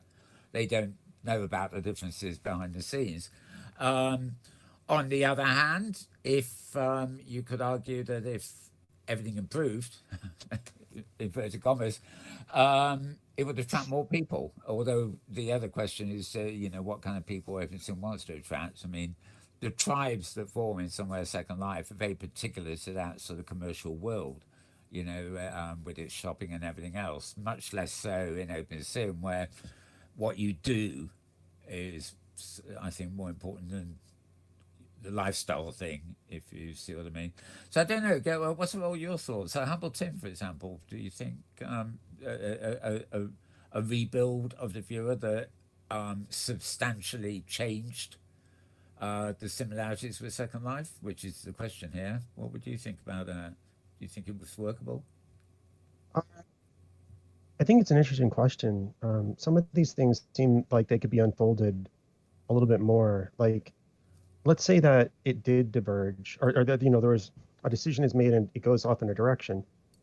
Anyone who who doesn't participate in that new direction might get left behind, for example. Yeah. And so, like, it's a complex ecosystem right now. So keeping things in reasonable lockstep, it's at once a constraint, right, to maintain compatibility, but it's also meant to be freeing, right, to let interoperability, backfill what would have been a gap there. And I think there are definitely possibilities. I think trying to get towards kind of a more holistic appreciation for virtual world like essentials is that's where the incremental progress seems to be being made around the periphery of that. And simple things just like being able to do presence detection across platforms right now can be difficult. Yeah. And even, I think of examples of things you never expected that suddenly came around very easily, like the way both Second Life and OpenSim can handle mesh now. We never, 10 years ago, we never thought we could possibly have that, But it's happened, and there's a bit of a furore about it when it first comes in, but it's been backwards compatible, by and large. People can still do what they did before mesh, but now they can do stuff with mesh. So it's been a step forward. How about Miss Blue? How about you on that? The divergence between the two platforms, Linden and OpenSim. Would it be a good thing, bad thing, unknown? You're asking me? Yeah. Oh, well, I'm kind of interested in the fact that there is hundreds of new virtual worlds out there, and that they each have their own reason for existence. They have different features. They have different audiences. That Roblox is different than VR chat, and OpenSim exists mainly as a, I guess, a stepping stone from Second Life. Just as people who hate Twitter and want a decentralized system move to Mastodon, people who are tired of spending estate fees in Second Life, they move to Open Simulator. Yeah. And so I think Open Simulator's reason for existence is its compatibility to Second Life. So I would, if it was my, if I was king of the world, I would say that Open Simulator should always stay pretty compatible to Second Life so that people can come over, but then we will end up with added features. We will add more features so that once someone comes over to OpenSim, it is so much more awesome they will never go back. Yeah, well, like NPCs and stuff that we've had that people for Second Life don't understand. Mike, any more thoughts from you on this? The division. Yeah, so I absolutely agree with the comments Mr. Blue just made. I think personally, I think that we should stay at least fairly close in compatibility with SL because in many cases the users that we're picking up, new users are coming over from the Second Life environment, and there's benefit to the similarity. But the other factor to me that I think is really critical is just plain economics.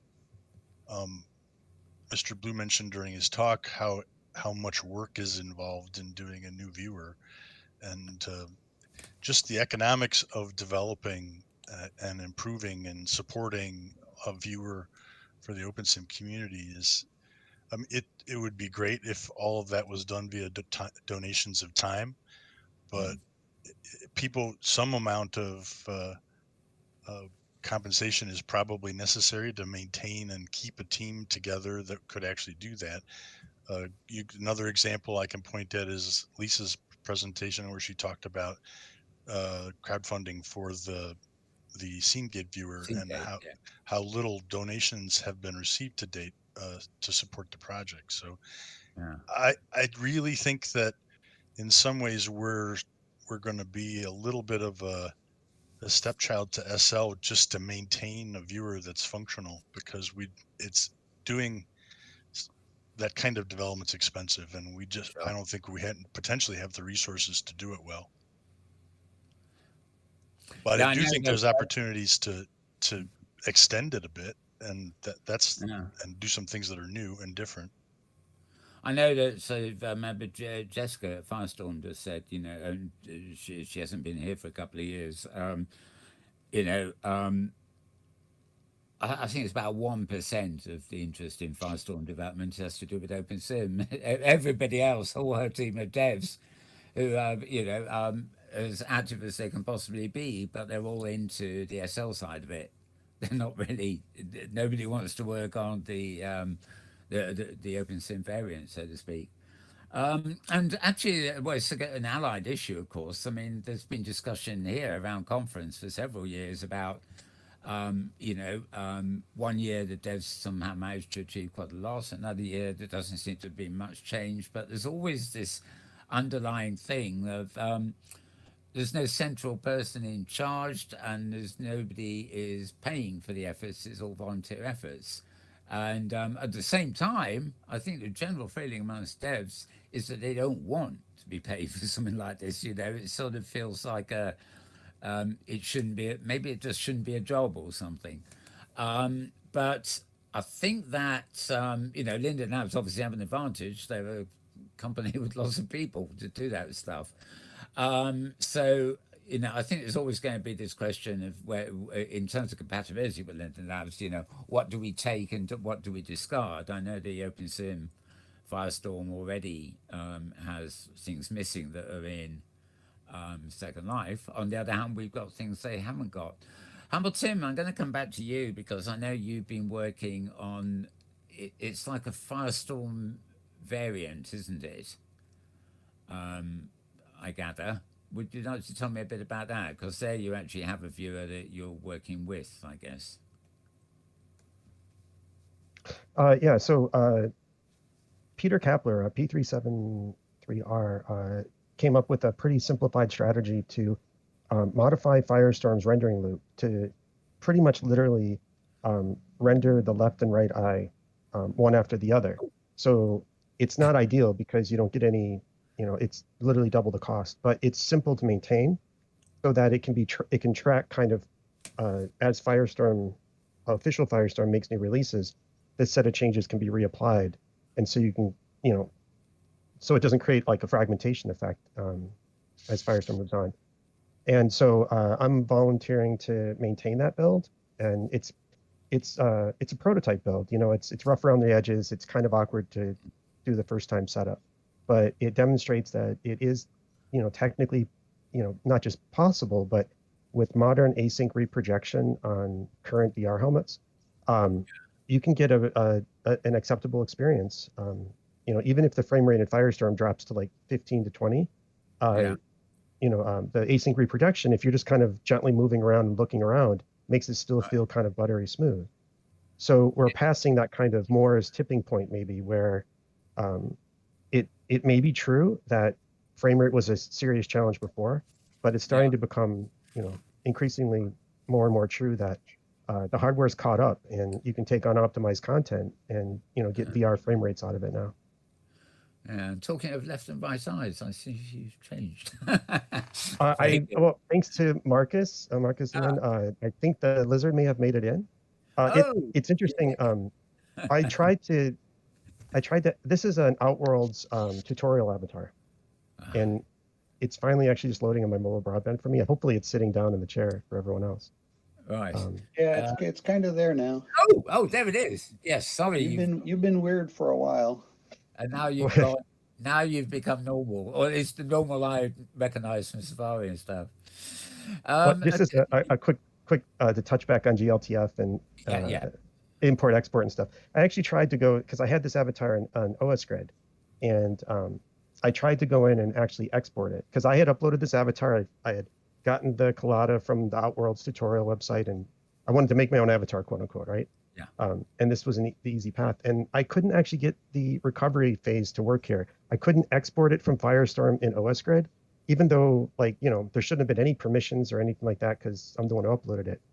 And so it's something to think about when we try and run in parallel the idea of protecting artists' rights to kind of determine the fate of their creations and how they're used, and then also like other artists' rights, like my right today to have this public domain avatar. I just wanted to bring it over here. I wasn't trying to rip anything or copy bot or anything. And I think maybe that experience has degraded because the two sides are polarized, right? So it would be great, I think, to imagine ways of, addressing both of those needs simultaneously somehow. It'll require, different kinds of compromise, but I think it's possible to protect both sets of interests, to make it so that those creating and sharing free content who want it to be unencumbered have an option, and then those wishing to create kind of refined, guided experiences where they kind of determine all the rules could also be supported.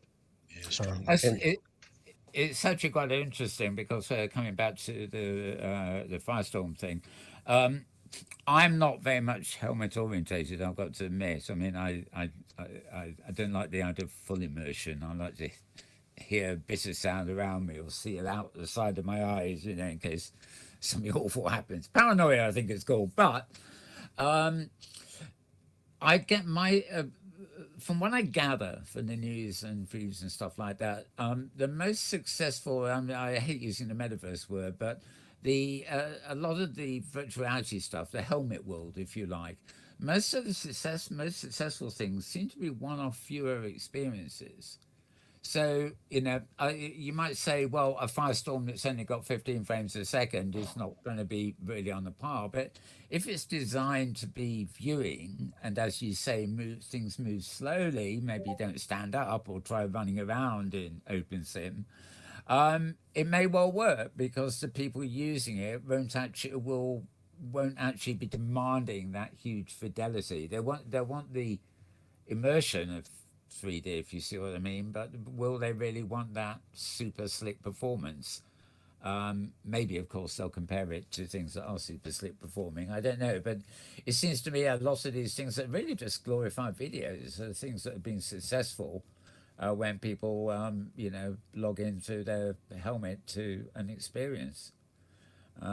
So, it, people always talk about fast, quick, easy, and everything else, but the trade-off, as you said, is the quality of what you've got. One of you mentioned earlier on what the thing that I always thought were voxels, where the instead of pixels, basically, as you said, the scene in the distance was actually very low res.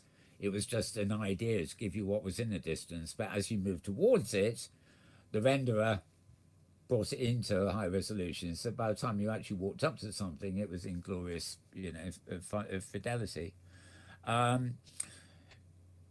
When you were talking about that, particularly in your case, Humbleton, with the helmet experience, do you think there is a place for like a different class of viewer for depending on the actual device you're using to interface? I mean, some people can log in on a mobile phone and the screen's high res. It's just the phone itself is tiny. Do we need to adapt to all those? A question for all of you, really, but do we need to adapt to all those different formats of interfacing device that are coming along? Not the viewer and server, but the actual devices. Well, yes, I absolutely think so because I consider the virtual worlds a point on a continuum. That is, there are times that you want to communicate with your friends, and store and forward is good enough. You can send them a text message or an email. And there's some times that you want to chat with them right now. You want to talk to them or text with them, and you need to have them there. And there's sometimes that you need presence. That is, you want to be in the same space.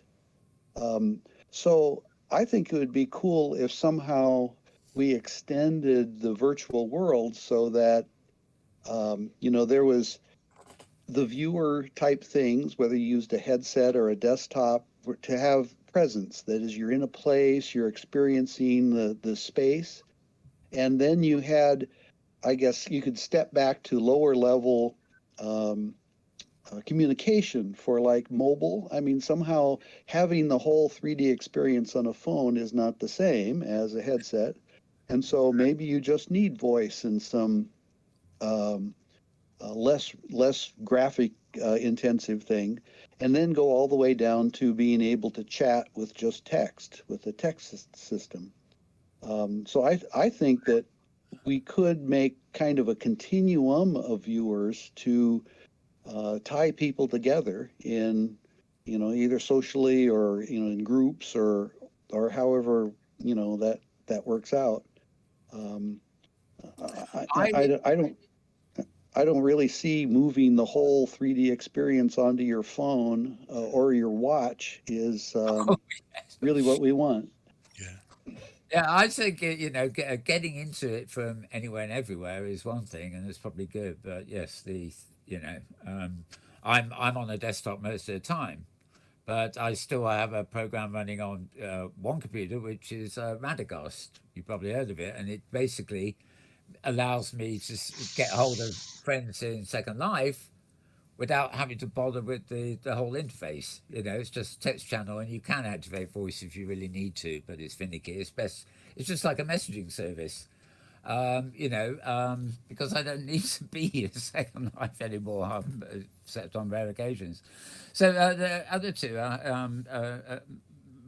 so that was Mr. Blue, wasn't it? Mike, Hamilton, your thoughts on that? Well, The devices, that is. I would agree. I think we need to be able to tailor the experience to the device in terms of what works best. What I would probably do on a handheld phone, even though it has a high res screen, is going to be different than what I'll do on a full desktop machine with all of the interface capabilities that has. So, yeah, I think it's probably important to be able to support the different experiences on the devices that make sense for those devices. Yeah. How about Tim? I think when you're scheduled for a meeting, for example, and you're trying to get into virtual world spaces, it can already be challenging no matter what device you choose. Yeah. So anything we can do to, you know, reduce that friction in general, and if that means form factor specific kind of designs, then, if that's what it takes. In the mobile, in the web, World Wide Web, kind of the progression. There was a time where if you wanted when mobile was first emerging, if you wanted a mobile website and a desktop website, you would pay, twice the price essentially to have two things created. Yeah. And then if you fast way forward, responsive design emerged to where the overlap finally became apparent enough to where we could kind of, in many cases, solve both of those needs via a single responsive design. But it took us a while to get there.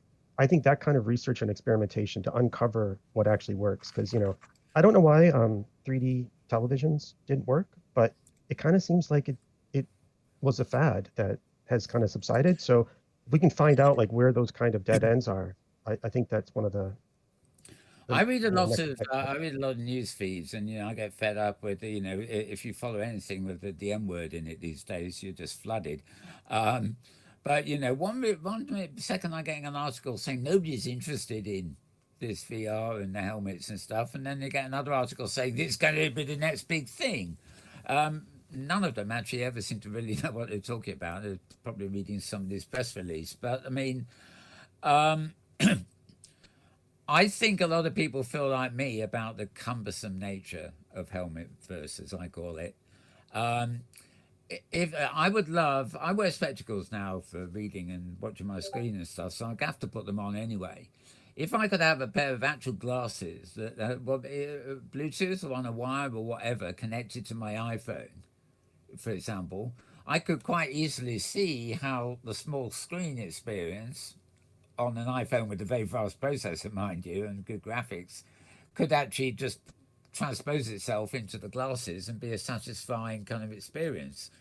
And I've always said that although I don't like the idea of putting a helmet on, if I had, tethered or not, a helmet on my desk, and say I was in a meeting and needed to get a bit of movement enhancement or something, then I'd be quite willing to strap a helmet on for 10 or 20 minutes to actually do something. But I can live my life in that thing. But on the other hand, I can wear music headphones for, well, actually, I don't like them for too long, but maybe an hour or two. And I think of how headphones transformed culture, portable Walkman and, earpods now. We thought nothing of that, music that moved around with us. So if we can have environments that somehow can move around with us, but would be pausable on request kind of thing, I think the take up would be greater. If you could if you can point your iPhone at a shop and it reads, one of those codes, and then immediately gives you a virtual reality version of the shop, and you can sort of guides you into the shop. That's all augmented reality, really, but that seems to be where it's all sort of taking off. So the question, the question really is how much our viewers, for example, will act to augment our lives in such a way that they're easy to get into and they actually have a valid use for us other than for a specific thing we might do in OpenSim or a shopping experience you might go to Second Life for. If the devices will all be different, but can they interconnect? In other words, can my monitor do an instant switch to a pair of glasses via the iPhone, etc.? I think let's see, Mike, what you were talking about yesterday, for example, a lot of stuff that is definitely to do with security there. But do you think there's anything that could be built on the back end, so to speak, between what we have at the moment? The server side will probably still be much the same, but some kind of viewer that would be adaptable to all these different circumstances. Just like I'm watching our own video on screen at the moment. You can view it in 360p or you can go up to 1080p. It's flexible. Mhm. Is there anything like that we could do with a viewer? Yeah, I think so. I mean, there's opportunities. Right now, what we use to represent assets and inventory is fairly simple.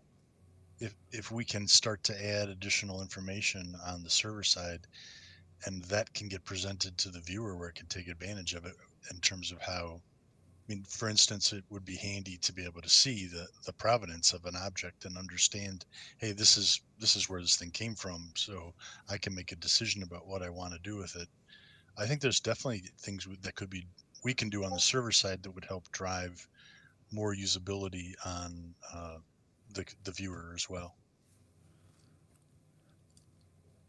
Anybody else thoughts on that?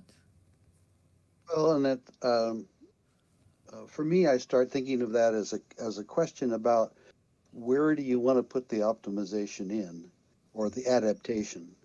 I mean, there's you can make it so the content has a whole bunch of level of detail information in it. You know, what does the low resolution look like, and that pushes or also enables the creator to create those different views.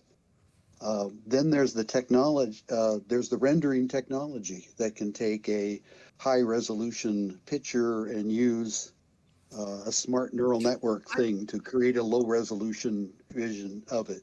And that frees the creator from having to create the low resolution version. So there's lots of solutions possible. Yeah. Oh, it's all worth thinking about. I'm amazed how time flies. I thought we're about half an hour, and I'm just told we're about a minute away from wrapping. Amazing. In on the YouTube channel here, there's actually a question here. I'll get a brief answer from all of you from somebody called Master Gate. It would be much better if grid owners can find a customized viewer which can be tagged only for their grid to avoid confusion for new members. Does that ring any bells for you? Well, and that's a great idea. I mean, the any viewer that anyone creates should be very skinnable, and thus it can be branded, I guess is what they call it these days. Yeah. You know, with either the look and the name and everything of a particular grid. I think that would be a great addition. And there has been some attempts at doing that. But Yes, I have, yeah. Anybody else on that one? Do you think it's a good thing? I mean, especially Mike, from the security point of view, you know, sort of, would that be thinking, you know, what you're working on, would it appeal to individual grid owners just for that, you know, the customizable aspect of it, security and whatever? I would think so. Yeah. I mean, it would be a way for the grid owners that are involved in the trusted grid to know that you're connecting via a viewer that is helping to support what you're doing. Okay, I'm very sorry. I hate doing this, but I've got Leah telling me we've got to get out of it. So I'm afraid that's going to be for questions. But I guess you guys might be hanging around somewhere afterwards if people want to ask you some questions. But we're going to have to free the stage for the next session, I'm afraid. So over to you, Leah. Hey, thank you, Mel, and thanks to our panel for such a wonderful presentation. As a reminder to our audience, you will want to check out the conference.opensimulator.org to see what is coming up on the conference schedule. You won't want to miss our next session, which begins at 2 p.m. in this region, and it's entitled Exoplanet Activity in an Immersive 3D World Planetarium, and it'll be immediately followed by the Matrix game. Also, we encourage you to visit the OSCC 22 Poster Expo in the OSCC Expo 3 region to find accompanying information on presentations and to explore the hypergrid resources in OSCC Expo 2 region, along with our sponsor and crowdfunder booths located throughout all of the Expo regions. Thank you again to our speakers and to the audience.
Hello, everyone, and welcome to the 2 o'clock to 2:30 session of the 2022 Open Simulator Community Conference.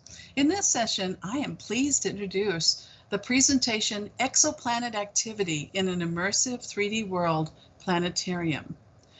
Now, our virtual Harmony Arts Society is comprised of Andrew Stricker, who's Spinoza Quinnell, sitting next to me, myself, Cynthia Cologne, better known as Lear Lobo, Francisca Yanakura, Frankie Antonelli, and then JJ Drinkwater.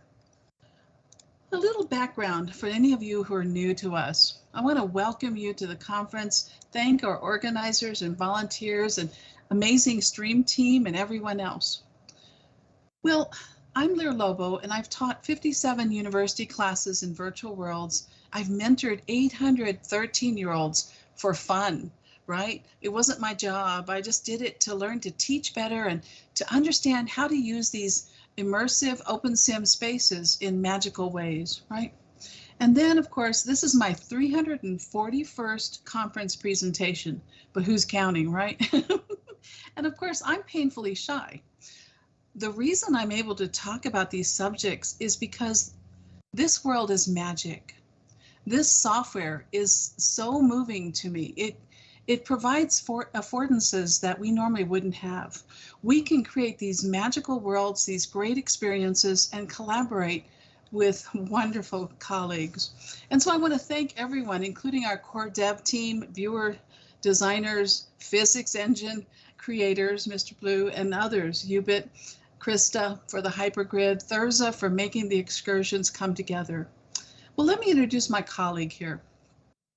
Dr. Andrew Stricker is a mastermind and a creative genius. It is rare to work with someone who can design mesh, code in like a dozen different languages, write APIs, write Alexa voice apps, create an experience 1 week later or less that is fully scripted, textured. He also is a creative who paints. So he's an artist and a visionary, but then he writes beautifully. So I just wanted you to know it's so rare to have someone who's an expert at all of these tasks. And so we are very fortunate that he created the Harmony Arts Society, and he runs our servers. He hosts the grid from his farmhouse and invites us in. And he's not just running one grid, he's running over 18 grids, okay?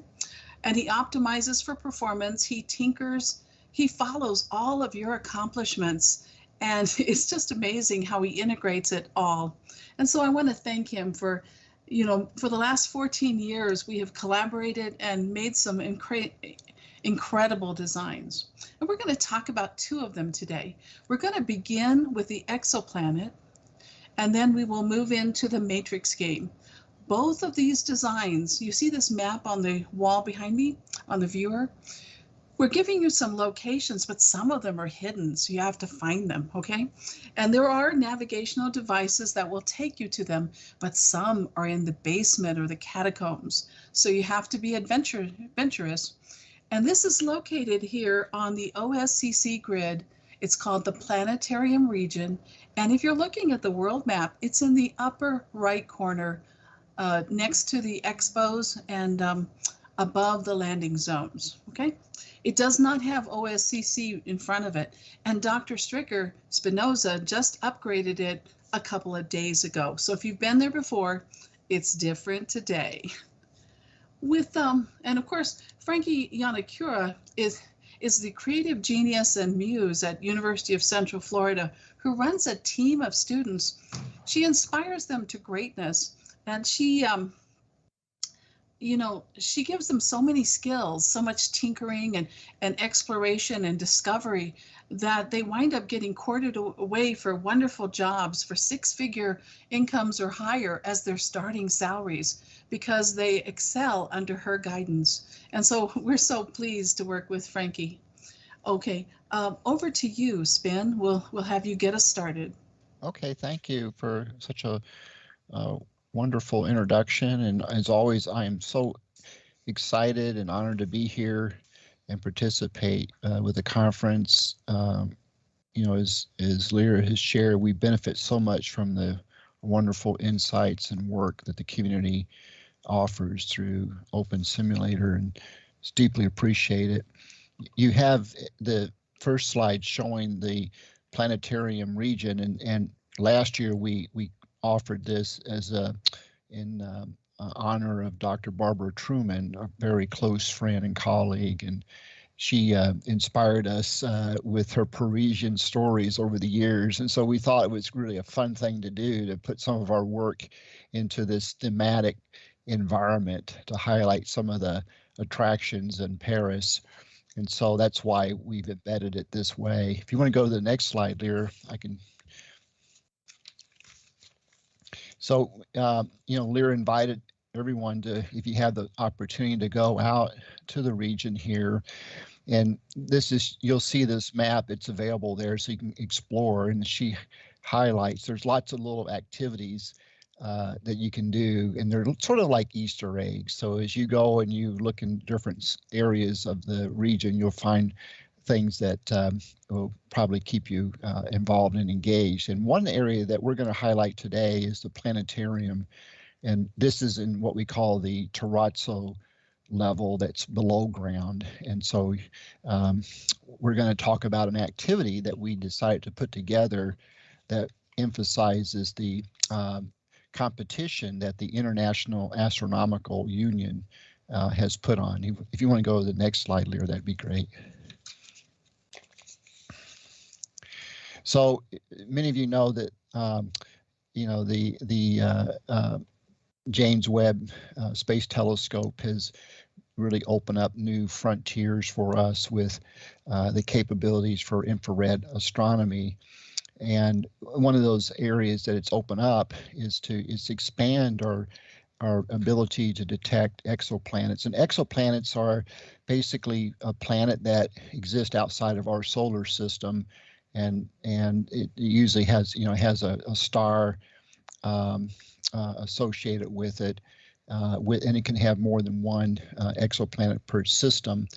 And I think as of this month, I've been keeping track of the counts of exoplanets that's been discovered, but I think it's around 5,200 and some odd exoplanets.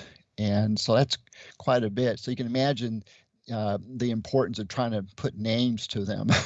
And so the International Astronomical Union offers a competition to bring groups of people together.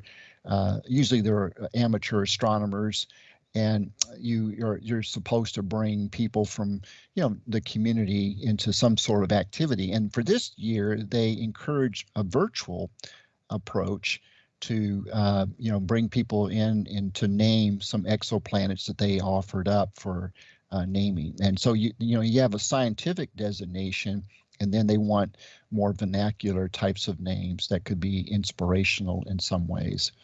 And so, and we decided that we would build a 3D model of the James Webb Telescope and put that into the space. And when you go to the planetarium region here, you'll be able to see the 3D model, and it's part of the planetarium system too. Next slide, please. Sure, Andy. And just to let you know, if I ever am slow to move the slides, it's because there's a 20-second delay. Oh, no problem. No for our problem audience. whatsoever. Go right ahead. So, what's really interesting is, we wanted to create in this naming activity an opportunity for people to learn about, exoplanets and the relevance of the research. And so, we took a lot of things that NASA JPL has accumulated, and NASA JPL has helped us over the years with our efforts and our simulation work. And we worked with NASA JPL in developing the Mars simulation that was used in immersive 3D space that won a national competition. I can't remember how long ago, Lear, that was, but NASA JPL, and also they're still involved in what we do. So if you want to go to the next slide, please.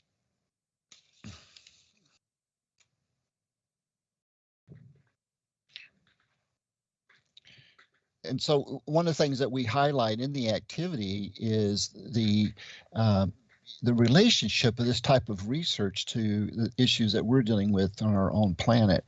And so one really fascinating linkage between, exoplanet research being conducted through NASA JPL is what it's informing us about climate change issues on our own planet. And so there's a lot of insights that we get from understanding the solar temperature changes around exoplanets and the sort of lifespan, as it were, of these planetary systems, and how it can inform insights about the changes that's taking place in our own solar system. And so we try to illustrate in the STEM area all these various interconnections to current issues that we're facing in our struggles today. And so that's part of almost everything that we do.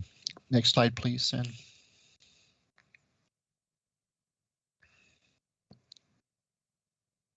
And one of the things that I really thought was fascinating with this competition and the value that it brings is to bring lay people into a direct hands-on effort with this type of science. And so one of the things that we did, we went to our little small town, we live in a rural area, and we have a really small town that has a history with amateur astronomy.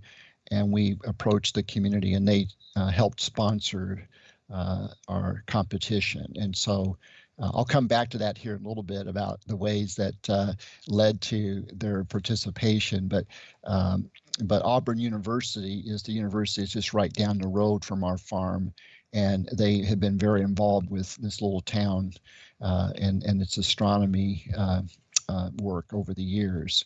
Next slide, please.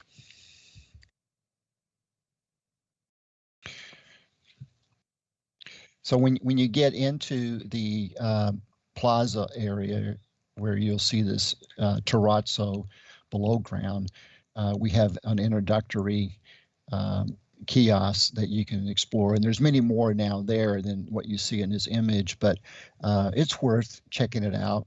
You can actually see some of the research that NASA JPO has put together on what we've learned from the exoplanet investigations, and then you can get up close to the 3D model of the James Webb Space Telescope, and also in the planetarium itself, you can see it. If you go through the front entrance that you see towards the center into the bigger building there in the background, and you walk straight down that hallway, you'll get to the planetarium. Next slide, please, Sim.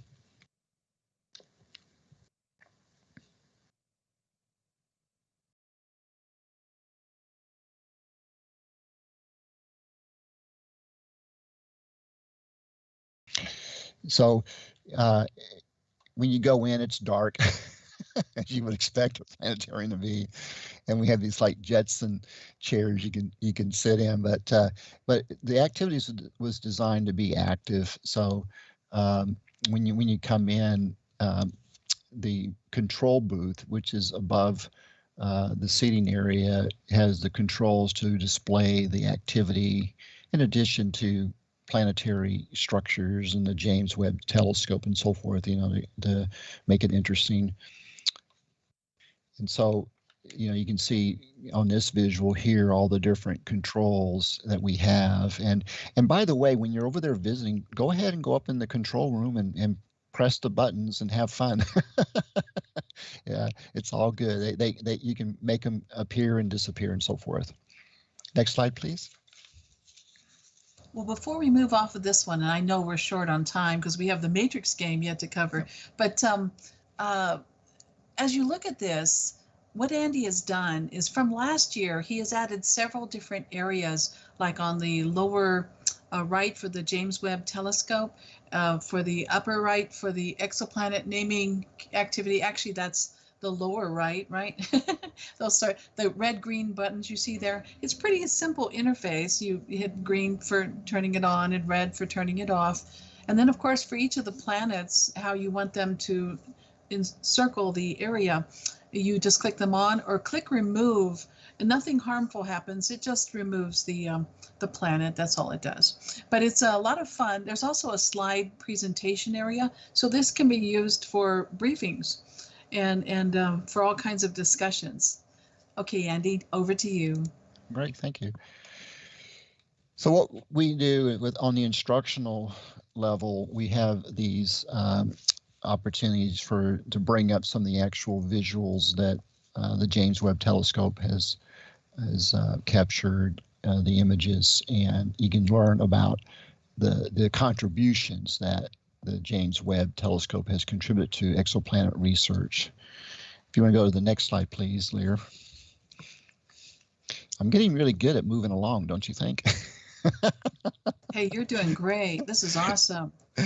And so here's an example of when you see these exoplanet systems, these are the scientific designator that the organization has offered up for this year's competition. You click on these orbs and you get an opportunity to put a name in for the planet and for the star. And so, and it all goes to a database and it's collected, and then we use the reports for determining the nominations that get submitted into the competition. And we're hoping that the organization will continue to use this system for future competitions, since it's a really fun way to make usage of an immersive 3D world experience and bring people together regardless of what location they're in. So we had community members and people from around the country that can name these in these competitions. Next slide, please.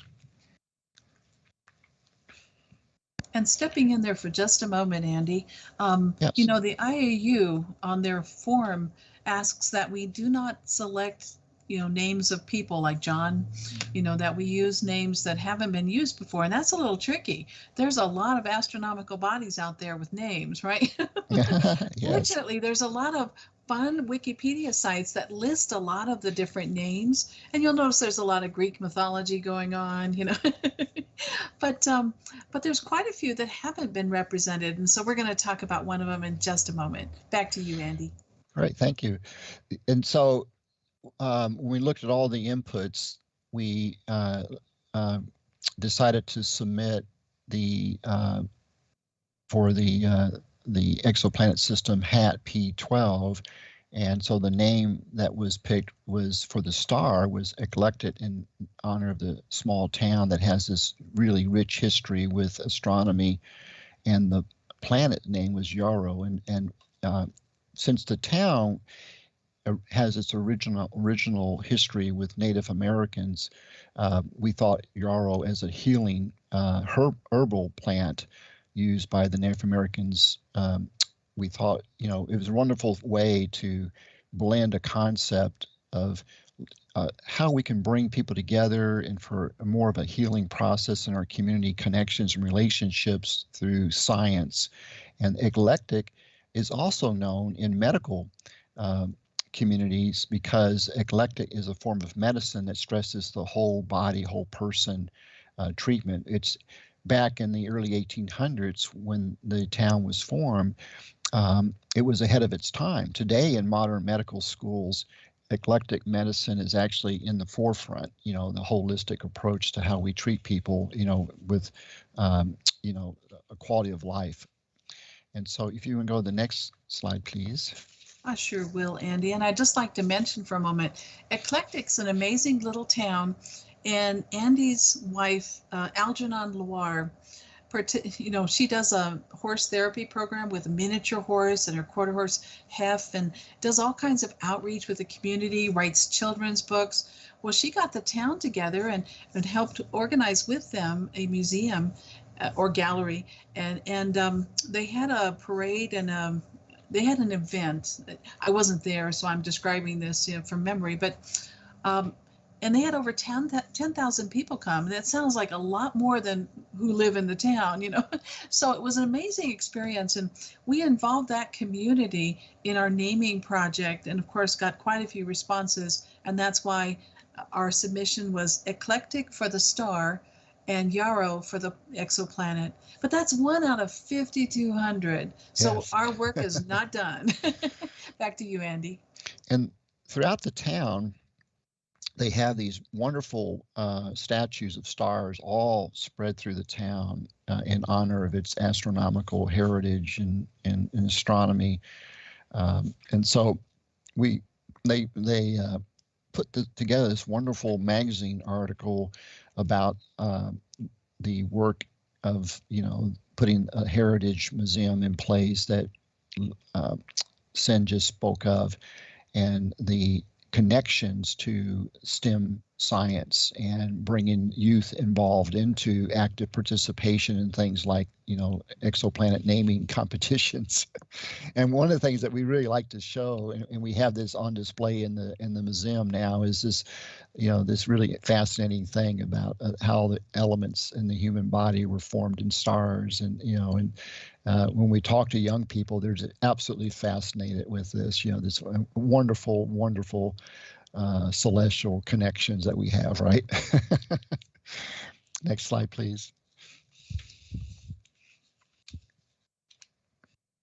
Okay, I'm going to step in here for just a moment, Andy. I'll let you get the last word in. Great. But I'm going to let our stream team know that we're about to move into the Perfect. Matrix game. And we're spot on for time, Andy. Well, this is rocking. That is Back wonderful. to you.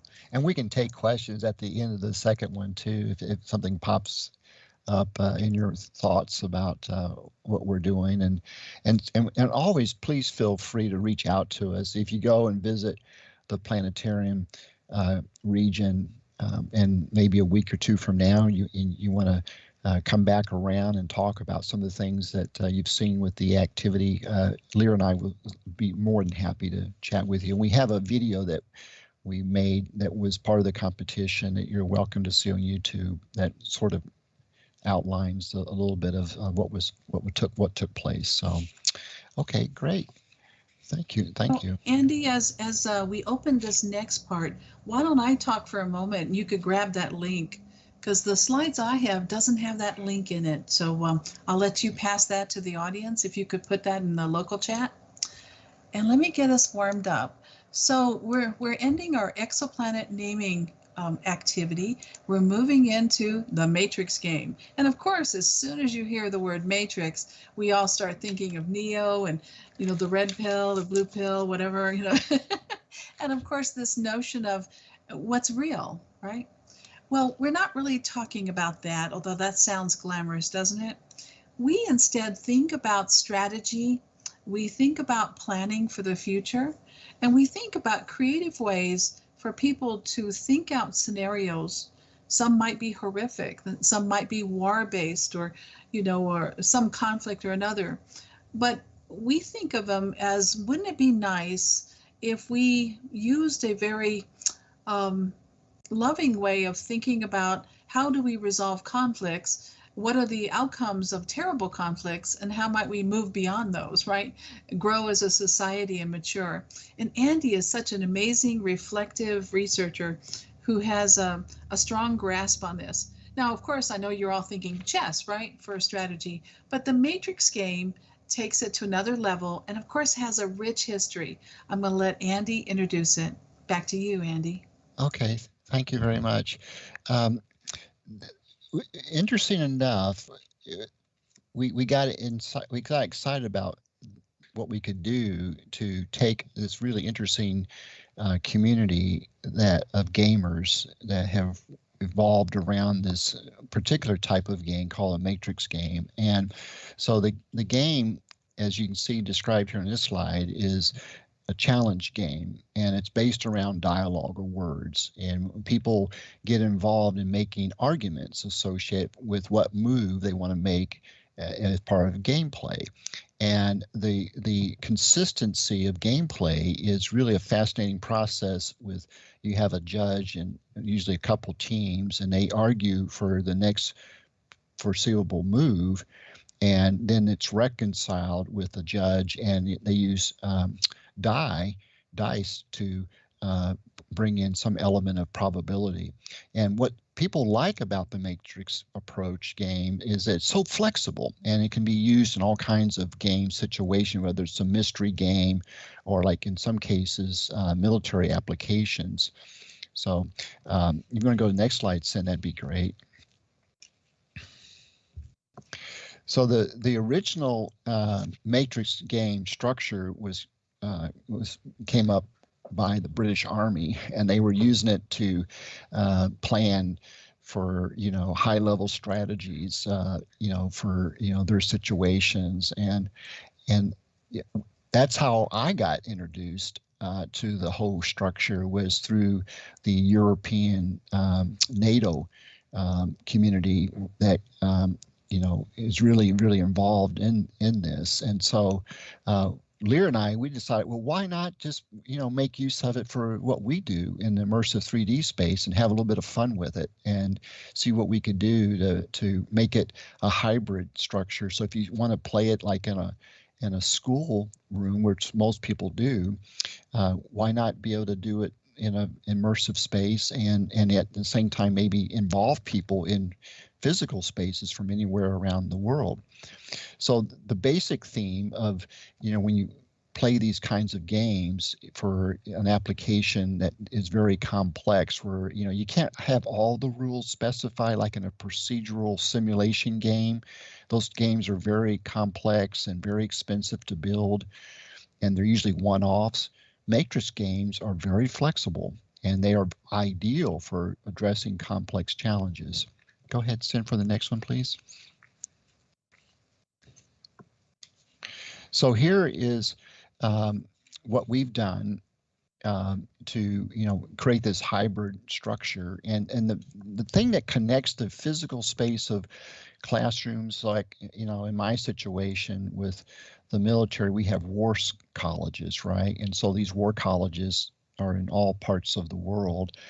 And so we wanted to be able to have people be able to use our system that we've created in the war college environment as well as in world. And so here on the planetarium region, when you go to the matrix game area where the system is at, you can actually see the 3D version of the system. So you can actually have the game pieces in a 3D environment, as you see in the lower right image, and then you can have it in game pieces in the physical environment. And yet on the side systems, you have the tools. So next slide, please.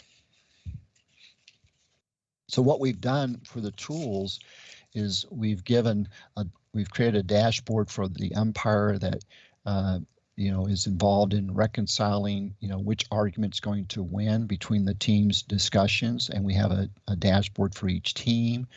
We have event resources. Typically, these games are, if you're going to use them for addressing complex challenges in the real world, you bring in resources about the real world issues and data and so forth. And a lot of times in my context of usage, we have maps, of certain regions that we're paying attention to. And then we have instructional resources. And then we have a data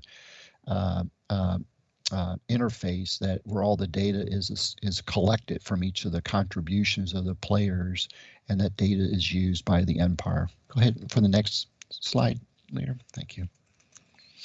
And one of the things on a high level that we are really fascinated with, and almost all the things that we build, in our community, our virtual harmony community, is how do we introduce complexity in our simulations to show the benefits of collaborative effort when we're dealing with trying to make sense out of complex phenomena in life, whether it's in science or community events and so forth.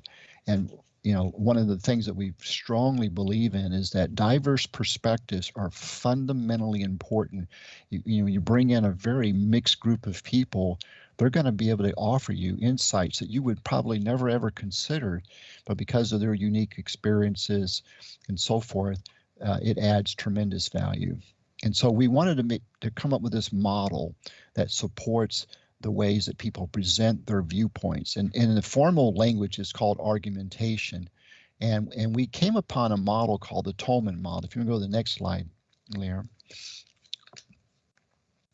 And the Tolman model is very well known for different reasons. One is that it's one of the most popular models taught in law school. This is the model that people learn for how to present a case.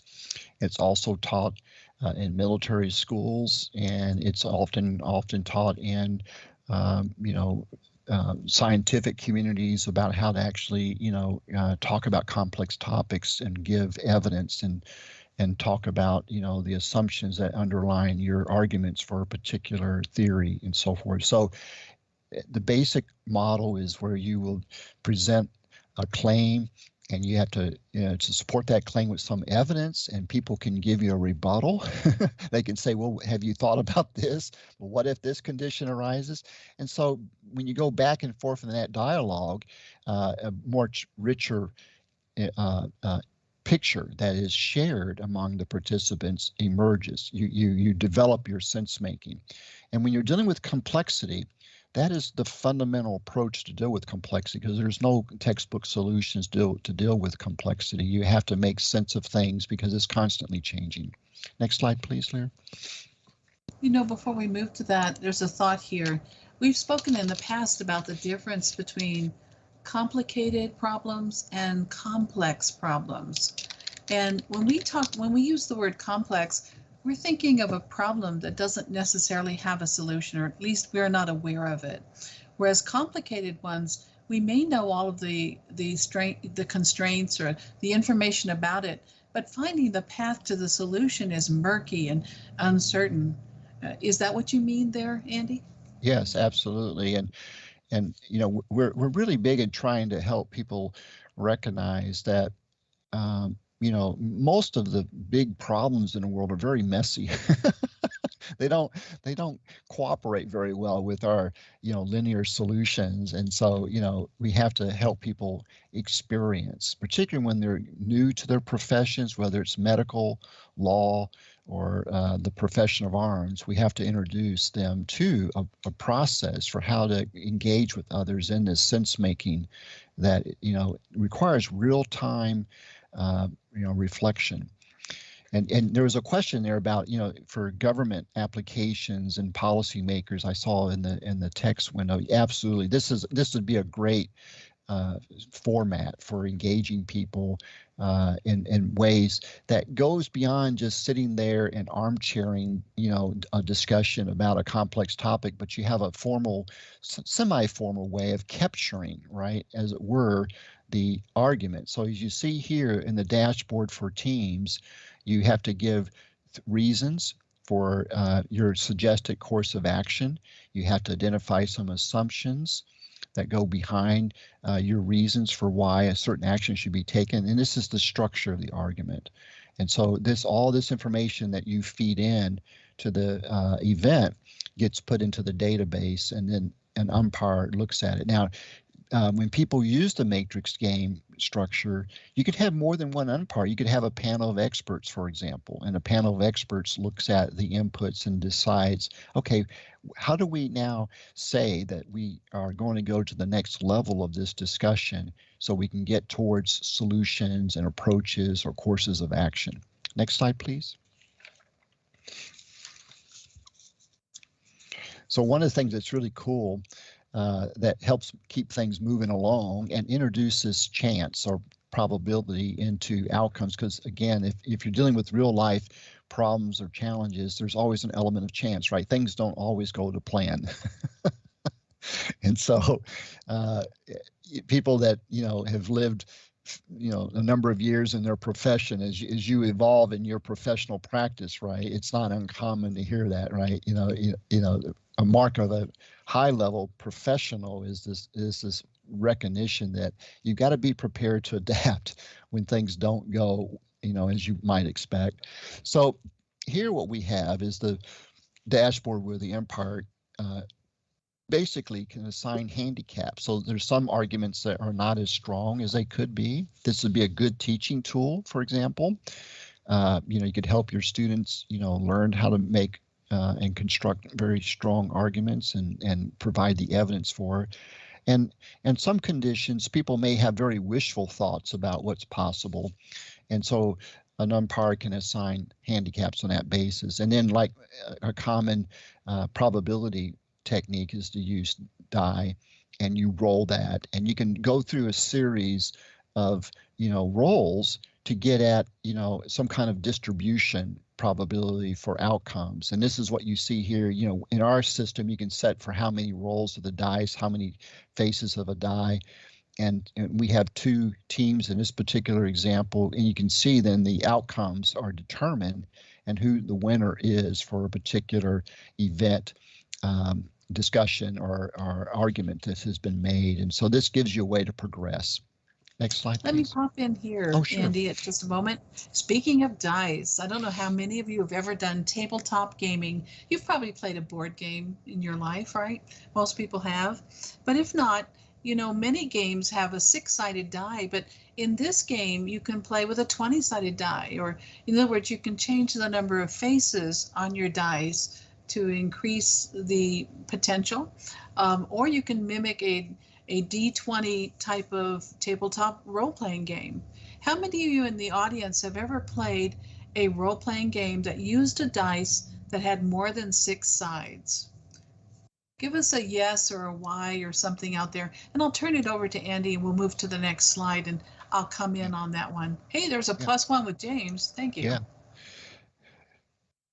So here you have the the close up of the in-world version of this, and so the there's buttons on the table. You can try this out when you get there at some point in the next several days to generate a game piece. And so if you're red or blue, and then if you're the umpire, you can put your, and so in each one of these pieces, there's opportunities for you to specify the significance of that game piece and its purpose, and you can even fill in, and all that information is stored in the database too. So next slide, please.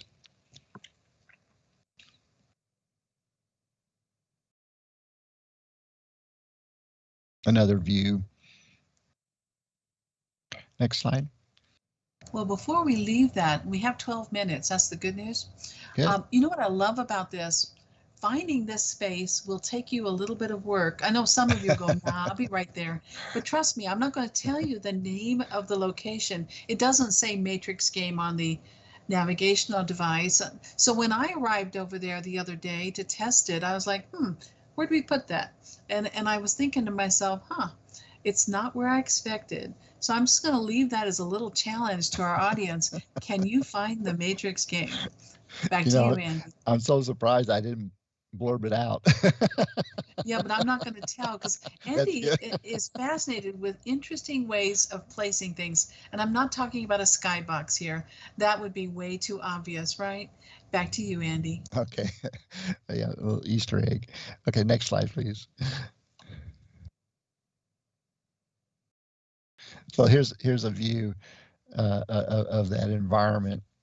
And so you know it's situated in a library. So I won't go any further, Lear.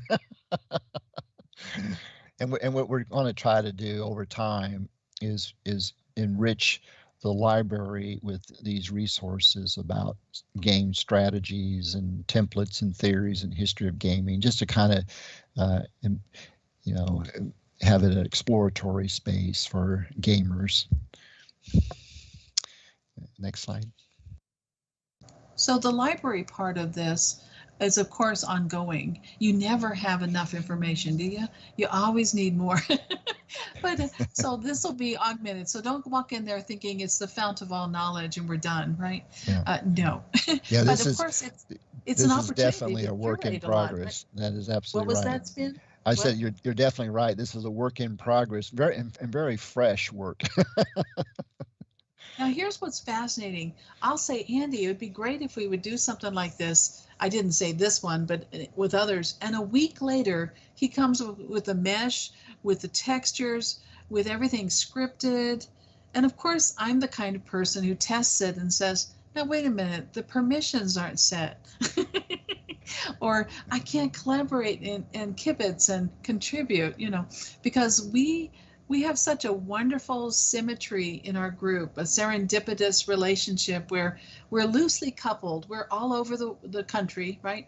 We're in different states. We don't get together physically, and yet we participate on these wonderful designs that he comes up with. So look at this, and I know you're all thinking, oh, I could do that in an hour. Well, it takes a little bit of work to do all that mesh. And by the way, I have a little tip for all of you. If you ever go into our builds and you do not see everything immediately, check your appearance, edit your outfit. Don't change anything. Just stand there for about 10 seconds or so, and the mesh will pop into focus for you. That's our handy little tip. Back to you, Andy. Oh, great. Thank you. So this is an image of a dashboard.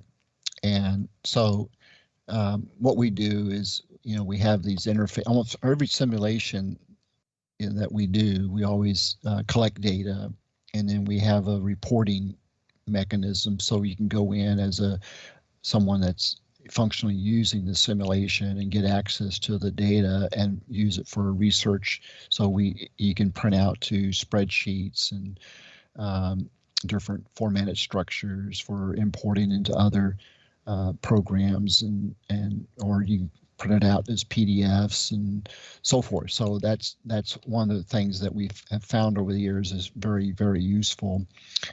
And so for this particular simulation game system, we've done the same thing. Next slide, please.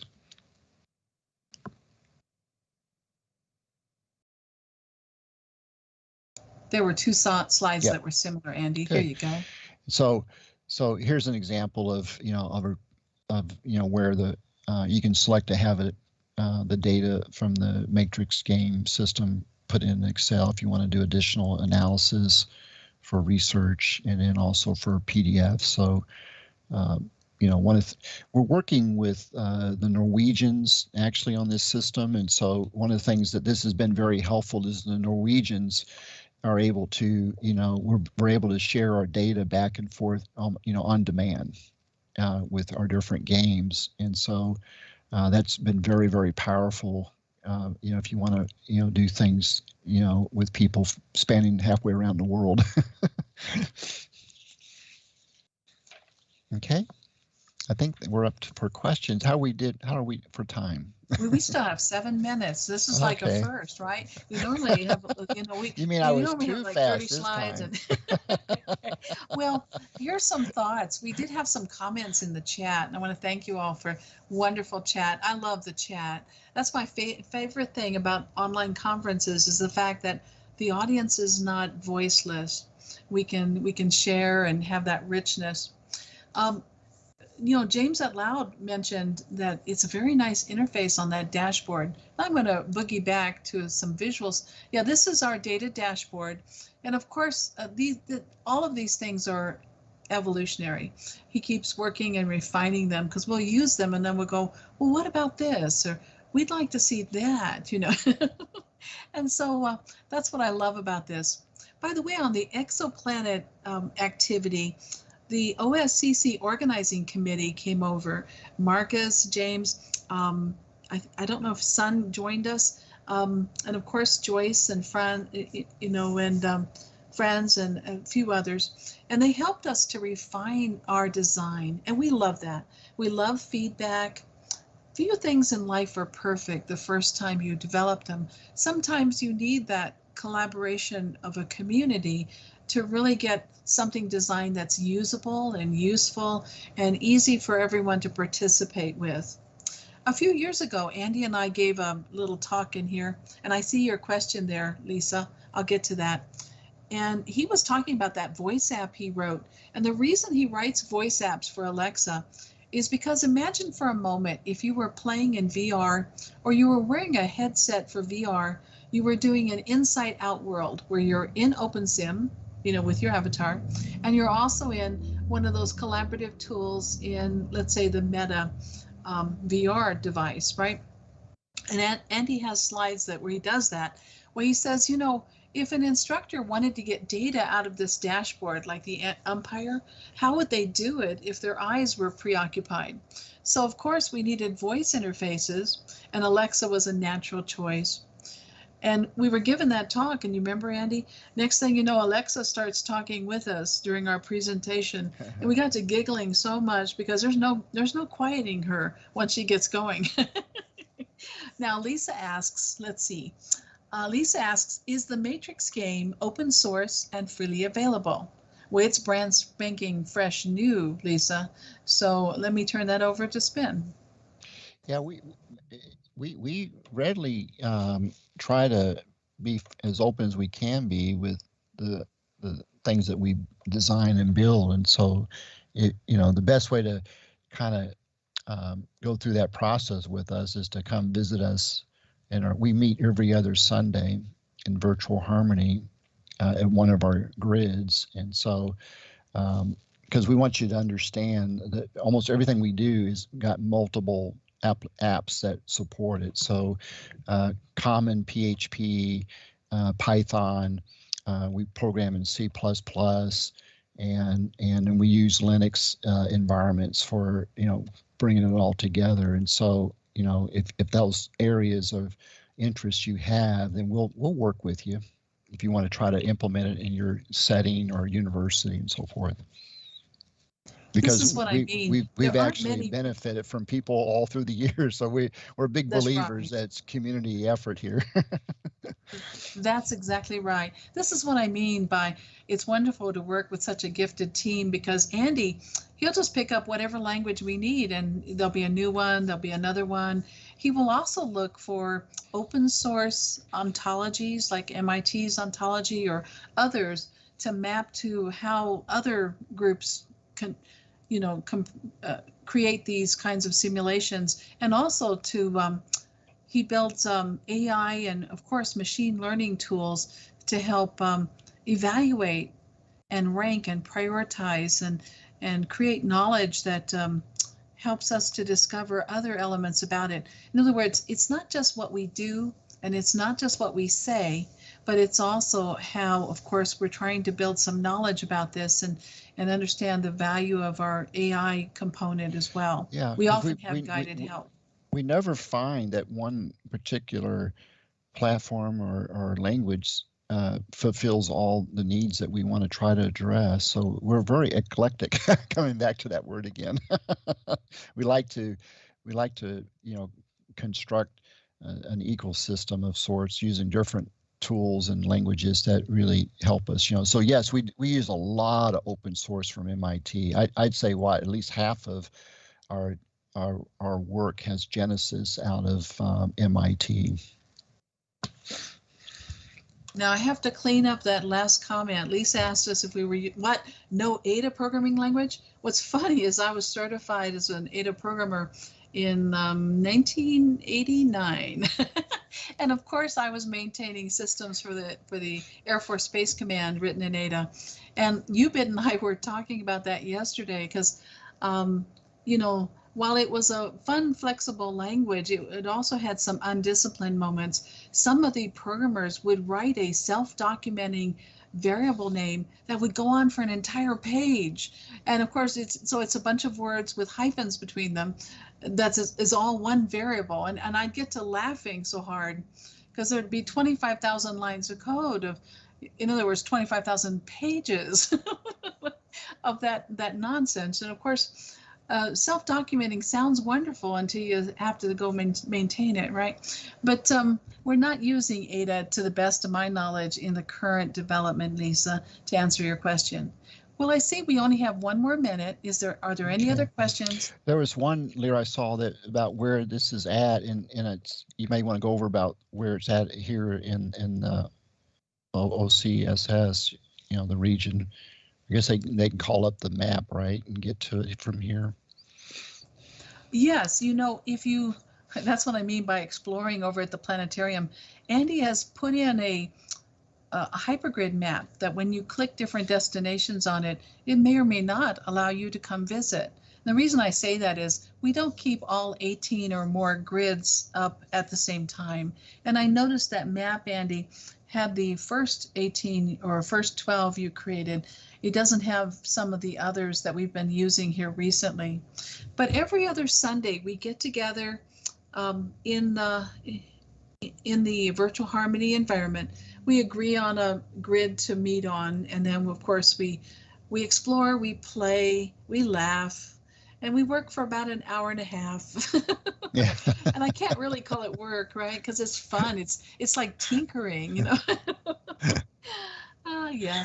But Yeah. anyway, okay. I want to thank our presenters. Thank you again. I just want to thank all of you that organized this event and all the participants. It's a highlight of our opportunity to come each year and share the things that we're doing. We're always grateful that you give us that opportunity. Thank you. Yes, thank you. Thank you to our wonderful speaker, Ragnar. No, that's me, by the way. That's why I'm laughing. In any event, thank you, panel, for your informative and interesting presentation. Let's see. Oh, it's announcing my next event. So let me take a look at the schedule here real quick and find out what's next. Let's see. If anyone in the text chat could tell me what's next. Oh, here. I will take a quick look. My apologies to the stream. This is what we call candid, okay? Oh, we have a break next. Okay. Excellent. That's Okay, why good. I probably haven't seen the hook. You know? And maybe Larry could reach out to Gwinnett. She was asking about the calendar for our Sunday meets, and it's every other Sunday, but we can get you on an email Yeah, for and we those that meet want to at 1. participate. That's excellent. Andy, if you want to, they can contact me, and there's so many ways to contact me, but you have to do it before the event, because I'm the kind of person who works all night, sleeps a little in the morning, and then emerges with a toothbrush in her hand to the meeting. You know. As any of you will get to know, if you haven't already, we have cat hours, all of us. Yeah, well, Andy's on a farm, and the farm animals like to be fed. And by the way, they're all family members. They're not food, okay? This is not that kind of farm. This is more like Mr. Ed, okay, That's from the old right. TV That's shows. exactly But in right. any event, let me go ahead and All right. wrap here so our stream Take team care, can take a everybody. break. We do have a break coming up. So let's see. As a reminder to our audience, you will want to check out the conference.opensimulator.org to see what is coming up on the conference schedule. You won't want to miss our next session, which is, I just had it up and it just disappeared. It is, oh, it's a wonderful one. This is Maria Korloff, and she's going to be doing the AI art panel. That's going to be exciting. We also have an AI art workshop coming up on December 16th with Sun Tzu, myself, and Rhiannon Chetnoir, better known as Joyce Betancourt. We encourage you to visit the OSCC 22 Poster Expo in the OSCC Expo 3 region to find accompanying information on presentations and to explore the hypergrid resources in OSCC Expo 2 region. I want to put a little shout out to Thurza Ember for that wonderful hypergrid safari earlier. I had to grab the landmarks because I have to go back and explore at another time when our wonderful artists invite us back. It was just amazing. If you have not done that, visit the OSCC Expo 2 region. It's called Expo Zone 2, okay? And go visit those. Also check out our sponsor and crowdfunder booths located throughout all of the OSCC Expo regions. Thank you again, Spin and Frankie, we love you, and JJ Drinkwater, our librarian, and the entire team, Algernon Loire, Spin's wife, who keeps us focused and organized and on target with our designs. Thank you, thank you. Yes. And thank you, audience. All right. Bye-bye.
by Maria Korloff and includes Kunstblau, which is Rainer Schneeberger. Also Alex Korloff, and of course Julieta, Surreal Dreaming. Maria is a published author and covers artificial intelligence for CIO magazine and cybersecurity for Kunstblau, or Blau, is the artist Rainer Schneeberger, who links back to works he created in the late 70s. He is an AI art artist and, of course, a visionary. Alex Korloff is the news editor for Hypergrid Business and Metastellar. He is a journalist who writes for CIO Magazine and Network World. And Julieta Surreal Dreaming is the curator of quite a few art collections, including the Surreal Gallery here on the OSCC grid. And she inspires us with every conference. Please check out the website found at conference.opensimulator.org for speaker bios, details of the sessions, and the full schedule of events. The session is being live streamed and recorded, so if you have questions or comments during the session, you may send tweets to @OpenSimCC with the hashtag #OSCC22. Welcome, everyone. Let's begin the session. Well, thank you so much for that introduction. Hi, everybody. You guys probably remember me from yesterday where I did the OpenSim stats presentation. And here I am again today. And so we've got a couple of real artists here with us on the panel. And Alex, who's a technology journalist, and he's also a musician in his former life, and I guess still current life, playing Renaissance music. But he's been covering technology, and he writes for a bunch of national and global technology publications. So thanks, Alex, for coming here. And Juliet and Rainer, we've talked about art before here for the OpenSim Community Conference in previous years. So thank you, all of you, for joining me here today. This is great. And this is a great time to be in AI. So just to summarize quickly what happened over this past few months, we had 3 big things happen in art. That's OpenAI, Midjourney, and Stability AI's Stable Diffusion model. And that all happened in basically since April. OpenAI's DALL-E 2 came out in April, closed beta, and only a few people were able to get in by invitation, but they started posting all this art. Everybody went nuts, but they couldn't get in. And Midjourney came out with a competing platform, which I think looks prettier and was cheaper, with a public beta on July 12th. And OpenAI, which had been kind of holding back on releasing it to the public, worried about what people were going to do with this AI, opened their public beta on July 20th. Both of these are proprietary, closed code, expensive systems. And then Stable Diffusion came out in August, and they spent $500,000 to train this AI. They released it to the public for free. So you can download it and run it on your home computer. And Alex, I believe you've done that, right? You're running it on your Mac right now? Yes, I just downloaded it this week and gave it a trial run. Yeah, so I've been using Midjourney because I don't want to download anything on my computer and learn to run open source code. But yeah, so Alex did it.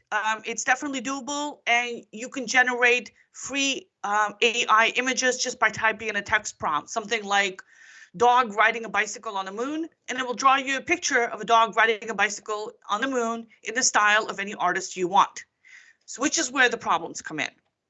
And the last thing that happened is 10 days ago, on November 30th, OpenAI also released their ChatGPT, which talks and writes code like a human and has common sense and can manage really long conversations, stuff that AI experts have told me was still years away. So everybody is freaking out about ChatGPT. just as much as artists have been freaking out over DALL-E 2, Midjourney, and Stable Diffusion. There's a bunch of legal and ethical issues. So TikTok already had to settle a lawsuit last year about from when they trained AI on the voice of an actress without her permission. This beginning of this year, the U.S. Copyright Office ruled yet again that AI art cannot be copyrighted.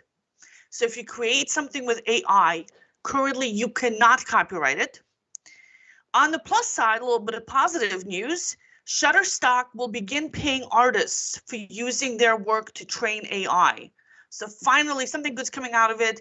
But odds are these are only the brand name artists and photographers whose names people know, like draw me a painting in the style of Picasso, that kind of thing. Another AI that's been trained is OpenAI and Microsoft's Colab, and it writes code, and a developer has filed suit against it. And again, because they were using training data without compensating the open source community. So this issue of just the AI companies taking all this information, all these pictures, all this code, all this writing that's out there in the public, including copyrighted code, and using it to train their eyes. It's a big deal right now. A lot of discussion happening. Probably we're going to see some legislation, or at the very least, a bunch more lawsuits. So the first person we've got talking to us today has brought a bunch of AI art with him that he's done. His name is Rainer Schneeberger. He was introduced earlier. He's an AI developer as well as artist and curator. He's also known as Art Blue in World. And I'm going to show you a few pictures of art created with an AI program. And this is award-winning art, and it's won awards. So Midjourney has actually won an art competition. So this is not your grandfather's AI art from like a few months ago. This is completely different. Everything changed this summer. So Art, tell us about what you're doing with Midjourney here. Thank you, Maria. I happily do it, and I will stay in my 5 minutes.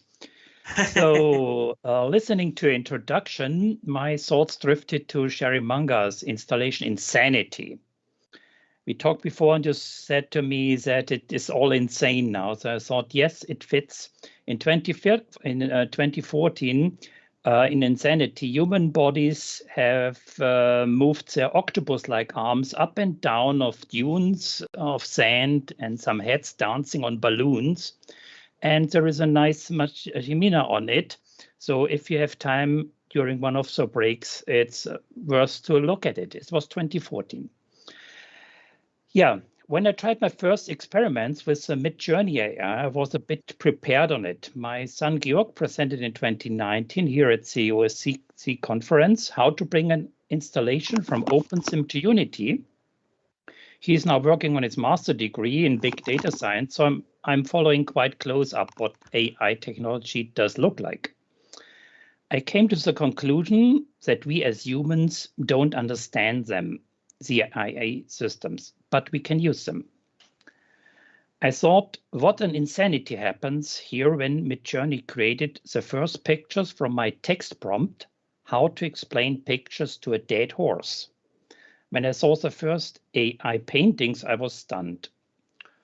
The horse was really dead, and I bet the horse understood the picture. That must be the view of an artist. You say, no sane person would see it this way. But if you know where the phrase, how to explain pictures to a dead horse is stolen from, you will smile. I said paintings. This makes it more provocative than saying pictures. This was in August this year. You could see some of the dead horses in the Machimina, which was presented yesterday after my talk of the Blue Man in the High Castle. I post the link for this video.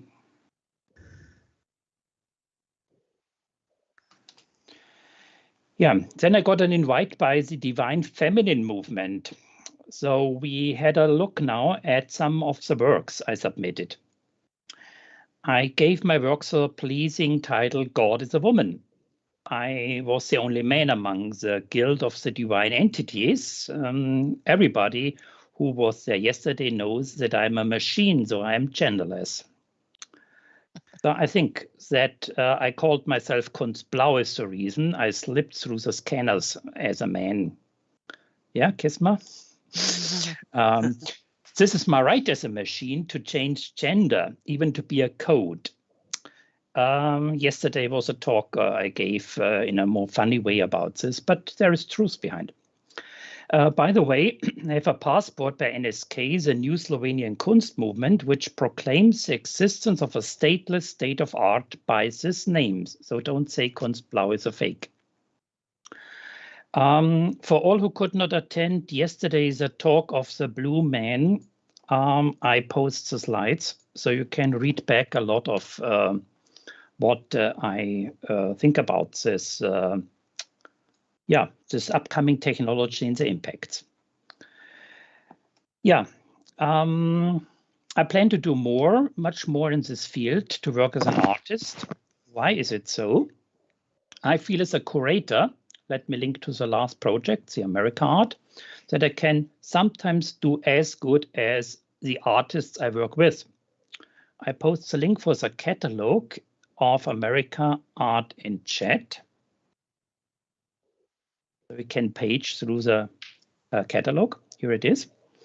The result of what I and Giulietta announced in 2020 at the OSCC conference, where I made a call to contribute, you see there. Art Blue is a curator, Giulietta is a co-curator. It went to a great outcome, all made in Open Simulator. Many thanks to all of you and the committee, and thanks in special to Giulietta. But now back. Until recently, I had not found a field that is really something I want to do for my own, to do it with my own hands, let's say to create an artistic brand. I'm basically a minimal artist, a conceptual artist in the field, in the line of So Live It. So Live It said, the idea becomes a machine that makes the art. This was in 1967 when he wrote his paragraphs on conceptual art. Now I can bring complex ideas to work, thanks to AI systems. In general, I like to deal with art reception, with the change in art reception, and virtual immersive worlds are the right test bed for this. Art seen by avatars. The German term is Avatar Kunst. It fits very well. Avatar art sounds for me a bit lame. I could explain why, but I guess I'm already running close to my time limit. I will post a link in chat so you can find back some traces, because I'm a little bit older guy now, and I like to look always back to the past, so I can look to the future. Later in the discussion, we surely come back to the AI question of art creation and art reception by using art generators, and maybe I can call you, the audience, to dig out beauty, to boldly go where no AI system has gone before. Thank you, Art. Next up, we have Juliette, Surreal Dreaming, and there's her website up there. And Juliette, can you tell us about what you are doing in AI art? Not much, to be honest. I'm a canvas painter, so I still am old-fashioned with regards to using brush and wet paint and getting, messy with it. But when I came across Midjourney, it was in July actually, so I didn't realize it had come out in July. So it might have been early on. When I saw it, I realized, oh, this is going to be a huge trend, like in Second Life. And I brought it to Art, sharing my feelings about it. It's like, This is going to blast through the metaverse. This is going to become the art form. And my position with it was, we have to nip it in the bud, because I'm so tired of all of these real life artists in virtual worlds claiming all their art is real when it's graphics or, created with applications. And I had already met somebody who was showing Midjourney art as real life painted art, and I just thought that we gotta have some transparency here. Let's be proud and say, hey, I'm a master of AI generated images. I'm a real wordsmith. I share some. I don't know. Did you get a? Did you? Yeah. See these images on the poster right now. This was the freebie. I went to the Midjourney, and I typed in. That's what I typed in. That sentence right there, and those are the two of the four that came up right away. And you can see they're interesting, but not really anything. And then when I tweaked them just a little bit, that was the next slide. This came up, which was, okay, that's a little more interesting. It's got some cool things in it. And then the third and the final play with it was this one, which I thought, I like it. That's pleasantly surprising for an AI. But I'm going to be honest, as an artist who sells real paintings, and I'm using the word real because I sell my paintings. I'm in exhibits and people come up and pay me cash, and I hand over the canvas and it goes by and I never see it again. I can never claim this is art. This will never be art in my world of reality. It is beautiful. Things that get created are just out of this world. And the use I have found for it is, I went to Kunstblau and I said to him, hey, I'm finishing up a novel that's going to see publication in January. It's the completion of my novel series. Would you illustrate it? If I give you the descriptions, would you create Midjourney pictures for me? Because what I saw art do in such a short period of time was very masterful. He just really dove in and became, in my personal opinion, one of the best AI image capturers or conjurers or whatever term we want to give it. Artists. No. An artist creates. Creative inspiration comes through them. I am a machine. I'm a machine. Whatever. You machine. I like your machine art for sure. So much that he's created the front cover for a novel. I think they're perfect for front covers of novels, and also chapter illustrations throughout the book. So I've got like 40 of his images coming out in my new novel that'll be out in January. And I think that's a great way of using this new form of virtual art. I want to call it virtual art. That's what it is. It's virtual art. I recognize it as art, but yeah. I think we're gonna need some new words. Exactly. Like I'm thinking of how painters must have felt when photography came along. Like what? You just point the camera and you get a picture? That's not art. Sure, it looks like the most detailed possible landscape artist drew it with like microscopic pens, but it's not art because you just pointed a camera. But over time, photography did develop it in its own art form, because you're playing with composition, you're playing with lighting, you're playing with other stuff like that. And maybe something like that will evolve eventually with AI, although it's too early because this just came out Right. this summer. Yeah, and the interesting thing is, when you talk to a professional photographer, they don't claim artist. They don't claim that word. They proudly say, I am a photographer, because it's a different skill set. It's a different creative outlet and tool that gets used. So they recognize that this isn't a painting. A photograph isn't a painting. Just like an artist, a painter will never say, I'm a photographer. I mean, we just, it's the delineation of of good terminology now that's needed. So what is it? I want to create. Yeah, creativity comes in so many different forms. I agree with you, Owl. I just read a local chat. And I think that, the presentation I gave, art is art is art. But, there's that factor of looking at it and recognizing this isn't painted. This Yeah. I can't claim that as mine. Right. So And legally you can't, because you can't copyright AI art. Right.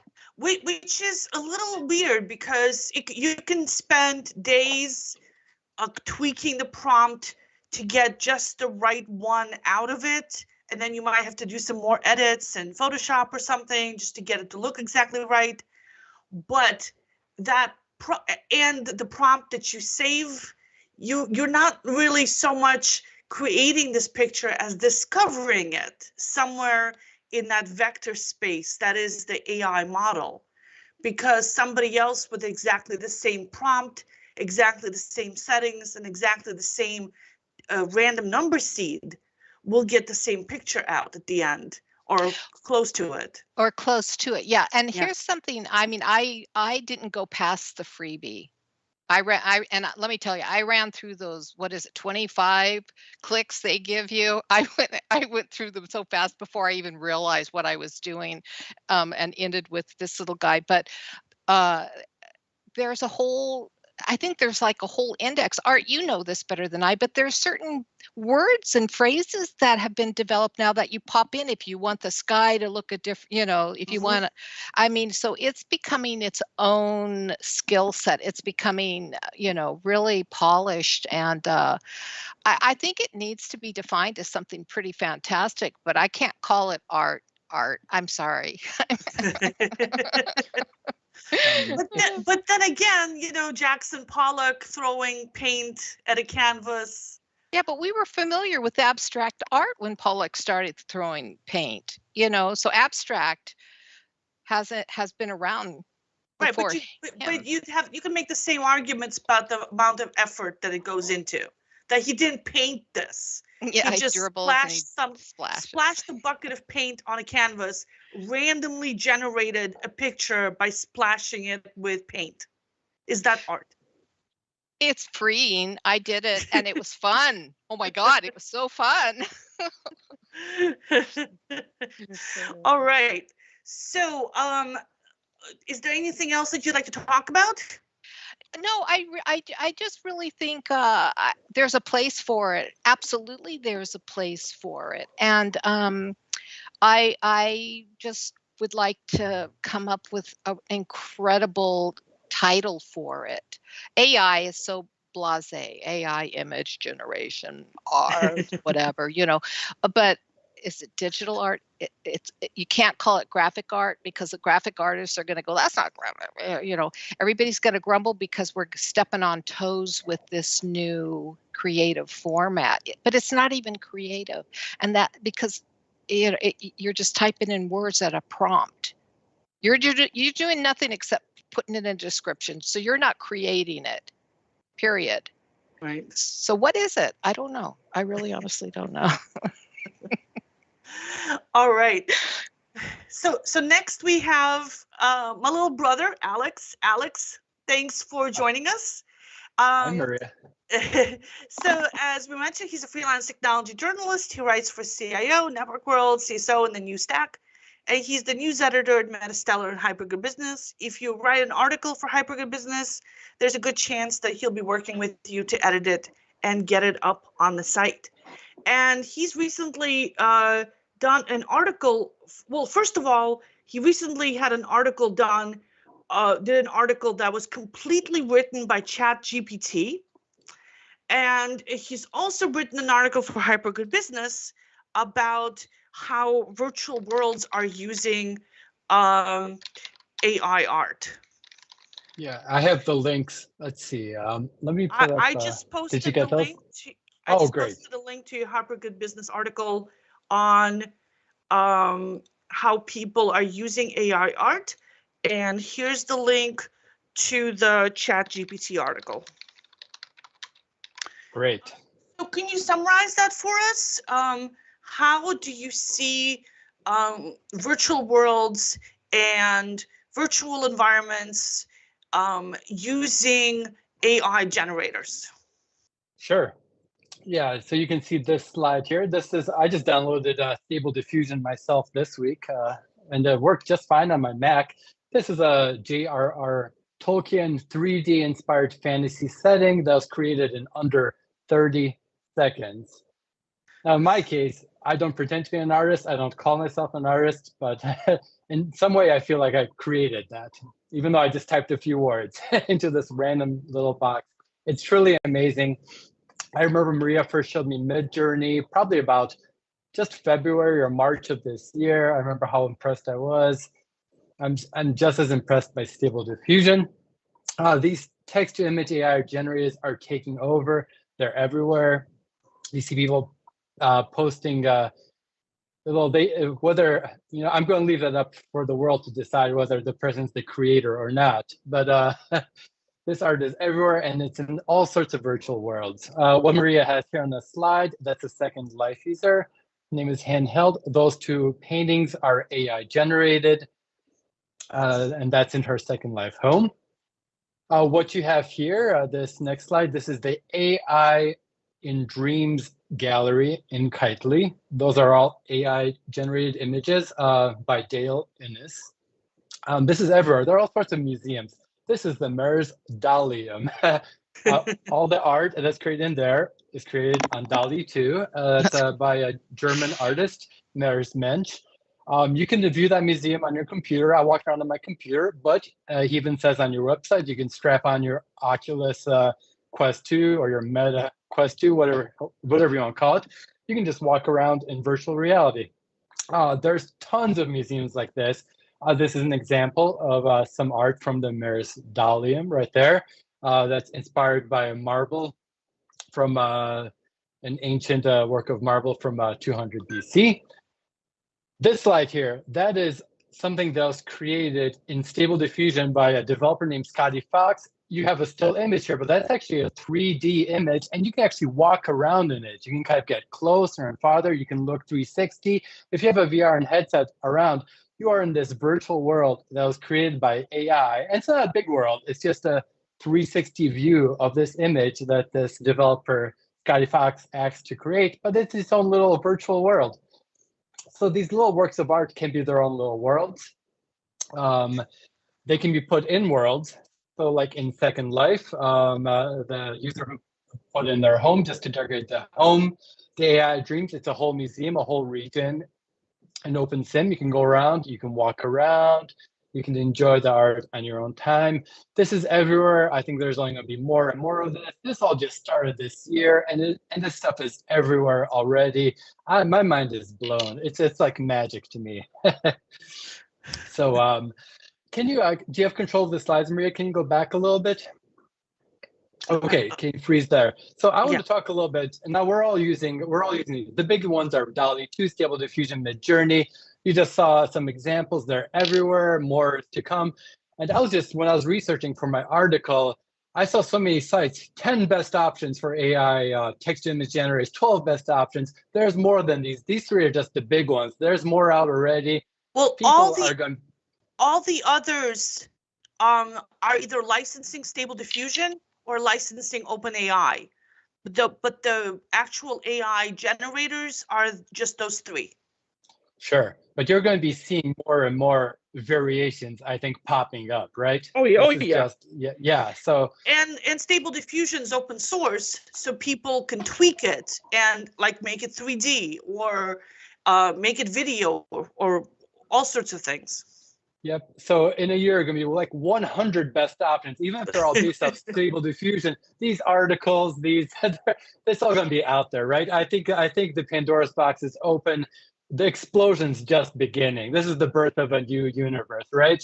This is just, we're at the beginning of this. Like the ChatGPT article. I mean, this thing could put a lot of writers out of jobs, but we already had to write an article for us just because of the sheer novelty of it. We thought it was cool. I gave it about 20 prompts. It took me 20 minutes. It wrote a 600, 700 word article. just, it's amazing. It's really, Maria and I we were talking to each other, we were talking to ChatGPT, having it write articles for us. I mean, it's really blowing my mind. Okay, so here, let's talk about the future. This is from a demonstration. You can see this slide here. That's by Meta, Mark Zuckerberg. You've all heard of Zuckerberg. This is a demonstration. No, this is from a demonstration he did. It's on YouTube. You can look up the video. He did this in February. This is called the Builder Bot. And this is a voice to image kind of, let's say a variation. This is a beach setting he created just by talking out loud. He said, we want a palm tree, we want some clouds. There, I think he has his hoverboard. That's a hobby he has. I wrote about it in my article. What does he call it? A hoverfoil. I'm just gonna look this up for a second. Oh, hydrofoil. So that's his hydrofoil. It's right next to the little robot there. So this is very basic. I mean, in the demonstration, you can see the graphics are very basic. It's very simple. This is not something people are really using yet, but it's a future potential. If people are considering themselves artists by using DALL-E 2, by using Stable Diffusion, by Midjourney, will you consider yourself an artist by logging into the metaverse and telling it to create a beach setting, telling it to create a forest, a park? I don't know, but this technology exists already, even though in a simple form. I can see in 5 years somebody getting on some metaverse setting or on some open sim or some virtual world. There'll be so many options and saying, I want to be in a beautiful forest. And suddenly you're in a completely realistic forest. And you say, you know what? I want a real life Tyrannosaurus Rex to be walking around the background. And there it is, generated in real time. I can see that happening sooner rather than later. Yeah. So this is the BuilderBot demo. Let's go on to the next slide. Okay, this is style transfer technology, and this is another YouTube video you can look on. This is from a demonstration that was done by, let's see who did this. So style transfer is the previous generation of AI. That's where you take an image and you apply the style of, say, Picasso to it. Which is different from what this year's programs do, which is create something totally brand new, completely from scratch, just by having a text prompt. Exactly, yes. So this is from a Google Stadia. This is from a demonstration in 2019. Funny enough, Google Stadia just shut down due to lack of popularity. But this is from a demonstration. In this case, this is from Kandinsky's Yellow, Red, Blue. In their demonstration, they also applied Starry Night, Scratch Art, Pac-Man. Pretty much you can say, oh, I want this scene in real time. Let's just change the whole. And this is just because of the whole artistic. You can pick any artistic style. So I can see this applied to virtual worlds in the future. Let's say you're in a setting and you want it to be represented as a Picasso setting. And boom, in real time, your whole background, all the characters, all the buildings, everything is different. You want it to all look like Starry Night. Boom, suddenly you're surrounded by this Starry Night. I can see this totally being applied to different virtual worlds. You can also use this to change the weather. So for example, if you have a sunny region, you can say, make it winter, and it would restyle everything to be wintry. Yeah, and I think that's really cool. And I can see this being applied to virtual worlds in the future. This demonstration was 3 years old and they were doing it in real time. So I just thought it was really cool. And I included it because I was talking to a Facebook machine learning engineer named Amey Darwatkar, and he mentioned this as a potential future application of just changing your whole setting in a virtual world. So what's this?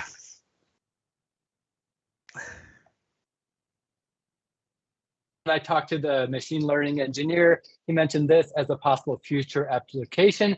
We've all heard about the deep fakes, the stuff that looks like real people. This is not a real lady. This was created by NVIDIA's StyleGAN, which is one of the pretty popular options. In the simplest way, the technology is created through the use of two neural networks working off each other to create these very hyper-realistic images. This is a 2D images. That's been the general application. In my research online, I saw that people are already creating 3-dimensional images. So you could kind of shift around and see it as a 3-dimensional image. And the Facebook engineer I was talking about was just mentioned this as one potential future technology.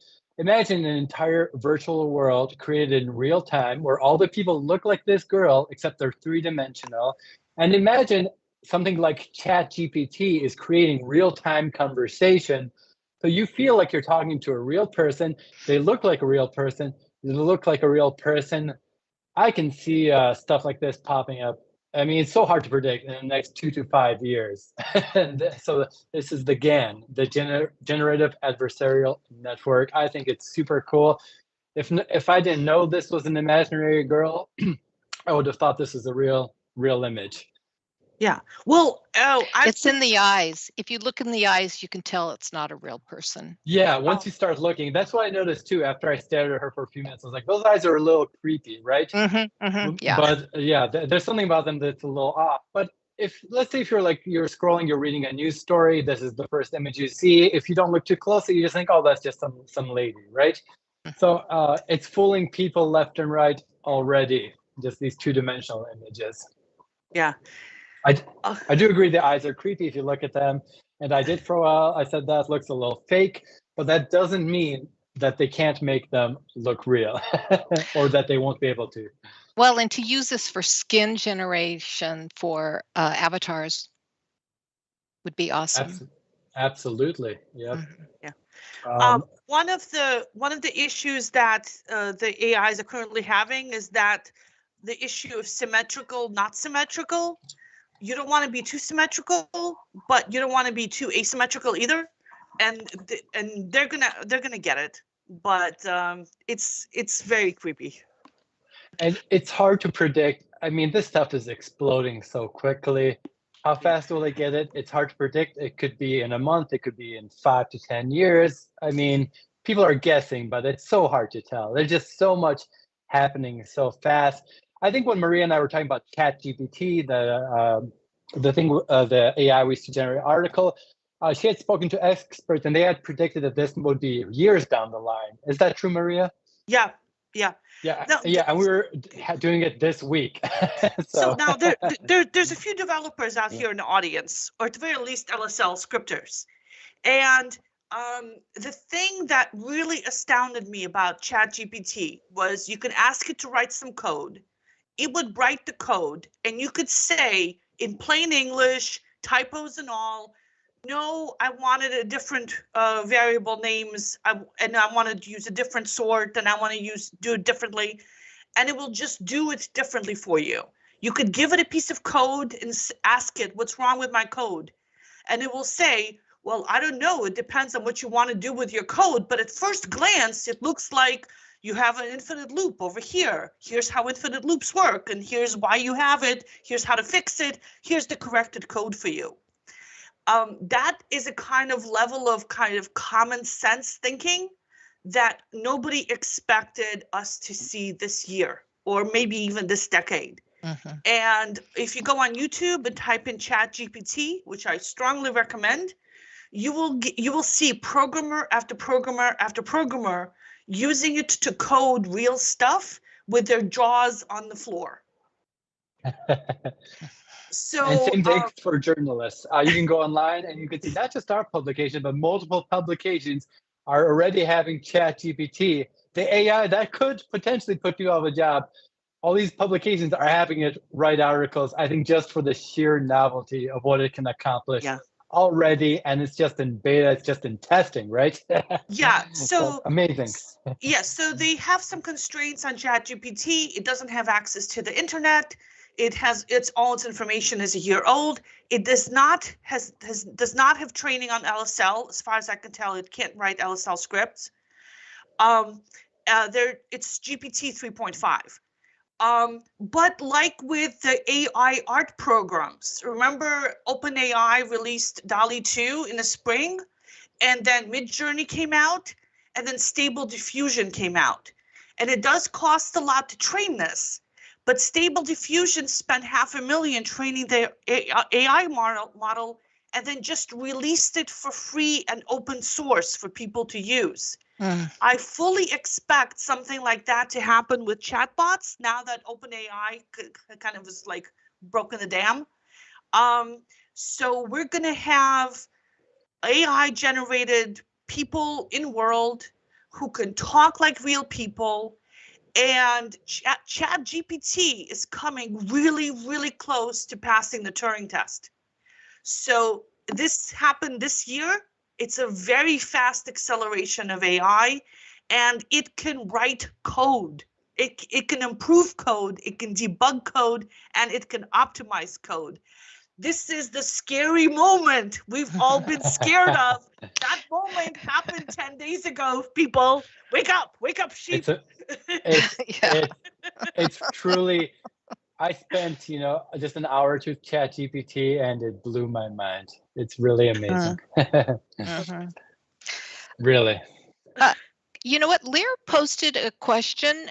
She said, does this, in the idea of humans doing art, making that laughable? And, maybe to Art Blue, because he's an AI, or Kunstblau, but to us artists, we'll always make art, right? Right. Yeah. I don't think that this is going to take away from artists, because just like photography didn't take away portrait painting. Right. I mean, you still would spend money and paint a portrait, and rich people will still spend money and paint a portrait, just like rich people always have. Exactly. Yeah. Because it's special, it's unique, it's the human effort. I like having somebody bring me a home cooked meal, even though maybe objectively it might taste worse than a microwave meal. But, it's certainly not as standardized and consistent. It may be burned. Or maybe a pill, right? That's the future. It's made with love, Yeah. And we have Etsy, even though the products are more expensive and maybe not as perfect as a mass-produced one. So we're still going to have that. And artists will need to position themselves as being human and use that as their selling advantage.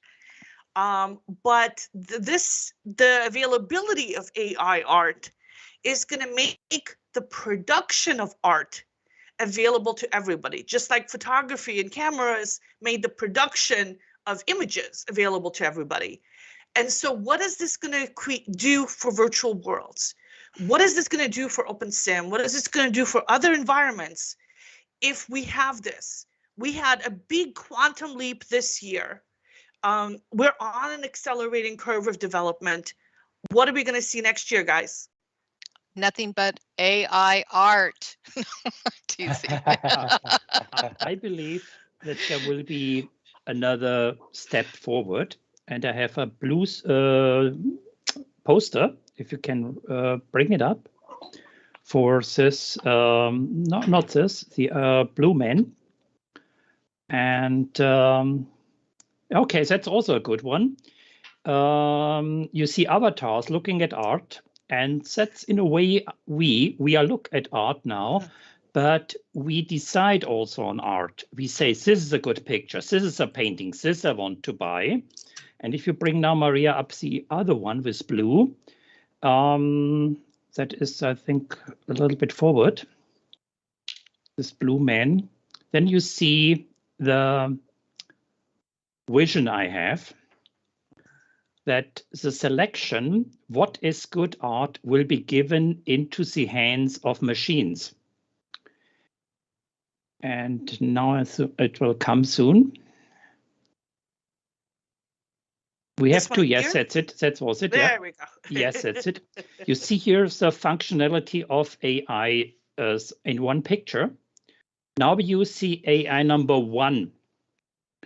We just say to the machine, do it. And the machine scrolls the internet world, gets out of the noise, a noise synchronization. And the next AI which we need would be to select out of the thousands of offerings of generations, the good ones, the beauty ones. So AI2. Then we remaster it with the secret phrases, as Juliette said, like octane rendering, high resolution, sunset, and so on. And then we have something we offer to the people, to you today.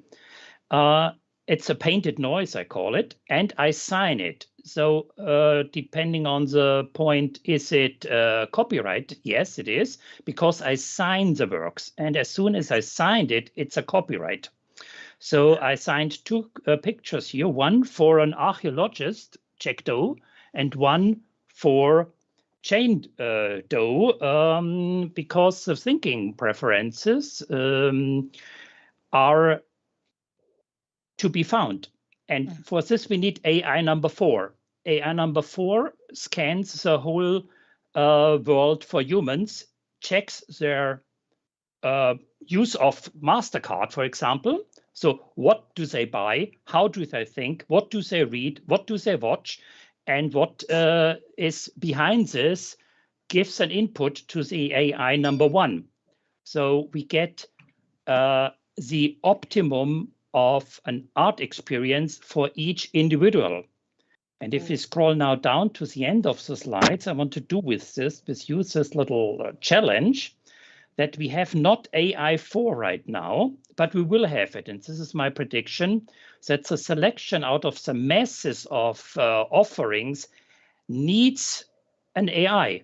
We are not able to spend all the time to select the best what is offered. Here you have it, yeah. You have been gone over it. Yeah, I have 4 pictures made for my son, Georg, who has now his own flat. And he asked me to make him a picture. And I asked him, what shall be in it? He said, yeah, maybe a lake, maybe a forest, but no space, no aliens. Yeah, because he's a little bit infected, because I have the Borg Queen showed him, the Borg Queen, with 200 pictures of the quote of the Borg Queen. He said, no, I don't want it in my living room. So if you scroll a little bit, this was the old method of, no, this is it exactly. So I made 4 pictures where I think that could fit for him, and it's still artistic. So if the audience would be so kind to give me an input as an AI number 4, what shall I present him? What shall I gift him this Christmas out of these 4 pictures I selected? Just type the number in chat, and I will then give it to a professional printing company and frame it, and it will hang in this living room. And I sign it then, yeah? So that's very important. They are not signed here. They are just AI art, not copyrighted. But as soon as I've signed it, it's a copyright on it. Right. So I think this system of experimental design, you saw a slide before, experimental design, aesthetics, analysis of viewers' impressions is a long theme. It goes back to the 70s, yes, this year. And I have printed, published. The finished work will be published at a later date, and it was 1978. So in 1978, we made it with plotter drafts, and now we can make it with paintings by AIs. Well, they're telling us that we're out of time, but we can stick around for a couple more minutes and answer questions in chat. Okay. Great. Thank you, Maria. Hey, Julieta, go right ahead. No, thank you. Thank you. Thank you, Lear. Hey, you're welcome. That was fantastic. As a reminder to our audience, you will want to check out the conference.opensimulator.org to see what is coming up on the conference schedule.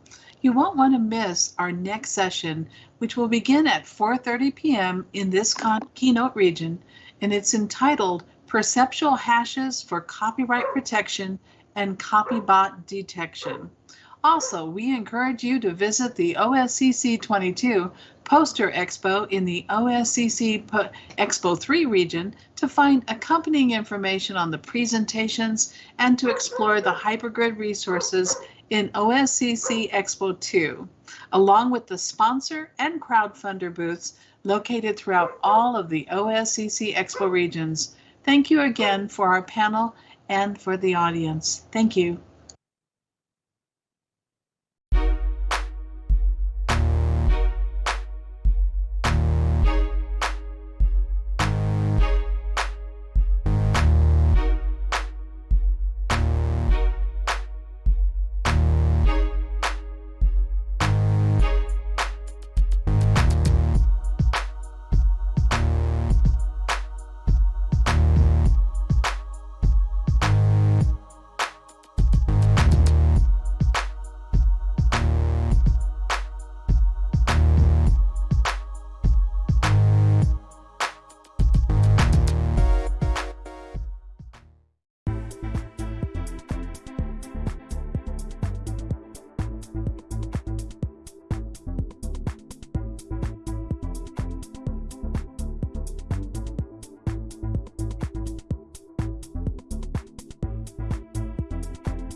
Hello, everyone, and welcome to the 4:30 p.m. to 5 p.m. session of the 2022 Open Simulator Community Conference.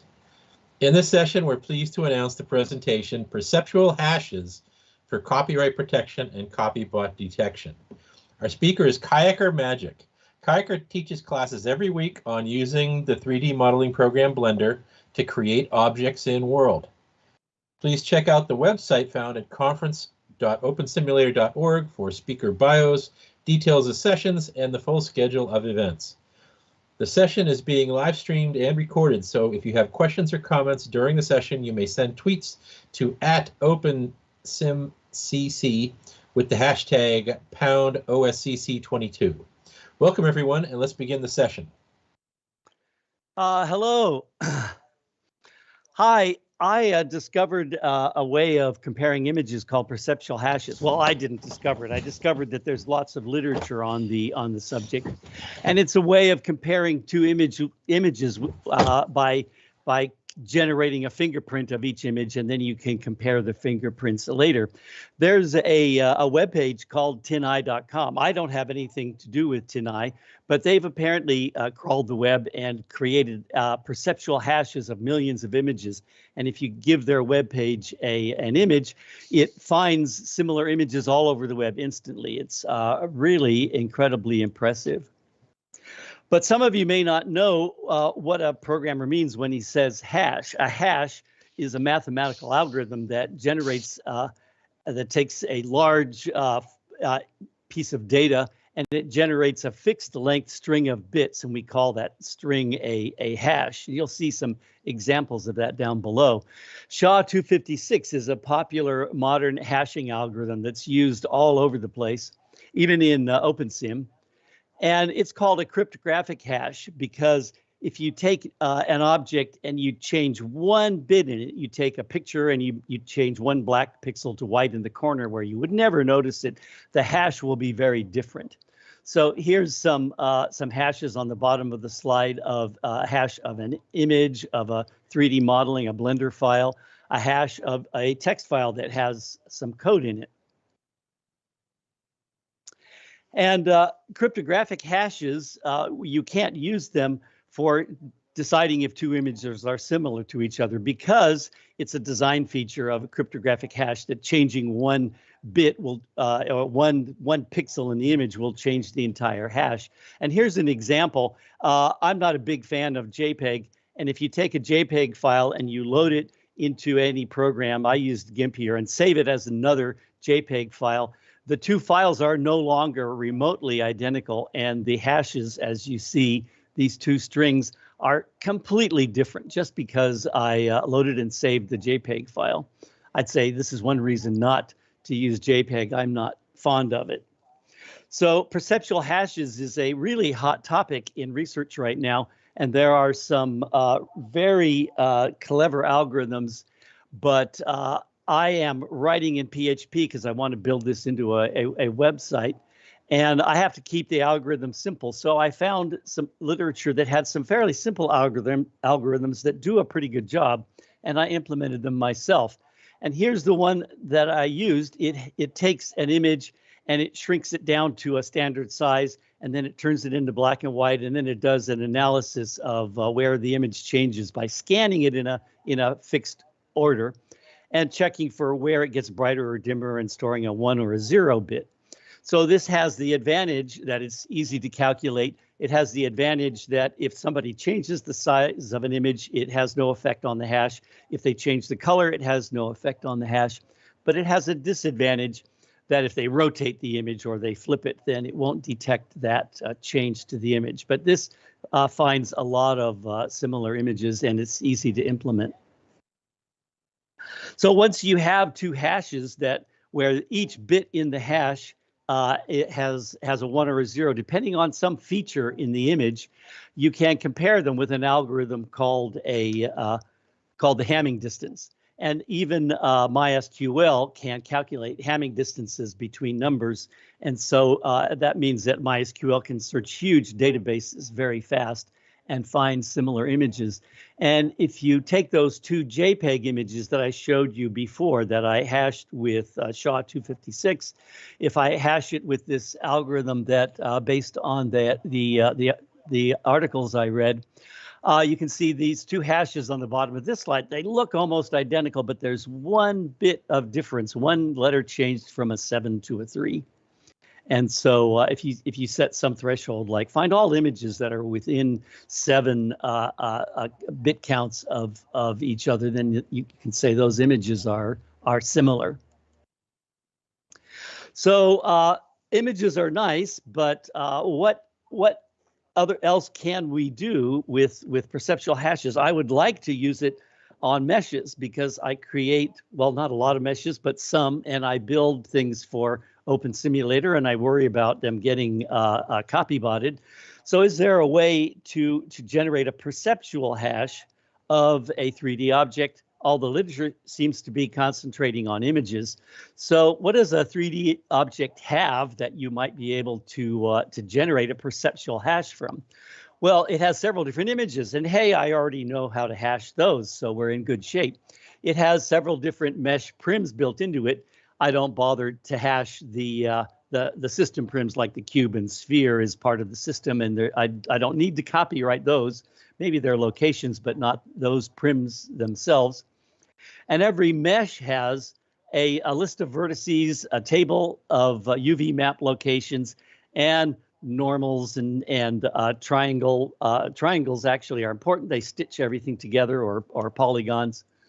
And a lot of other features that I've decided aren't germane to calculating a hash, because the positions of the vertices are something that's kind of perceptual. So here's the algorithm I came up with, and I'm open to somebody with other suggestions. But what I'm doing with 3D objects is that I started with something kind of similar to what the people were doing with images. I scale the 3D object into a 1 by 1 by 1 cube, for example, and then I chop it up into a bunch of pieces, like 6 by 6 by 6, for example. And then I count how many vertices there are in each one of those little chopped up volumes. And then, like the image, I scan through all of these volumes in the same order every time. And I look at whether the object is getting more complicated, the number of vertices increases, or the number of vertices is decreasing, and I store a 1 or a 0. And then I also choose numbers like 6 by 6 by 6 or other things like that to make my hashes come out to be 256 bits, so that I can use the same algorithm to compare two 3D models against each other. I can use the same code that I use to compare two images against each other once I have a hash. So I am sort of been roped into managing a couple of grids, and so I picked a small grid that has 90,000 items in its database, and I added a table to the database where I went through the whole grid, and I created a perceptual hash for every mesh and texture. And now I can search for objects of my own that I know are in the asset server somewhere. And this doesn't sound very impressive. Of course, when I search for one of my own objects, I get a 0, meaning there's no difference between these. And but I'd like to pat myself on the back, because this is impressive, because the asset server stores mesh as a binary file format made up by Linden Labs. And I'm comparing it against DAE files that I make from Blender, which are text files and have the vertices stored as numerals with decimal points and spaces in between them. And yet the perceptual hashes come out the same. So I pat myself on the back. I must have written the code right. And then I can use it to test other things. One example is the Athena avatar is kind of a contested device. Some grids might want to say that is a copy-botted item, but I can search for Athena's head in this 90,000 item database, and in very quickly it will pop up a list of 4 or 5 items that are within a distance of 7 of each other on that perceptual Hamming distance. And why are some of them different? Well, it turns out Athena has several different versions, and so I don't remember the numbers. Version 5 and version 6 of Athena, there have apparently been slight changes to the head, and my algorithm detected that there was a difference between them. So what could you do with this? My first thought is that this could be added to a grid to try and detect copy-botted items. For example, if you add that table, as items are added to the asset server, you generate a perceptual hash and store that next to the SHA-256 hash, which is used for deduplication, for preventing storing images multiple times. And then as people upload items, you could have a list of forbidden items that they're not allowed to bring in, things that have been DMCA taken down or that everyone knows are stolen from Second Life. You can detect those being uploaded and you can refuse to upload them. Or you could detect items that in your own asset database that are similar and send an IM to both of those people saying, hey, are you guys uploading the same image, and which of you is really the creator? Or you could, refuse to upload things that don't have the export bit on, for example, if the export bit is ever implemented. So this could be built into you're being scanned. This could be built into OpenSim, or it could be just a bunch of helper tasks running on the grid server. And that's what I've been doing is because I have a web page that's involved. The web page I'm writing PHP, so I'm calling PHP server helper scripts from LSL to submit items to it. And then another example is to create a registration system. And so this would be sort of like a patent office that creators could take their creations to, and they could have them registered. And what it would do is they would say submit to a web page, a DAE file, and a couple of texture maps and a picture of what it looks like. And it would record the name of the creator, the hash of a bunch of parts of the object, and the date. And then they could, when somebody else says, no, I created that, you could point back to this database and say, this trusted database says I registered it in 2022, so you must be the liar. So you could use this registration system as a way to make your copyright stronger. It's not, a copyright in itself. It's not a patent, although it's kind of fun to build a building that says patent office on the front of it. And this is a grid that I have set up that has these big platform balances. You put an object on it, you click on it, and it looks up all of the mesh and all of the diffuse textures in that build. And it adds them all to the database for you, so you don't have to go to the web page and add them one at a time. But then on the right-hand side of this picture, you can go to the web page and upload a picture of it. And the advantage of this registration system is that it stores the hashes, and except for the descriptive picture, it doesn't store your data. So you're bringing your creations here, and it just calculates the hashes for you, stores them under your name, and then it throws the actual mesh away and promises not to steal your items. And that's an interesting question. Why would anybody trust me to let my code look at their creations? And one reason is that I promise I'm only going to store the hashes, and I'm a creator too. So I want to protect my items. You should imagine that I'm on your side.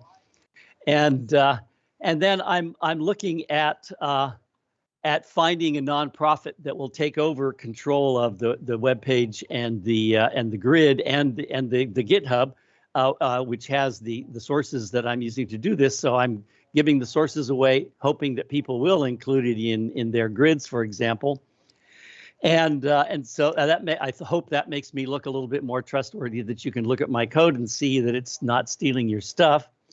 But so I've talked to Selby Evans, and he says that New Media Arts might be willing to take over this. And then people would feel that some nonprofit organization and not some for-profit a merchant like me is in charge of all their data.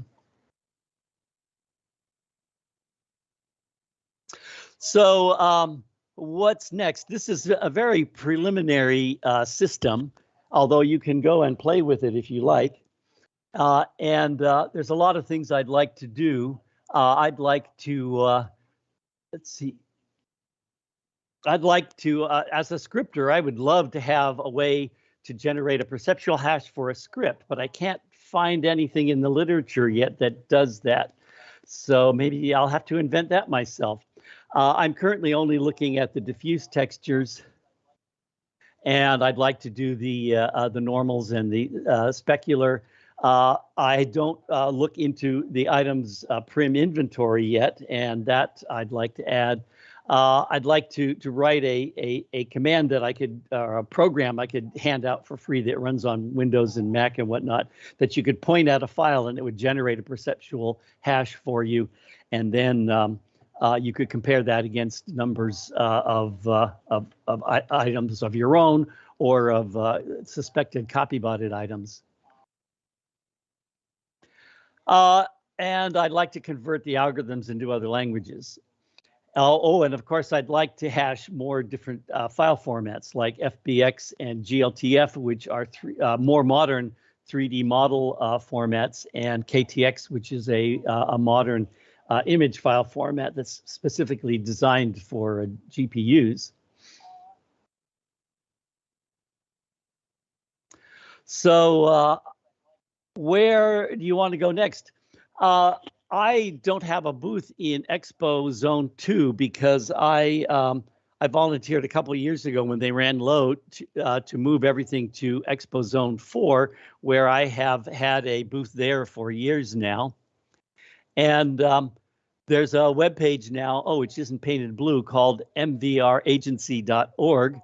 And if you go to that web page, it lets you create an account and upload items, and you can link that account to several of your avatars.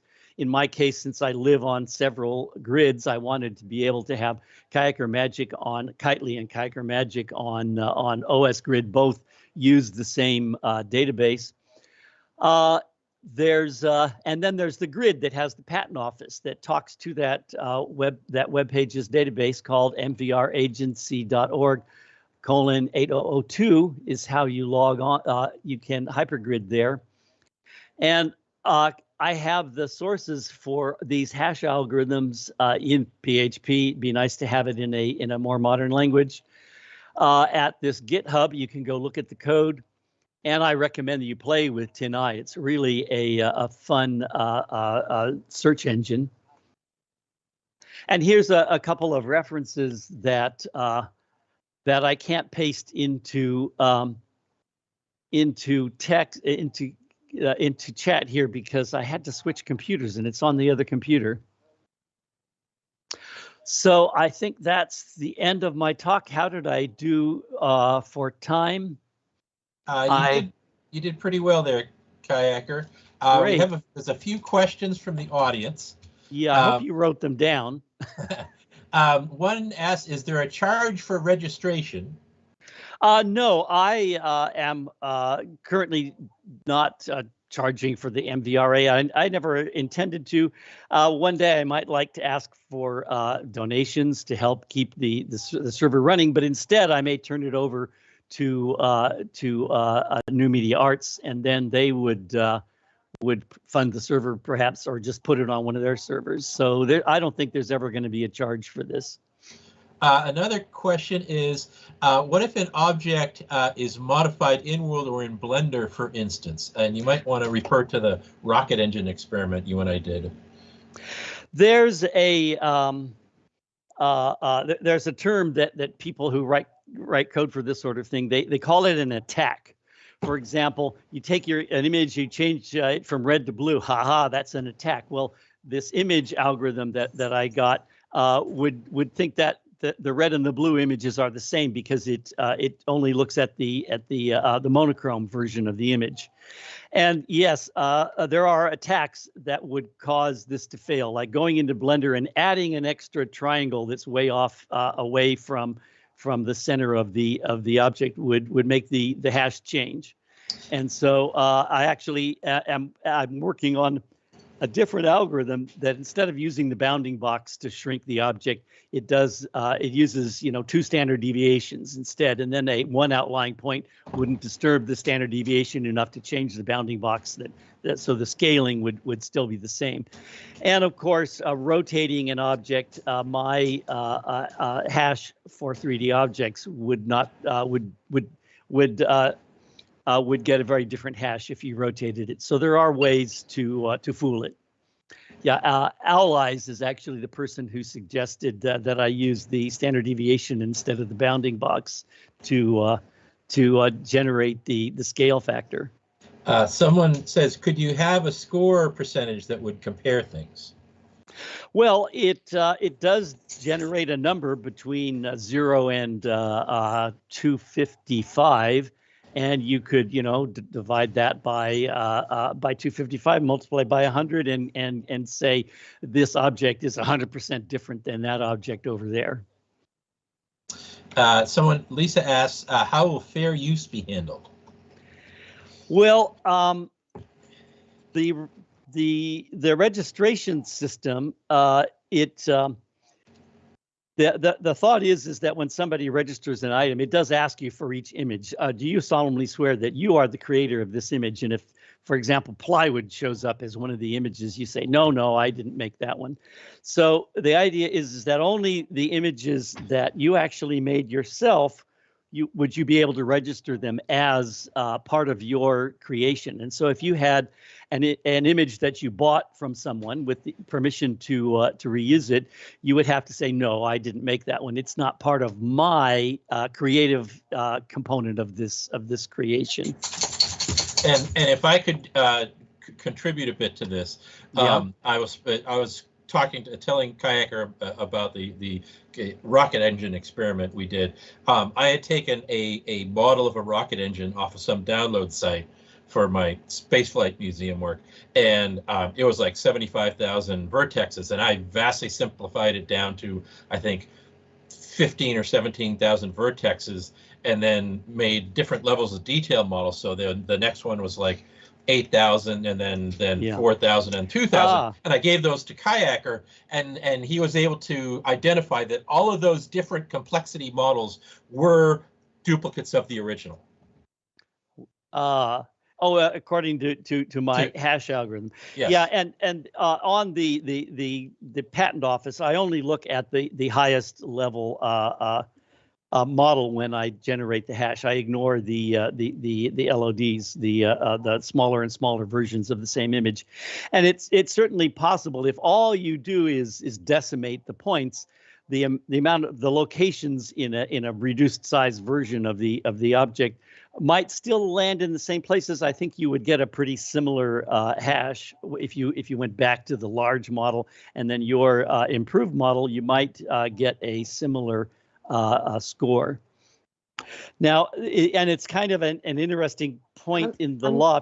I'm going to break in here, only because we need to wrap. Okay. You're going to eat into the time with you and Ada. You can't. I can't get in her way. No. No. But Mike, I'll let you wrap up. Oh, sure. Let me pull that up. And so thank you, Kayaker, for an informative and interesting presentation. As a reminder to our audience, you'll want to check out conference.opensimulator.org to see what is coming in the conference schedule. You won't want to miss our next session, which will begin at 5 p.m. in this region and is entitled A New Viewer Character Avatar. We'd like to encourage you to visit the OSCC 22 Poster Expo in the OSCC Expo 3 region to find accompanying information on presentations and explore the hypergrid resources in OSCC Expo 2 region, along with sponsor and crowdfunder booths located throughout all of the OSCC Expo regions. Thank you again to our speaker and to the audience.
5 p.m. to 5:30 p.m. session of the 2022 Open Simulator Community Conference. In this session, we're pleased to introduce the presentation, A New Viewer Character Avatar. Our speakers are Ada Radius and Kayaker Magic. Ada has been making character avatars since 2006, rigged mesh since 2010, and is the founder of New Media Arts, Inc., a 501c3 nonprofit charity whose mission is virtual community libraries, arts, and education since 2010. Kayaker Magic brought more than 4 decades of real-life programming experience to writing scripted objects for OpenSim. Please check out the website to find a conference.opensimulator.org for speaker bios, details of sessions, and the full schedule of events. The session is being live streamed and recorded, so if you have questions or comments during the session, you may send tweets to @OpenSimCC with the hashtag #OSCC22. Welcome everyone, and let's begin the session. Hello, everyone. Here I am again, one session later. What Ada and I are trying to do is to create a new default avatar because many people hate the look of the default avatar in Open Simulator and in Second Life.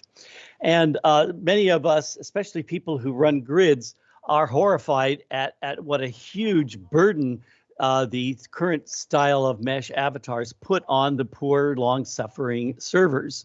And if we could convince more people to use the default avatar, if it looked a lot better, then people would lag our servers less and would use the default server. So the question is, can you replace the default avatar? Well, where does the viewer get the default avatar? It gets it from something called the character folder, which comes on your hard drive with the viewer. And it has like 100 files in it. It has many mesh files in a proprietary format called LLM that is only used for the default avatar and nothing else. And it's documented. I have a link there in the wiki, the Second Life wiki, but the documentation leads much to the imagination. And there's also skin and clothing textures in the character file. And there's XML files that have the armature and the user interface.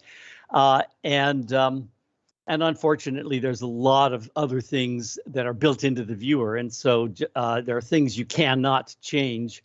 And there are lots of limitations in the LLM file of things you cannot change. And so this became kind of a difficult project, especially for poor Ada, who had to make the mesh. Now I give Linden Labs a break here because there were no standards for storing things like avatars, and there are now, and so they didn't have the choice of using a GLTF file back then. But I do blame them for having distributed information, some information inside the viewer and some information in the character folder. So here was a proof of concept I did early in the project. I decoded enough of an LLM file to move 2 of the vertexes around. So can I put horns on the avatar? And the answer was I could. And there's a lot of wiggle room in these LLM files, although they're terrible, in my humble opinion. They do allow you to add more vertexes if you want to. And I suspect we'll even be able to add more bones because the finger bones are already there in the rest of the system. So we might be able to animate the fingers on the default avatar. That's a research project. So this is the plan. The goal was to make a new set of LLM files. At least that's my goal. You drop them into your character folder and magically every default avatar looks better. But only for you. Everyone else has to have the same files. So hopefully we could convince many people to use them. Of course, Linden Labs is now working on viewer changes, and they'll probably make this whole project obsolete in another year. So we better hurry up and finish it. So here's what we've been doing in our spare time. I've been writing code to read and write LLM files, and Ada Radius has been doing the heavy lifting of building new avatars and then discovering limitations and having to build them again and again. And then even when you get an avatar that you like, the avatars, the shape keys, or the what are they called? The morphs. Well, the morphs is what they're called. What is it called in the user interface? The sliders, where you can change your belly or the shape of your head. Those are done with something called a morph, and she has to essentially create each one of the morphs separately. So it's been a tremendous amount of work. And why don't you pull your screen forward? And Ada is going to show us what she's been doing for, I hesitate to guess how long it's been, like 2 years.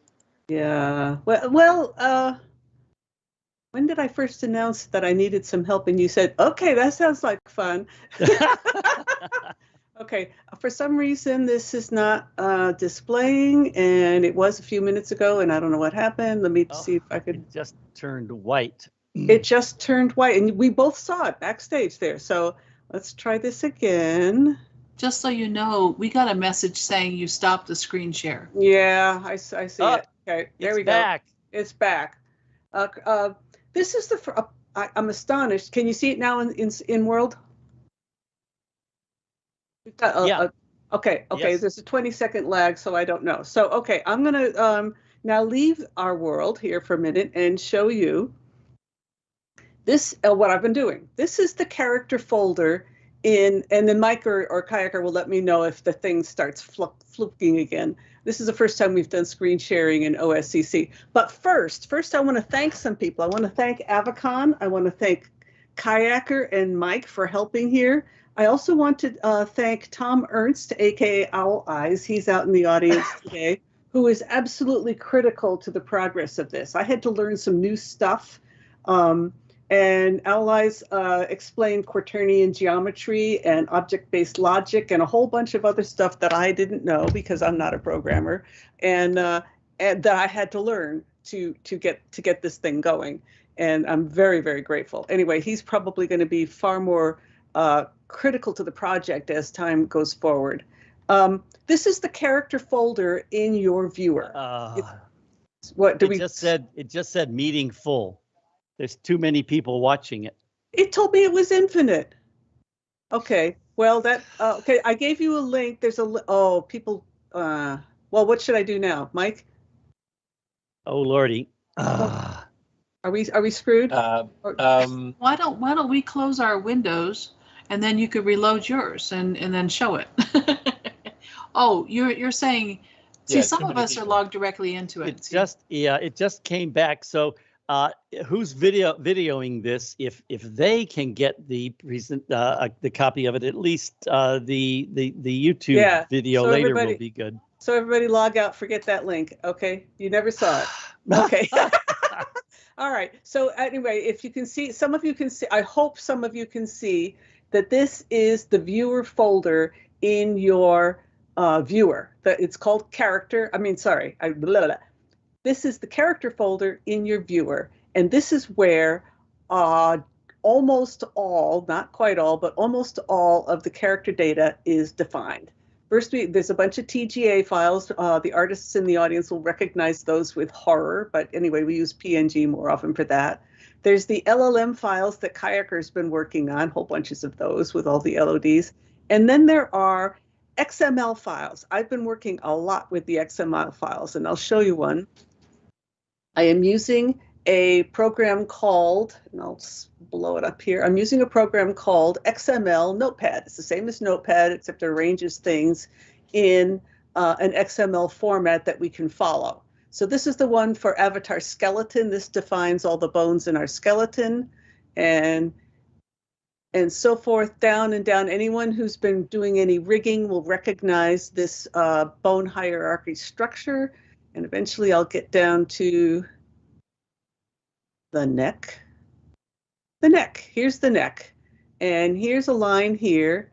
And I changed one thing in this line here. And then this is what I get when I look at you guys now. All your lovely faces with pencil necks. I don't know if everyone can see that. But the only people who, so good. So what I just did was I made everybody in the sim have a pencil neck, long 1 meter neck, except for the people who have uploaded any part of a mesh, rigged mesh upload and check the box that says to do the override. So there's some flexibility with this.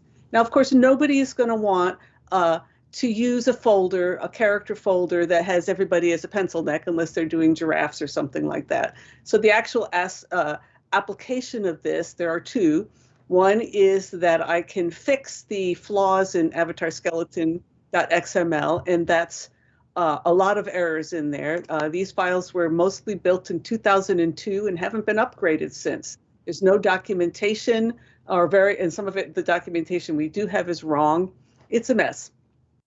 And to make things worse, and some of the data people out there might understand what I'm talking about here, is that some of the code has hard-coded some of the data. I'm a retired CPA, and I can tell you that's bad. That's very, very bad. We don't want our data hard-coded into the code. Very few exceptions, but in this case, in this particular scenario we're dealing with this viewer, it's a spaghetti. Ubit's out there. He said it's spaghetti, and he's right. It is. Eventually, we're going to have to recruit a retired programmer who's willing to do legacy work and go in there and disentangle all that and straighten it all out. Oh, are we missing audio now? Can you guys hear me?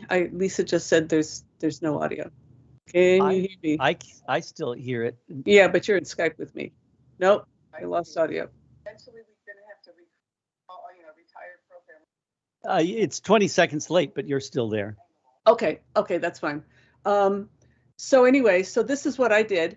What I want to emphasize at this point, something that Kayaker said also, which is that everybody has to have the same viewer character folder to see each other the same way. Now, he says we all got to have one that everybody uses. I'm saying no. I think, oh, good. Thank you, Jamie. I think that the actual point of this is that we need communities each using a character folder that will be useful for them. And by this, I mean specifically educators. Educators need a character folder where they can show their grantors and bosses that they are complying with modesty standards, and they can put elementary schools into a grid. And they need, and I'll show you a few more great ones here. Marcus looks fabulous. Selby Evans here. He's my favorite. There we go. Anyway, one of the things that we can do with this is make specific character apps, or I should say plugins, folders for specific communities, such as an elementary school or even a university. I want to thank very much the educators at the Talpiot Teachers College in Israel, who have both Muslim and Jewish, conservative Jewish, it's a religious school, teachers there. And I did some work for them a couple years ago and learned a lot about what modesty standards mean in the Middle East. It's not what I expected at all, what things got to be covered and what it's okay to just hang out there. And then I talked to our own Lear Lobo just about a week ago, and she was telling me from a very Western point of view what she needs. And the bottom line is what teachers need is A, no attachments, because most of their students have old, bad computers, and two, nothing that's going to fall off and make the teachers look naked. So that means they got to have a lot of underclothing on that cannot be removed. And you need this for the students too, because trust me, we know from Teen Grid in the old days that the teenagers will just paint nude bodies over their underwear. So we have to have a workaround for that. But anyway, this is how we can help. This is one of the things we could use this for. Mike Laurie, when I told him about this a couple of weeks ago, has said, hey, can we do all 42 Star Wars species? And I said, well, actually, we probably can. Since we can do the override, we can see Sally here. It's not that, but we could do all of the humanoids, and we could use the hair mesh to do, see the, I forget the guys with the long things hanging down their backs. But anyway, yeah, you know what I'm talking about. Okay, I'm going to switch to another screen here. I'm sorry, I can be outspoken. So, so one of the, Kayaker is chuckling there. Yeah, one of the things that Kayaker did that was brilliant was that he converted all of the base mesh files from the LLM files, from the character folder, including all of the morphs, into DAE files. He didn't know what I was going to use it for, but he did it. And here they are. So I built a replica of the viewer avatar in Blender with all of the morphs, except for a couple of them that he doesn't need yet. But when he needs them, I'll build them. So anyway, this is it, and I can do such. Oops, we're getting low on time. Sorry. So anyway, so I can do this and do that. And then what I did, I used that as a template to build a new avatar. And this is what people are mostly interested. For those of you who are builders in the audience, I'll say you will recognize this as a much different topology than even though it looks fairly similar, and I did that on purpose. That looks very similar to the old avatar, except it's got a better topology. It is backwards compatible to the old UV maps, and it's backwards compatible to the armature. I can, let's see if I click this. As we know, there's 7 pieces to here's the face. And if I look at the face, I can morph it between male and female. I can take the upper body and morph it between male and female. Let's see if I can get that one. Yeah, there we go. Male torso. Now, this was the one I was really cared about because, as you know, all the artists here know that if you try to do anything with the male torso, it overlaps, the meshes overlap. So I made one that's cleaner and doesn't do that. I'm going to take off the skirt so I can show you the lower body, switched between male and female. There we go. And then the fun part was making I may have to shut off the eyes and the eyelashes here because I don't have enough time to show you all the cool things. But some of the fun things we're doing, all the express emotes, you know. And so anyway, this new guy has modeled teeth, has toes. Now there's a problem with toes, and I'm going to tell you what it is. Let me go back to female lower body, and so I can show you. One is that teachers don't need toes. What teachers need are, where's my male? Male. Come on. If I'm going too fast, and but maybe you'll be able to catch it. Okay, there we go. And I'm going to go to the feet of the lower body. There we go. Shoe. Okay. So here's nice feet here with toes and everything. Lovely. But the teachers don't really need toes. What they need is decent shoes without mesh attachments. So I'm going to show you what one solution is. Say, just for the fashionistas, we'll just give them, let me close out that eyeball. We'll just say, if you're a fashionable lady or man and you need high heels, then the better morph for shoe heel height is going to look like something like this. This needs some cleaning up, but that's the approximate thing. For a teacher, on the other hand, I would lose the toes and just give her a pair of pumps, which is what she really needs, of a variety of heights for male and female teachers. So cool. So all that's right. Okay, we're out of time. We're out of time. This is a huge topic, which probably should have gotten a bigger time slot, but I'm sure Ada's got a lot more work to do, and maybe next year we'll have an even bigger presentation. So really fantastic session. Thank you. So thank you, Ada and Kayaker, for an informative and interesting presentation. As a reminder to our audience, we will want you to check out conference.opensimulator.org to see what is coming up in the conference schedule. You won't want to miss our next session, which will begin at 5:30 p.m. in this keynote region and is entitled Arts Across the Digital Divide. Also, we encourage you to visit the OSCC 22 Poster Expo on the OSCC Expo 3 region to find accompanying information on presentations and explore the hypergrid resources in OSCC. Expo 2 region, along with the sponsor and crowdfunder booths located throughout all the OSCC Expo regions as well. Thank you again to our speakers and to the audience.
Hello, everyone, and welcome to the 5:30 to 6 p.m. session of the 2022 Open Simulator Community Conference. In this session, we are pleased to introduce the presentation Arts Across the Digital Divide. Our guest speakers are Nick Spreen and Veritas McMaster. Nix customizes interactive platforms on private platforms addressing educational, cultural, and art-based creative environments. We are pleased to have these two talented artists and curators here presenting today. Please check out the website found at conference.opensimulator.org for speaker bios, details of the sessions, and the full schedule of events. Now, this session is being live streamed and recorded, so if you have questions or comments during the session, you may send tweets to @OpenSimCC with the hashtag #OSCC22. Welcome, everyone. Let's begin the session. Thank you very much. Welcome, everyone, to the OSCC. Barry and I are very happy to have everyone here. I think I may have to take my speakeasy HUD off. It doesn't want to do it. Give me 1 sec. Yes, that's no worries. I'm going to go back and get it again. Well, you don't have to worry with it. If it's having an error, just go right ahead and share your content. Well, then I've got to go get it from another place.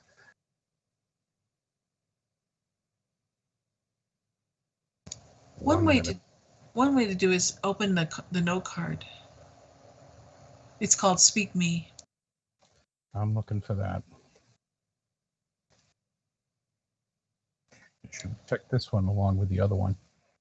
And while you're doing that, I'll let the audience know that you can visit their booth in the OSCC Expo Zone 3 region for more content.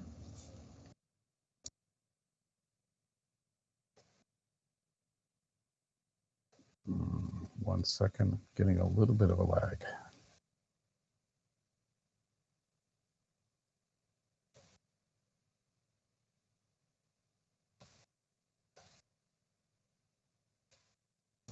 And while we're waiting, Veritas, do you want to talk about your work for just a moment? Yes, I sure could. Go ahead and do my section now. We've only got 5 minutes for my part, so I would ask that any questions you have, you wait until the end of Nix's presentation to ask them. And we'll only be covering the highlights. Go ahead, honey. All right, hang on. I've got it pulled up. I'm not going to have the Speak Me work. All right, I'd like to say hello and welcome. My name is Nick Spreen, and I've been an artist in virtual world since 2005 and an artist in First Life for over 35 years. Currently, I create 3D artscapes in virtual worlds, basically an interactive, immersive experience where your avatar goes into pieces of arts. Anyone that took the Hypergrid Safari tour got a chance to see that today. I'm a real life, an active member of 2 art communities in Boston and a curator of immersive digital art for multiple galleries. I helped found the Public Art Commission in my city and now sit as a board member on it. What I'd like to do is talk about the opportunities available to utilize virtual art creations in real life art markets of 2020. I'm outlining the current real life effects of the arts have on us and comparing this data to virtual worlds, highlighting comparisons, opportunities, and challenges with crossing digital creations through to the real world. So what I want to do is explore what the digital divide is. The arts encourage social interaction, strengthen community ties, and advance economic development, and attract an interactive, educated workforce, businesses, and creatives on both sides of the digital divide. To take a look at the positive dynamics of how art contributes to community cohesion, you'll see that art enhances understanding, capacity for action, creativity, to forming and retaining identity, modifying values and preferences for collective choice, build social cohesion, contribute to community development, and foster civil participation. Correlation between art participation and motivations and practices are substantial and consistent. Art-making experiences encourage civic engagement more than the experience as an audience member alone. However, some art experience in some settings generate social capital directly. Art experiences during adolescence are particularly influential to people who have built identities around civic engagement and often credit arts experience as significant to their development. Based on the American for the Arts social impact study, 72% of Americans believe the arts unify communities regardless of age, race, and ethnicity. 73% agree the arts help me understand other cultures better. 69% of the population believe the arts lift me beyond everyday experiences. 73% feel the arts give them a pleasure to the experience and to participate in, and 81% say that the arts are a positive experience in their basic troubled world. So if you take a look at the economics of arts and culture, the arts strengthens the communities economically. The art and culture sector is a $730 billion industry, representing 4.2% of the nation's GDP, a larger economic share than transportation, tourism, and agriculture combined. The nonprofit art industry generates $135 billion in economic activity annually. Spending by organizations and their audiences supports 4.1 million jobs and generates $22.3 billion in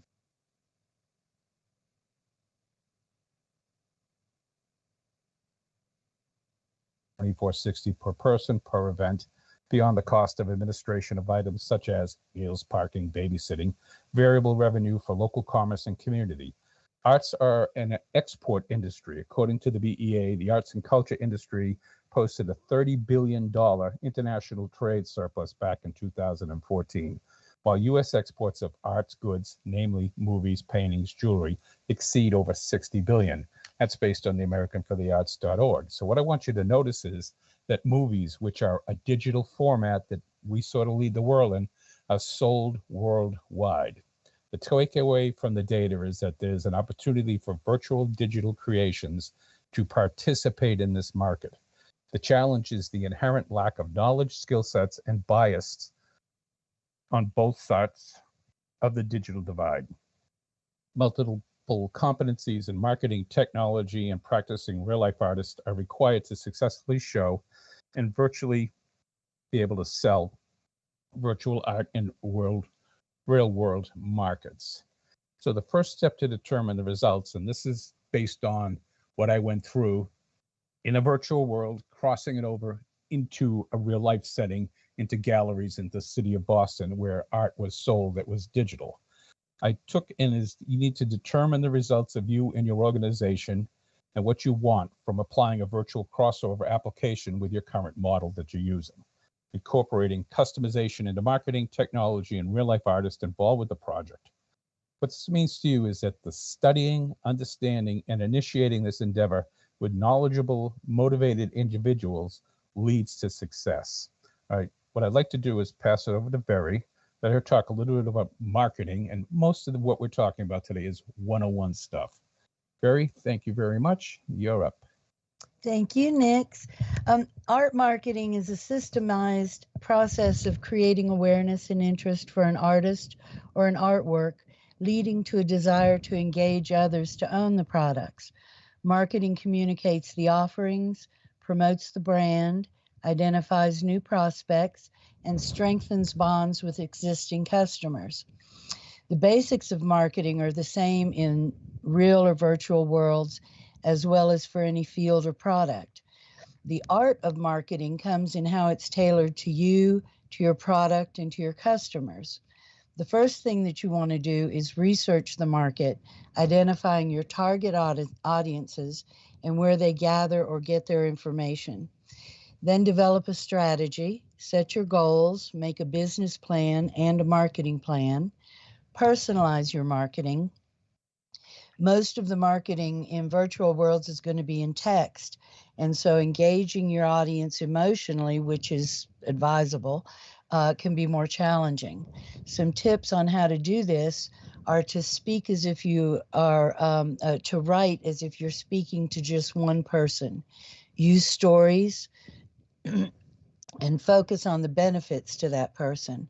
Share information on the artist or the artwork and the benefits that others have gained. To market in virtual worlds, it's advisable to build a brand for the artist and for the marketing. In world, I kind of backed into it.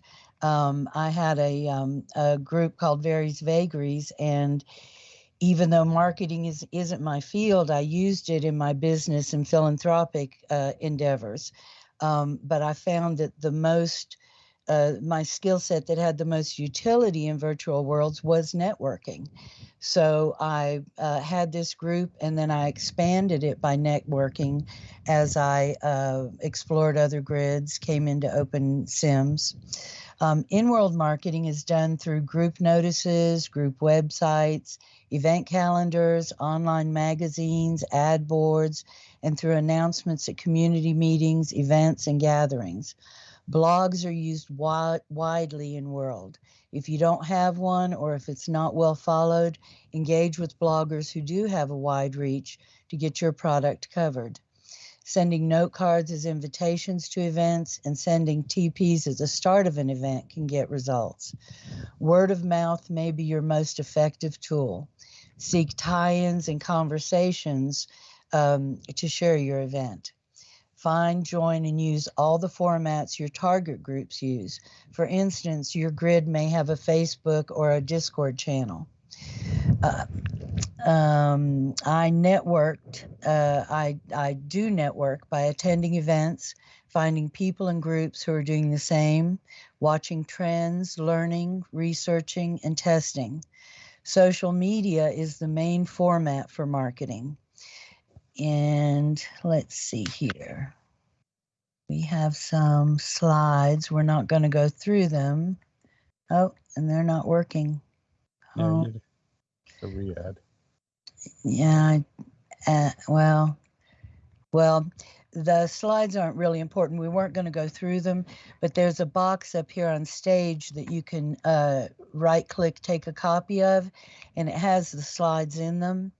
There's only one slide that I really wanted to point out, and that is the age demographics.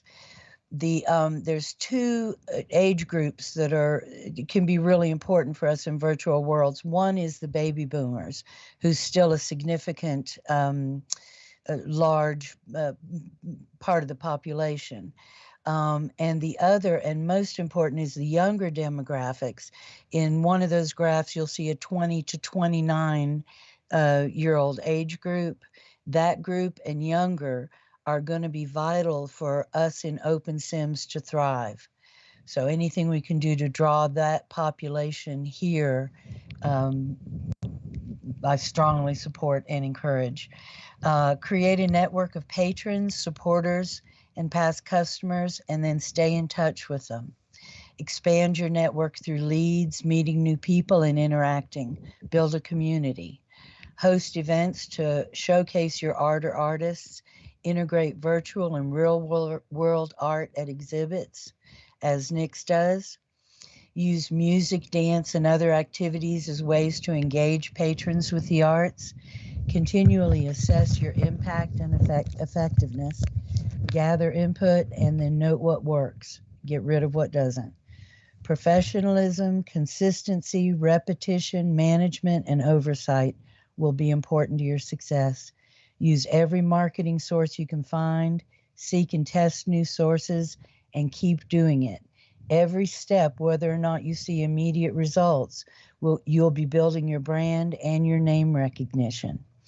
And in closing, I'd like to thank you and let me invite you to Nix's current exhibition called Immersive One at Pangea. And please take a box on the stage. There's one in front of my podium and his. And thank you very much. Back to you, Nix. Thank you, Very, for look at virtual and social media applications to facilitate the transfer of art across the digital divide. I'm going to bang this speakeasy and get all the first section out. Give me a second on that, please. At least it'll be in your chat if you want to see it till I get to the second part. Almost there. Thank you for bearing with us. This is new, and I didn't know that I should have reloaded the HUD before I came on. I've actually been wearing it for 2 days, not wanting to make any mistakes with it. All right, we're almost there. Hang on.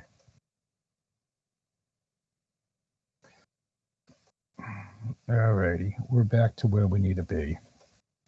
All right.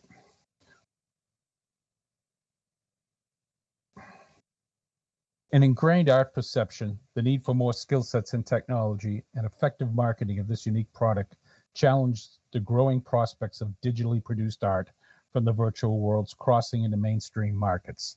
Numerous attempts in related formats have produced preliminary results from NFTs, machinimas, and tries to develop easy access virtual platform experiences. Hyper-focus frontage limits positive exposure and integration into the contemporary art market. Top-down commerce results in selective demands associated with the celebrity culture and the evolution of immersive style curated art events have indicated financially and culturally positive models. The collaboration of artist, curator, and patrons allows for an integrated development of this emerging art form. It demonstrates that art for the sake of art itself and the associated experiences of acceptance and ownership yields more significant influences on sponsors and consumers. Finally, social engagement nourishes the stimulus for approval into the burgeoning domain of the arts sector. Introducing virtualized arts with dynamic experiences cultivates media awareness and monetization potential. What Barry did on the internal part of this equation, the virtual world, was to create a buzz. I was able to take that and get bloggers to recognize me, virtual magazines to get to recognize me, and create a buzz that I was able to take and transfer over to the real life side and show individuals that this is what can be done. So by applying compelling storyboarding to all engaged is critical. However, co-mixing perspectives across several spheres of influence results in potential and critical decision points. Dedicated initial efforts to create virtual media of attention, communicating virtual to real life media, develops opportunity for real life art openings. Digital format display and gallery logistics infrastructure are critical. Artist curators and gallery community business creative models define potential possibilities and challenges. Engagement with artistic community and patron provides the last crucial metrics in this equation. Exhibiting virtual art is a new experience for many, yet it is a familiar concept based on the technology and ingrained dynamics associated with the art world. As a result, unique concept approaches and experiences are acceptable within the grounds of digital art programming. This format and approach provides community shared experiences across multiple demographics and fields.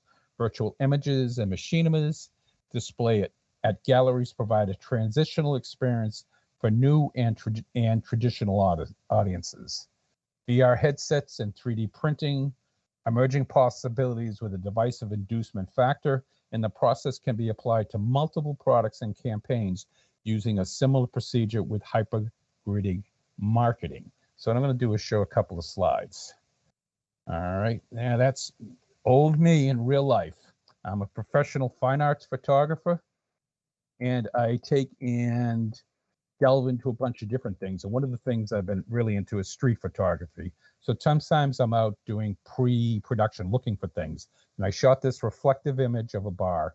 And when I noticed that I had a Day of the Dead figure over my right shoulder, and the color scheme in the reflection of the setup where liquor would go in the bar, it gave me the idea that maybe I could do a real life thing based on that photo. And what I came up with was for Dreams of the Dead, Soneros de Muertos.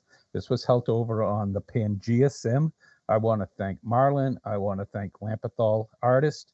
They have supported me strongly and allowed me to do this. So what I do is I build three-dimensional art pieces that go anywhere from several hundred meters across to over at Pangea. They're on a 4x4 VAR.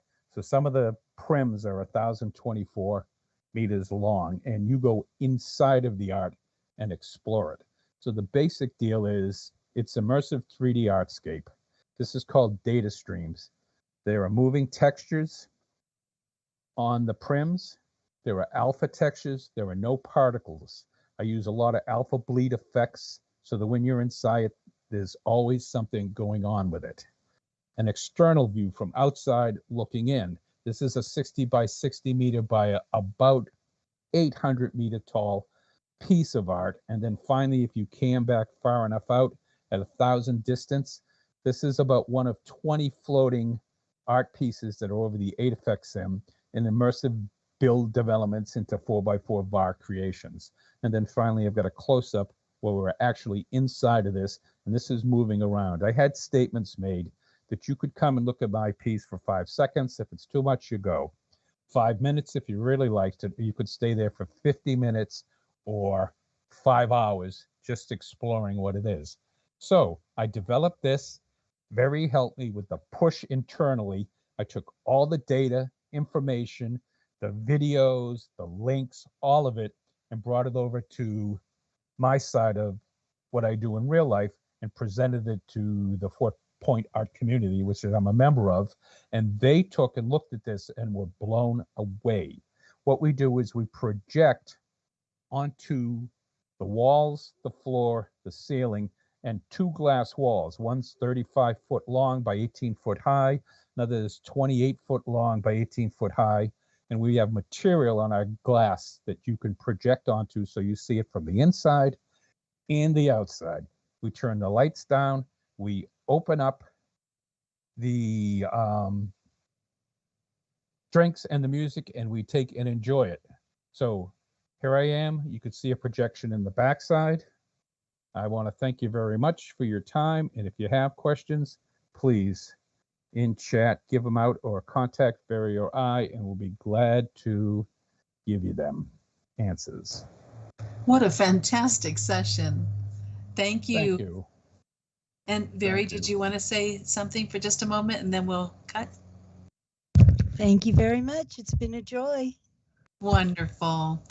And as a reminder to our audience, you will want to check out the conference.opensimulator.org to see what is coming up on the conference schedule. You won't want to miss our next session, which begins at 6 p.m. in this keynote region, and it's entitled, What Do Students and Teachers Do at the Metaverse?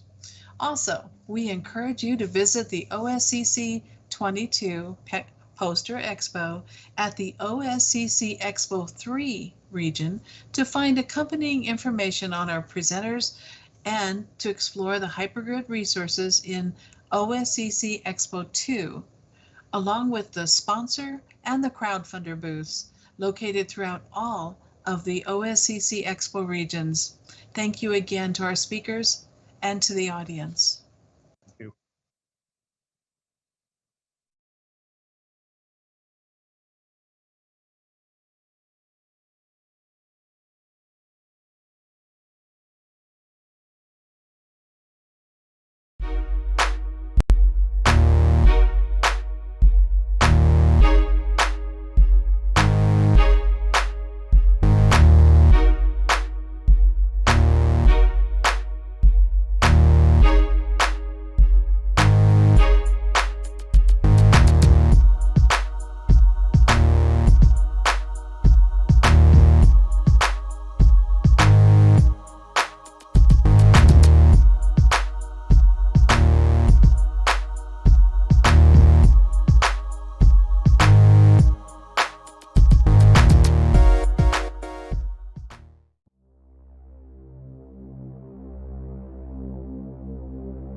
Hello, everyone, and welcome to the 6 o'clock and 6:30 session of 2022 Open Simulator Community Conference. You know, in this session, we are pleased to introduce the presentation, What Do Students and Teachers Do at Metaverse?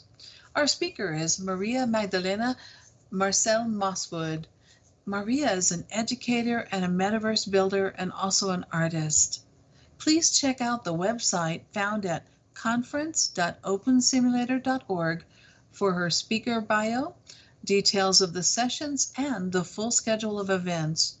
Now, the session is being live streamed and recorded, so if you have questions or comments during the session, you may send tweets to @OpenSimCC with the hashtag #OSCC22. Welcome, everyone. Let's begin the session.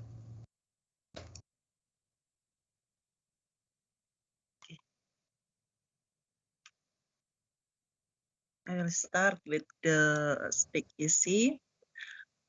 Okay. Good evening, everyone. My name is Maria Magdalena. Thank you, Lisena. Everyone, can you hear me? You sound great, Marcel. Go right ahead. Okay, good. And I manage a metaverse school named Sulubangsa Mulia. Please forgive me if my English is not good. I'll try my best to use the translator in my brain. Right now, we have about 20 students from the entire areas of Indonesia. They are middle and high school students. One reason why we only have a middle and high school is simply that we don't want younger kids to get in front of the computer for a long time. They still need to play outside, running, climbing, and else. It is so much fun to teach our students in the virtual world because we combine cyber pedagogy and gamification in our learning. Sulubangsa Mulia is a metaverse or virtual world school that is on a private server. So we don't have a physical building. We have 12 regions. 4 regions are merged as the main campus, 1 region for math, 1 region for science, 1 region for history, 1 region for dormitory and sandbox, 1 region for literature, 1 region for the community center, 1 region for the underwater lab, and 1 region for disaster simulator. We use Indonesia's national curriculum and deliver it in Bahasa Indonesia.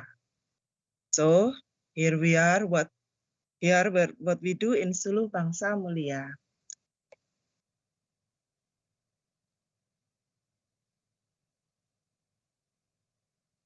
What teachers do at Metaverse. Teachers created syllabus and put them on the LMS, just like the other virtual school. Teachers brainstorm our ideas about gamification learning that we will use in the classroom. We have about 10 centimeter height paper stack full of gamification ideas. We use gamification as a way to make students think about a topic, such as an egg hunt to create a history timeline. Teachers meet up regularly in the virtual world to discuss the school's progress.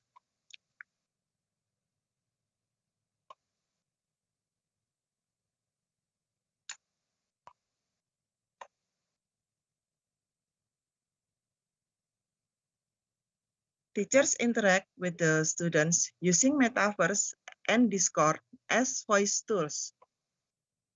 We believe that voice will have a better impact on the interpersonal relationship between students and their teachers rather than only chatting.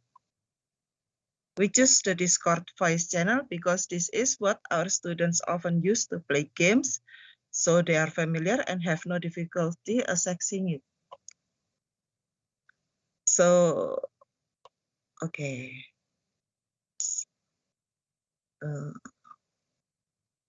Okay. Wait a second.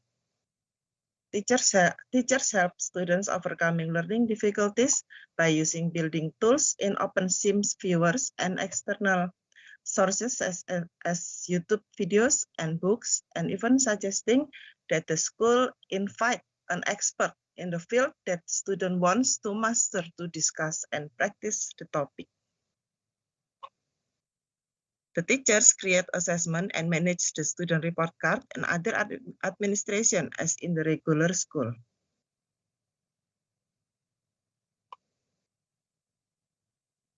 Now, what the students do in the metaverse? Students learn to build in the virtual world using the building tools in the viewer. Student learns through the games that teacher created. Students interact with other students to socialize, build, and collaborate. And students do the project with the other students.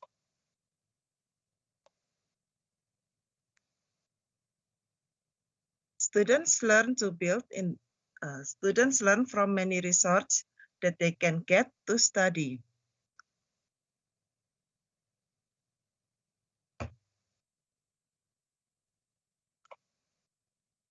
Whether it is videos, books, or ebooks, audio, journal, etc. The students who has enough amount of points will enjoy a dormitory room where they can show off their 3D or 2D work to their friends. They get points after doing assignment and progress in learning. Students are free to access the virtual world anytime to learn the social or socialize with friends. Students learn to respect other students and teachers in daily learning interaction in the virtual world, either through voice or chat, or the way they control their avatars. Okay. So this is the end of my presentation. We open our school's door for you to visit the Sulu Bangsa Mulia Metaverse School or to collaborate. Please contact me at marcelmoswood@gmail.com or Discord marcelmoswood number 9926. Okay, thank you for listening my presentation. You can ask a question or two at the chat, and I'll try my best to answer.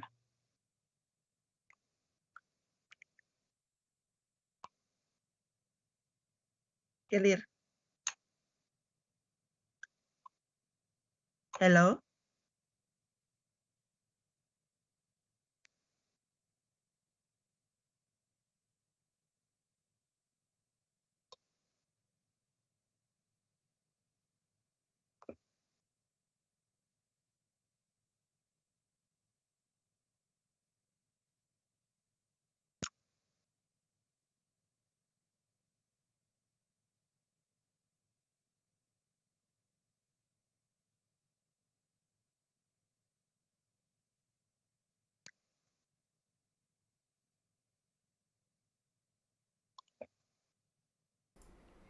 And I'm not seeing any any questions at the moment.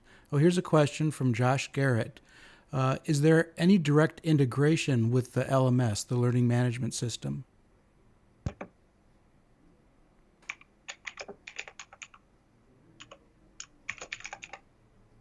I'm sorry, what was that? I was just reading questions, Lear. There's one question. Is there any direct integration with the Learning Management System? From Josh Garrett. Yes, Josh, we have LMS because of some of our students are traveler, and someday they don't have a good internet connection. So we have LMS that can be accessed through the regular internet connection.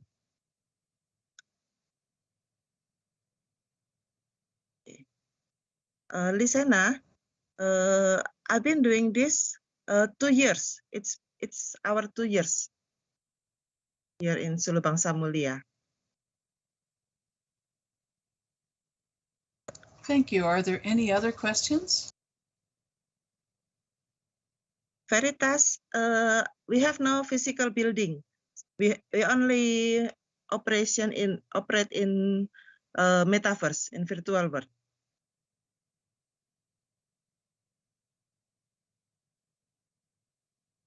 Yes, Ludel. We used to use Ludel, but now we use Moodle as our LMS. And Veritas, can anyone join your school, or is this affiliated with a university?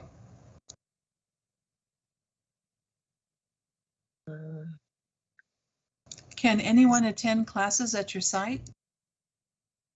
Yes, sure. But we only receive student from Indonesia who can speak Bahasa Indonesia, because we only use Bahasa Indonesia in our learning, daily learning.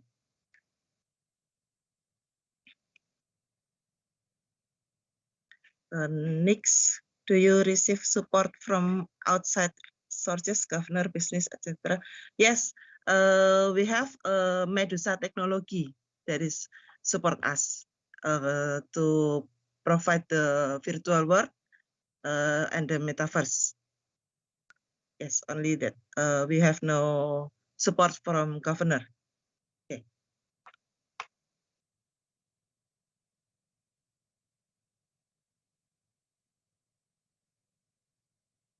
Is there any question?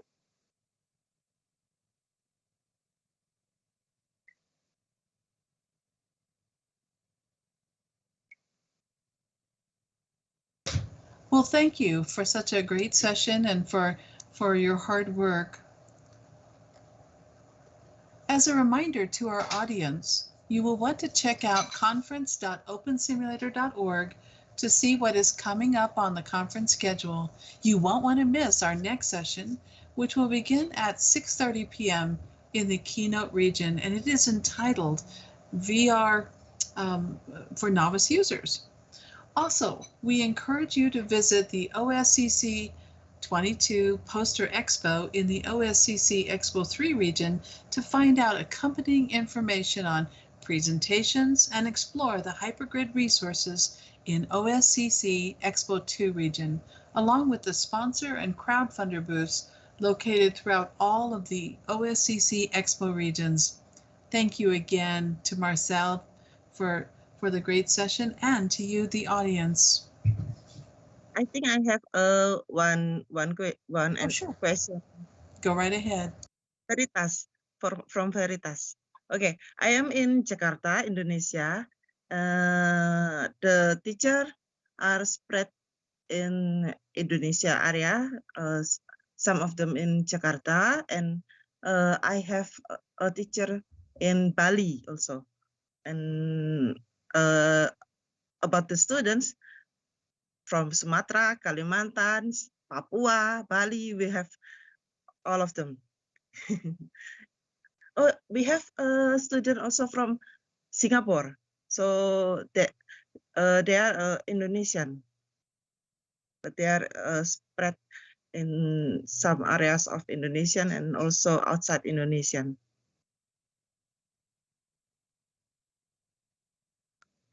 Unfortunate slogan was taken out SML. Yes. Sure. Thank you for those questions. Are there any others? We still have a few minutes. Okay. Thank you, Rachel. Yes, through this presentation, I want to show you that it is not impossible to build a school in metaverse. So we can reach more students from many countries in one school, in one virtual world. And we manage a system that is safe for them from outside people, and safe for them from bullying also. Well, that's wonderful. You know, we had a question come in from our organizing team. Rhiannon asks, what age groups how old are the students who are participating in your program? Excuse me, I can hear you. Sure. How old or what age are your students? Oh, they are vary from 10 until 16. They're middle school until high school. We don't teach primary. Well, that leads to another question. Do you have any issues with your curriculum as far as getting approval to teach on site? Our government, our rules, our country rules, have 3 paths on education. That is formal, non-formal, and informal. We Metaverse Sulu Bangsa Mulia is in non-formal path. So we have what is that? We independent how to decide what method we use. So the government cannot what is that?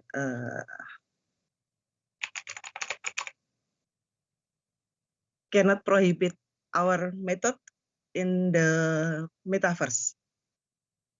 I hope you understand what I mean here. Yes, you said prohibit your method in the metaverse? Yeah. That's because we use the non-formal path. If we use the formal path, they are not allowed us to do this method, to do school only at metaverse. We should have a physical building such as like that. Lisa Laxton adds her question, what can we do to improve onboarding, which means bringing in new students?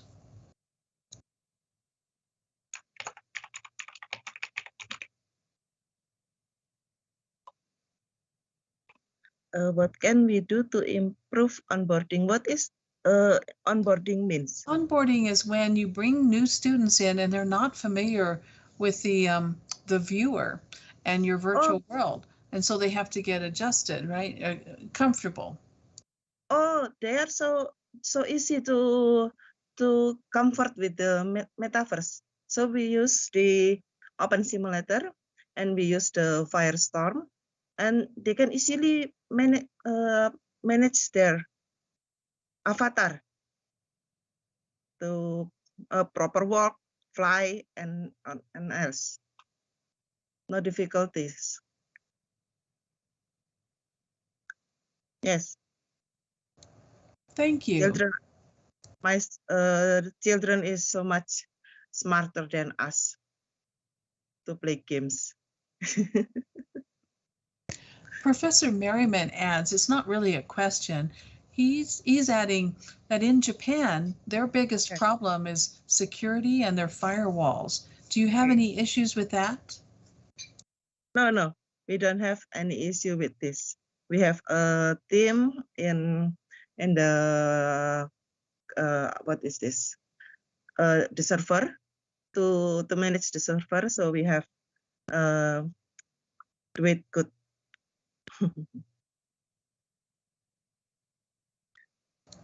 Well, thank you. Are there any last comments before we wrap?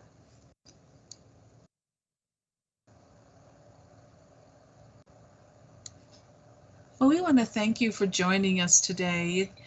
I know it's been a long day for you, and if you're in another part of the world, it's very late, and I'm so sorry. Yeah, sorry. I am in the GMT +7 here, so this is my work time. So sorry yes. for the late Well, at we the other appreciate side it. of Earth. I hope this will inspire you to spread the education everywhere. Absolutely. I love teaching in these spaces, and thank you for it. Well, our next session is VR for novice users. And we thank everyone, and we're going to take a short break and then move on to the next session. Thank you again to Marcel and to you, the audience. Thank you so much. Okay.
everyone, and welcome to the 6:30 p.m.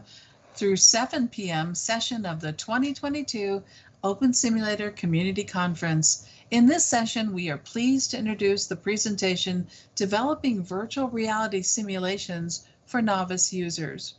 Our speaker is Rachel Umorin, and Rachel is an Associate Professor of Pediatrics, Adjunct Associate Professor of Healthcare Simulation Science and Global Health at the University of Washington.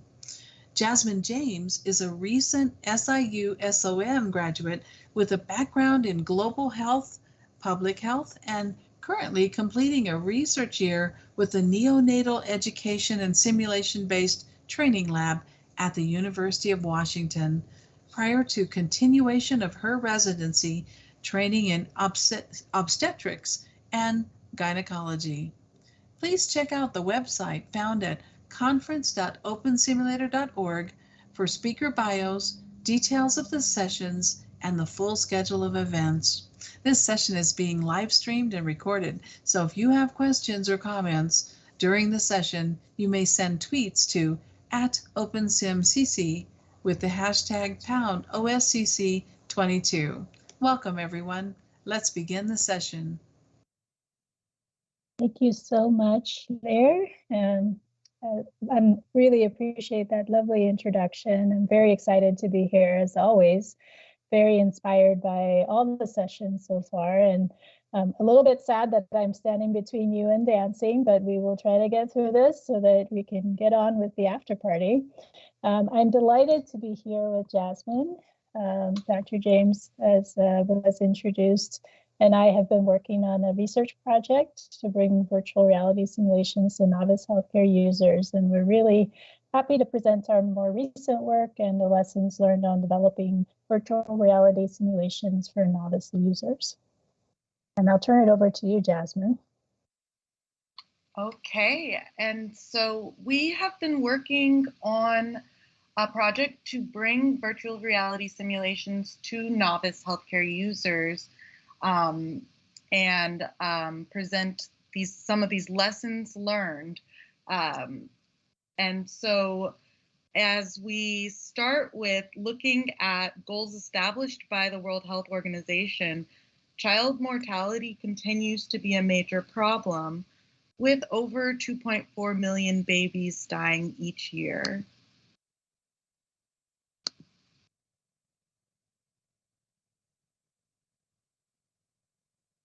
In our previous research, we have found that mobile virtual reality is an acceptable approach for healthcare professionals in low resource settings, and 99% of our survey respondents would like to have access to some form of online simulations.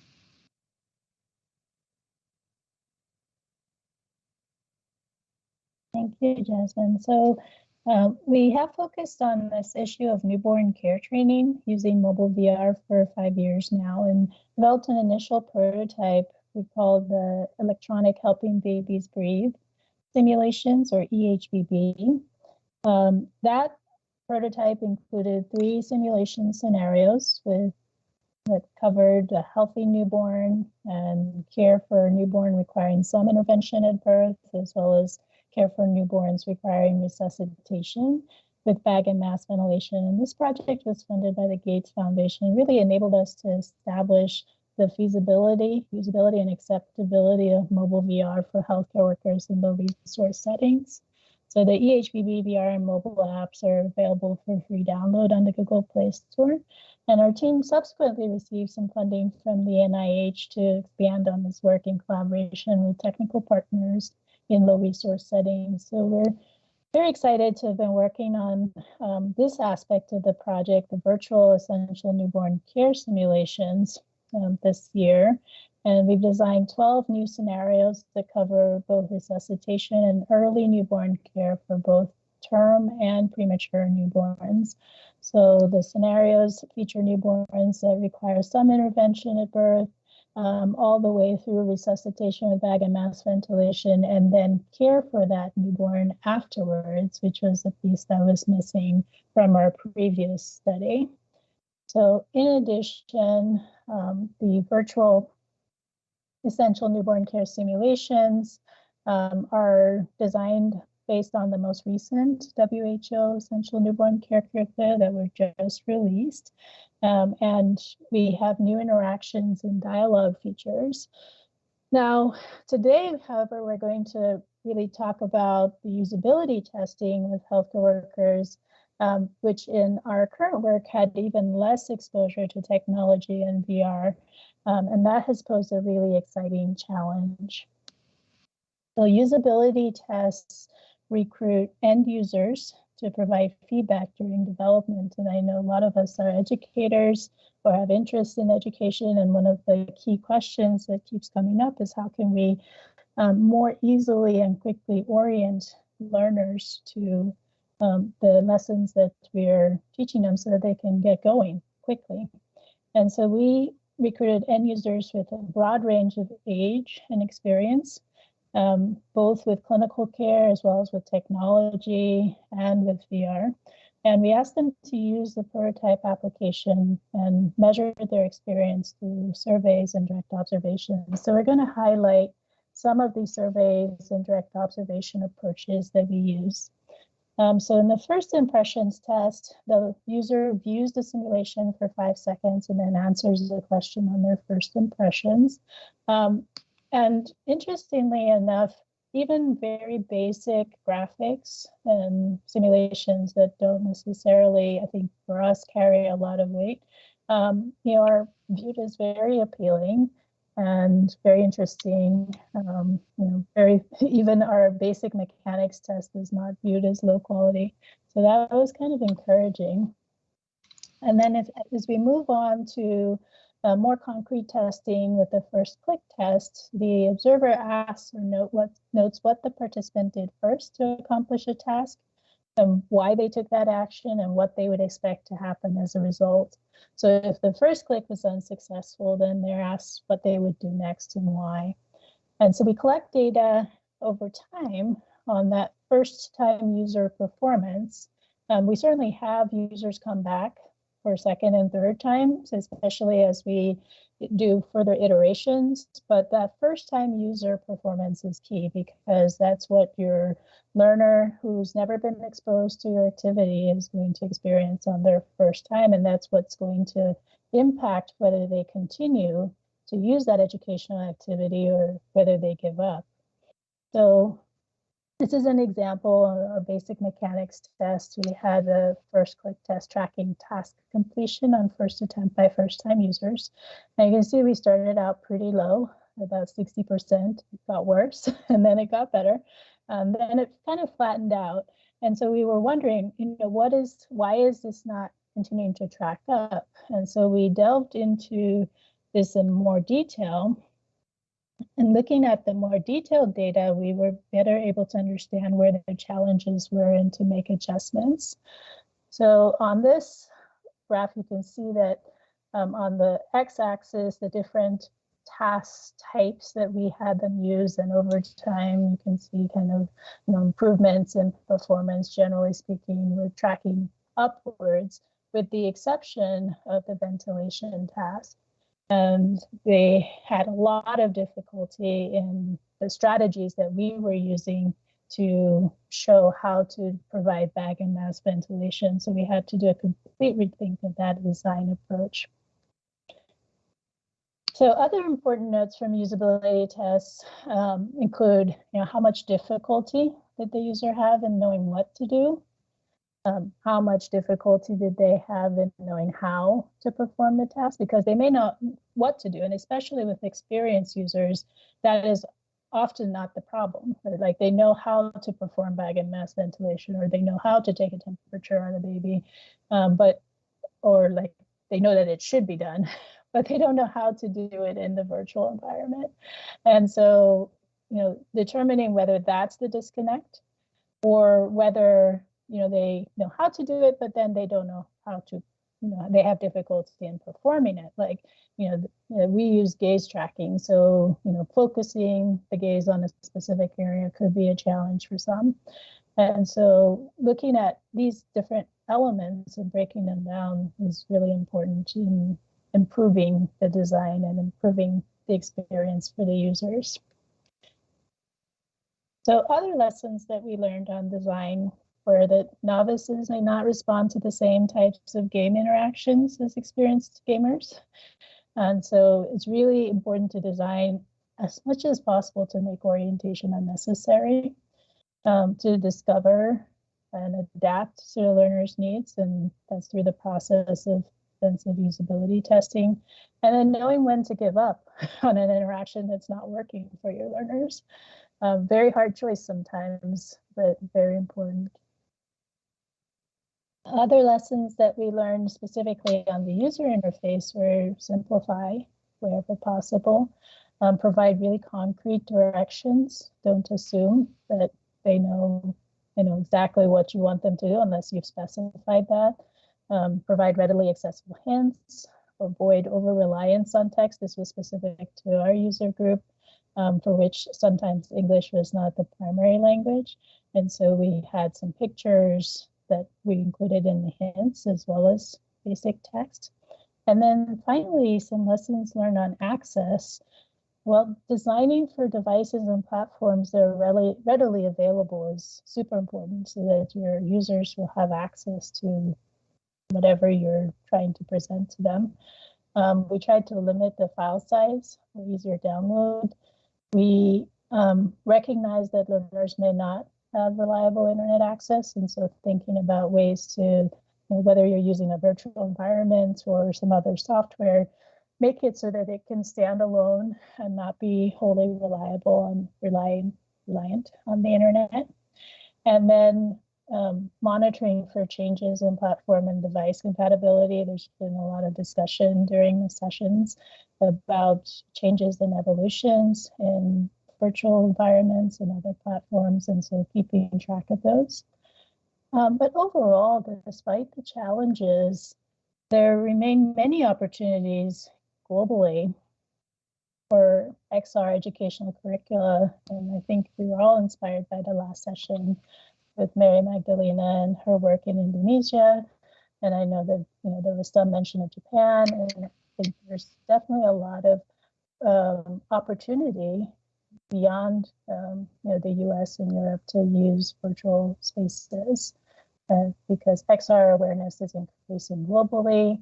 They're low-cost phones that are more VR capable. And again, we've used phones as our basic platform just because electricity is sometimes a challenge, and so having a device that can run on battery for a while and is easily accessible because a lot of people have one became very important to us. And internet is more accessible at less costs now than it ever has been, as well as institutional and tech partnerships that are more common. So overall, I'm very optimistic. I continue to be every year. Maybe that's why Lear has me round out the OSCC every year. It feels like I'm always the last session, but I'm always very optimistic about the future of virtual worlds and virtual simulations because I can see that we're in this for the long haul. And so I will, with that, turn it over to any questions. Hey, well, thank you, Jasmine and Rachel, for such a great session. We have some questions. Let's see, one of the first ones is, did you design your own survey questionnaire or did you use a previously tested instrument? That's a great question. Thank you. Yeah, so the first click is a previously tested instrument. It's validated for usability testing, as is the 5-second questionnaire. But we did have some additional questions that were specific to the tasks that we had them provide to do. I think we ultimately had close to 20 tasks. And then, with each of those tasks, we employed the first click questionnaire, but also these additional questions that I shared about how much difficulty the user have in knowing what to do, how to perform the task, and then performing the task. And we found that to the responses to those questions to be quite illuminating. Thank you. The other, I will say there are many more usability surveys. We didn't put them all in due to time constraints, but there's the system usability scale, there's a NASA TLX. And so they're depending on your tool and what you're trying to measure, there are a number of validated tests out there that you can use. Absolutely. I've used the QUIS out of the University of Maryland a few times. I don't know if you know this, I teach human-computer interaction and usability testing. So I love it. Yeah. And then Stranger asks, what, let's see, how much of your design was 100% in-world? In other words, was your design 100% in-world? And or how much of it did you have to do with like video over YouTube or any pre-recorded stuff? I would say, so I may need to further understand that question to answer it properly, but I'll give a stab at it. So when we first started working in the space of neonatal care and resuscitation, we actually did do quite a bit of our initial prototyping in OpenSim.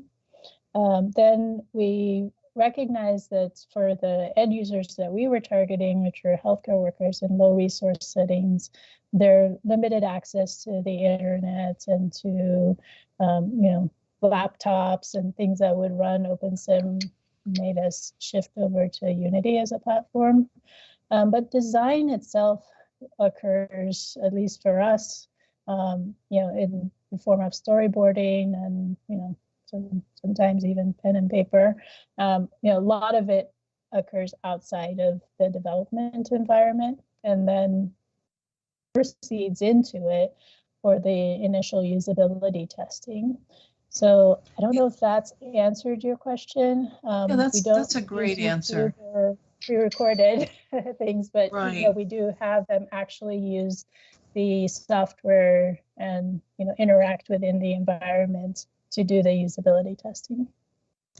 See, that's the difference between low fidelity prototypes and early testing for a formative design where you design a little bit of it, your storyboards, etc., something you can test on, but you don't have a lot of time in the development invested yet before you nail down some of your early decisions through testing. So that's a well-established approach. It's the later prototypes that you'll see actually in world and fully developed, and then you're testing, to see if